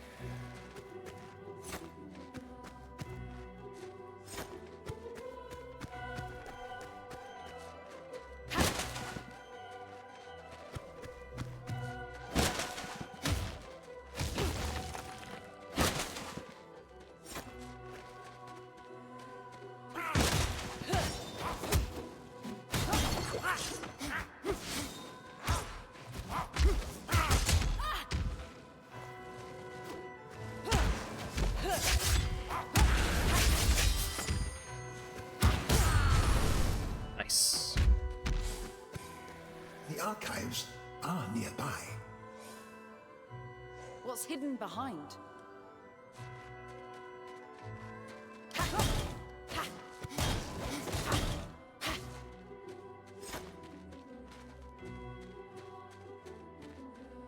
Your help was planned and needed, Wizard. I am a custodian, keeper of the history and craft for this citadel. My knowledge will help you to become what you need to be. I designed your refuge. I'll meet you there. Nice. The citadel once towered above the clouds. All that remains of the Stone Tribe now are the mines, haunted by shadows of their former glory.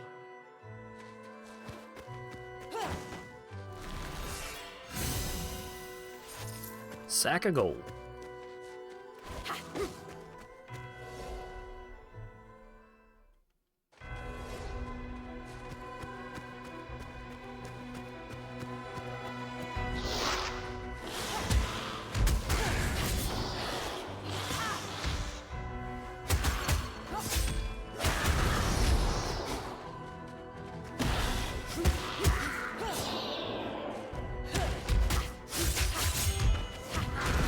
Nice. Nice. Nice. Draconic ascent.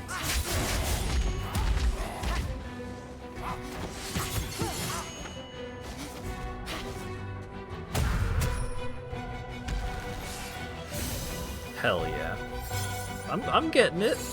I'm getting some schmoove going. The Underking drove them to dig deeper and deeper until they unearthed power beyond measure. Power that sealed their fate. Power that turned them into ghosts. Not by, like, dying. They just became ghosts. A wizard, a huge bounty for sure.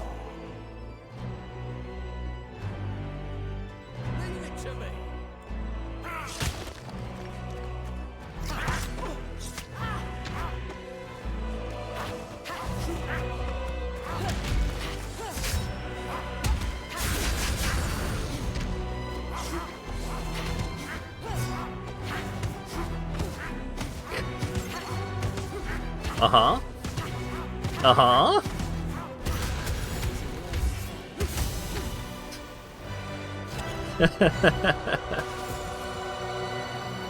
Very nice. Skill traps the enemy in a splash bubble. Square finisher traps... The finisher traps the enemy in a splash bubble. Oh, okay. Let's have my skill trap the enemy in a splash bubble. Than the sea.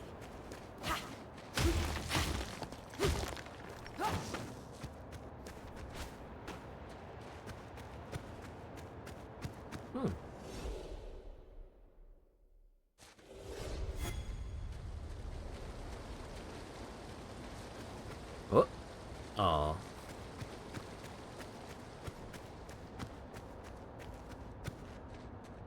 For each tunnel that collapsed, a statue was carved to pay homage to the dwarves who perished within.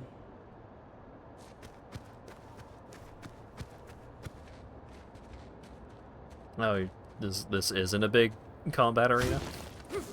Carrot.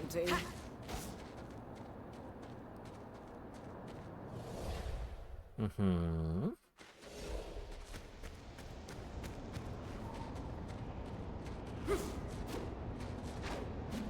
This is a big combat arena. Ooh, skeleton. Azra warned me about you, thief. Everything has been planned. The Root Sisters are no more. Their lies are defeated. This war is over. Can't you accept the treasure of peace? It isn't over for me, Your Majesty.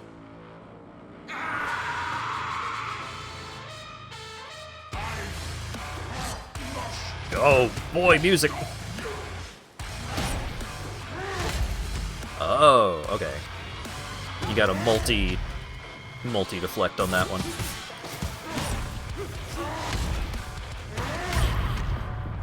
Can't air deflect. Alright. Get put in a splash bubble, idiot.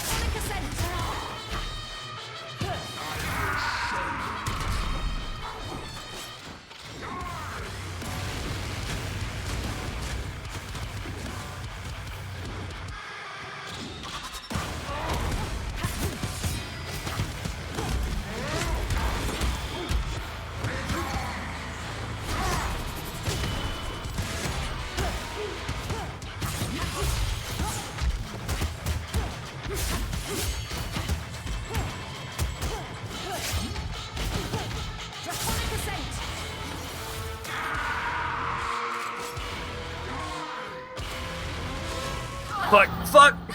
No! I was trying to get behind the rock. Death is just another step on your journey. I fucking took out half his health bar with a sick-ass combo, though. No!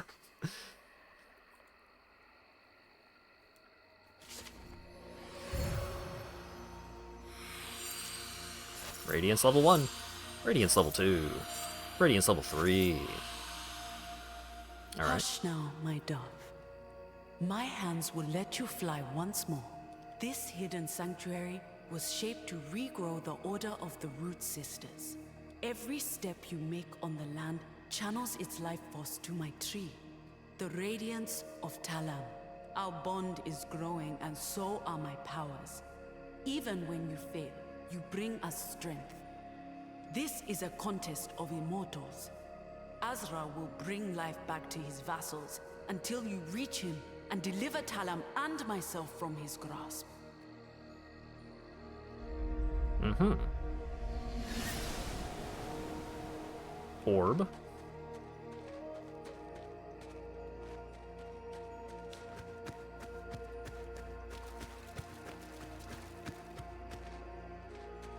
There's a fire in the door.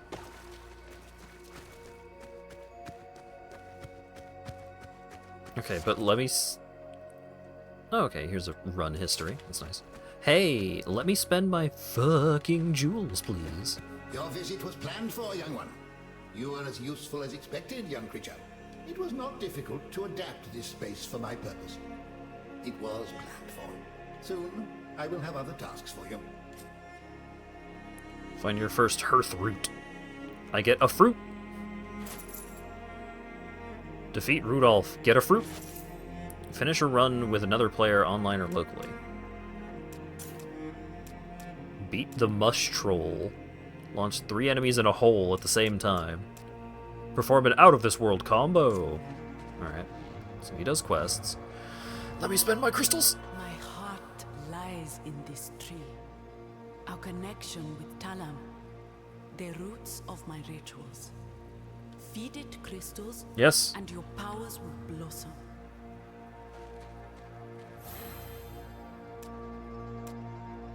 Okay. Start each run with extra cash, extra damage on throwables, chance to perform a critical hit, maximum health. Alright, give me a critical hit. Unlock by spending 30 jewels. Okay. Do you do anything? Praise the Blessed Mothers. As a guardian, I have faithfully served the Root Sisters for my whole life. The treasures of this sanctuary are the primordial seeds, a gift from the Root Sisters. Okay. Necrotic Wave. Generate an advancing wave. Alright. Phantom Impale. Charge forward, piercing all enemies in your path. Do love me a good stinger. Revenge Claw. Execute a claw attack that absorbs and rebounds all incoming attacks for its duration. Ooh.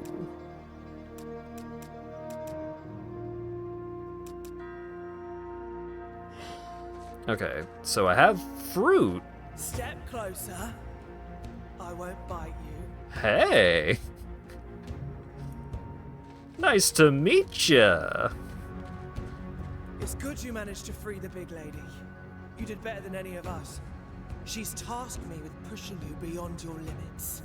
You'll need to improve in every way if you hope to slay Azra the Conqueror. Mm-hmm. I expect you to give everything.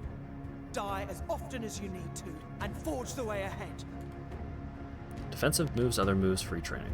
Defensive moves, deflect, dodge, clash. Oh, okay, she does Aim for training. the stars. If you miss, at least you'll land on a moon. This door is blocked from the inside. I thought she would let me spend my fruit. Necrotic wave! Ah!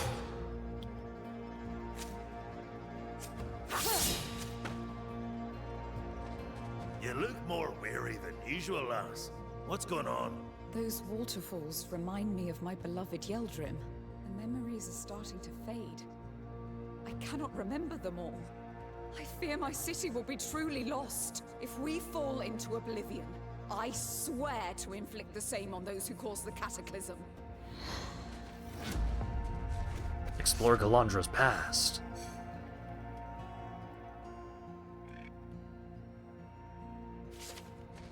Alright.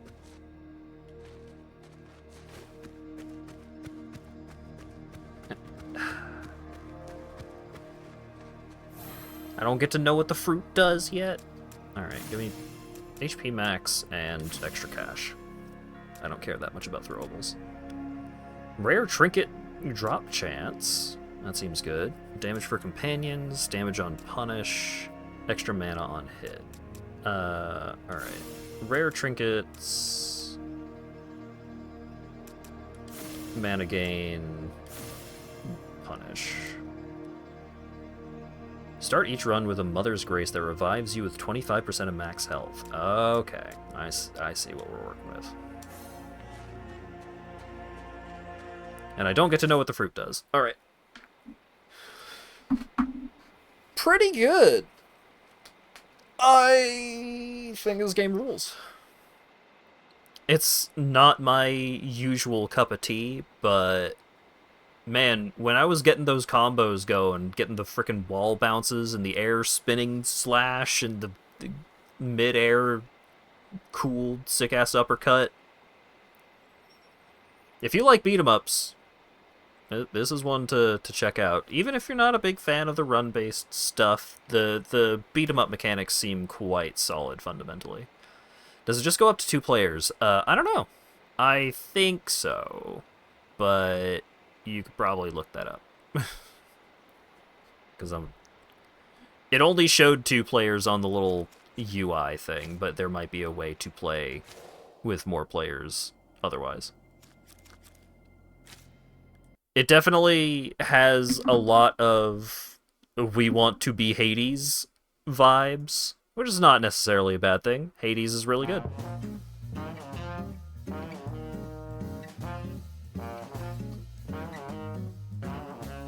But yeah, so that's a good video game. We got through 4 games. Well, one of them I had already played, but that's okay. I wanted to show off Anode Heart Layer Null because I think that game is really good, and I am enjoying it a lot. So yeah, cool stuff. Upcoming streams.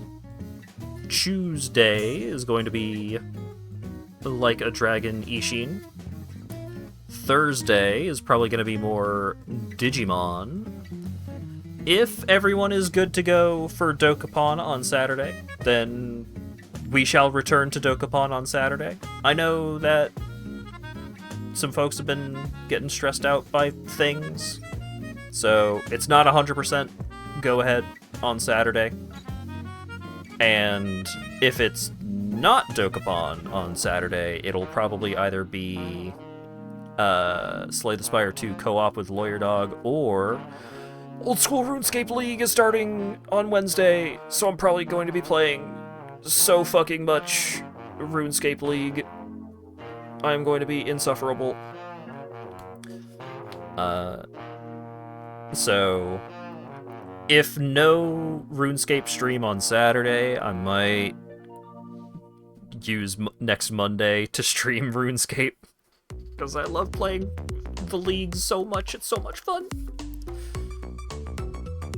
If not RuneScape next Monday, then it'll be more one-offs.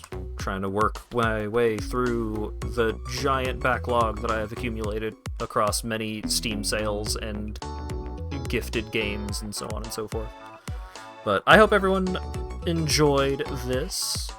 I know I certainly did. Thanks again to Dan for the 5 gift subs and $25 donation. And Dura and Ray for the raids. And speaking of raids, who's up? Who's streaming? Who's still going? Who can I hand off my viewers to? Permavermin is currently playing Rain World. Hydroxy and Chaos is doing more art. Not Game Center CX is currently up and going at the moment. I think Permavermin might be on a BRB for the moment. But I'm gonna raid them anyway. It'll be a fun surprise for when they get back. Thanks again, everyone, for showing up and hanging out and chatting and all that good stuff, and hopefully I will see you all again Tuesday evening, tomorrow, or today, depending on your time zone, for more Like a Dragon Ishin. Have a good one.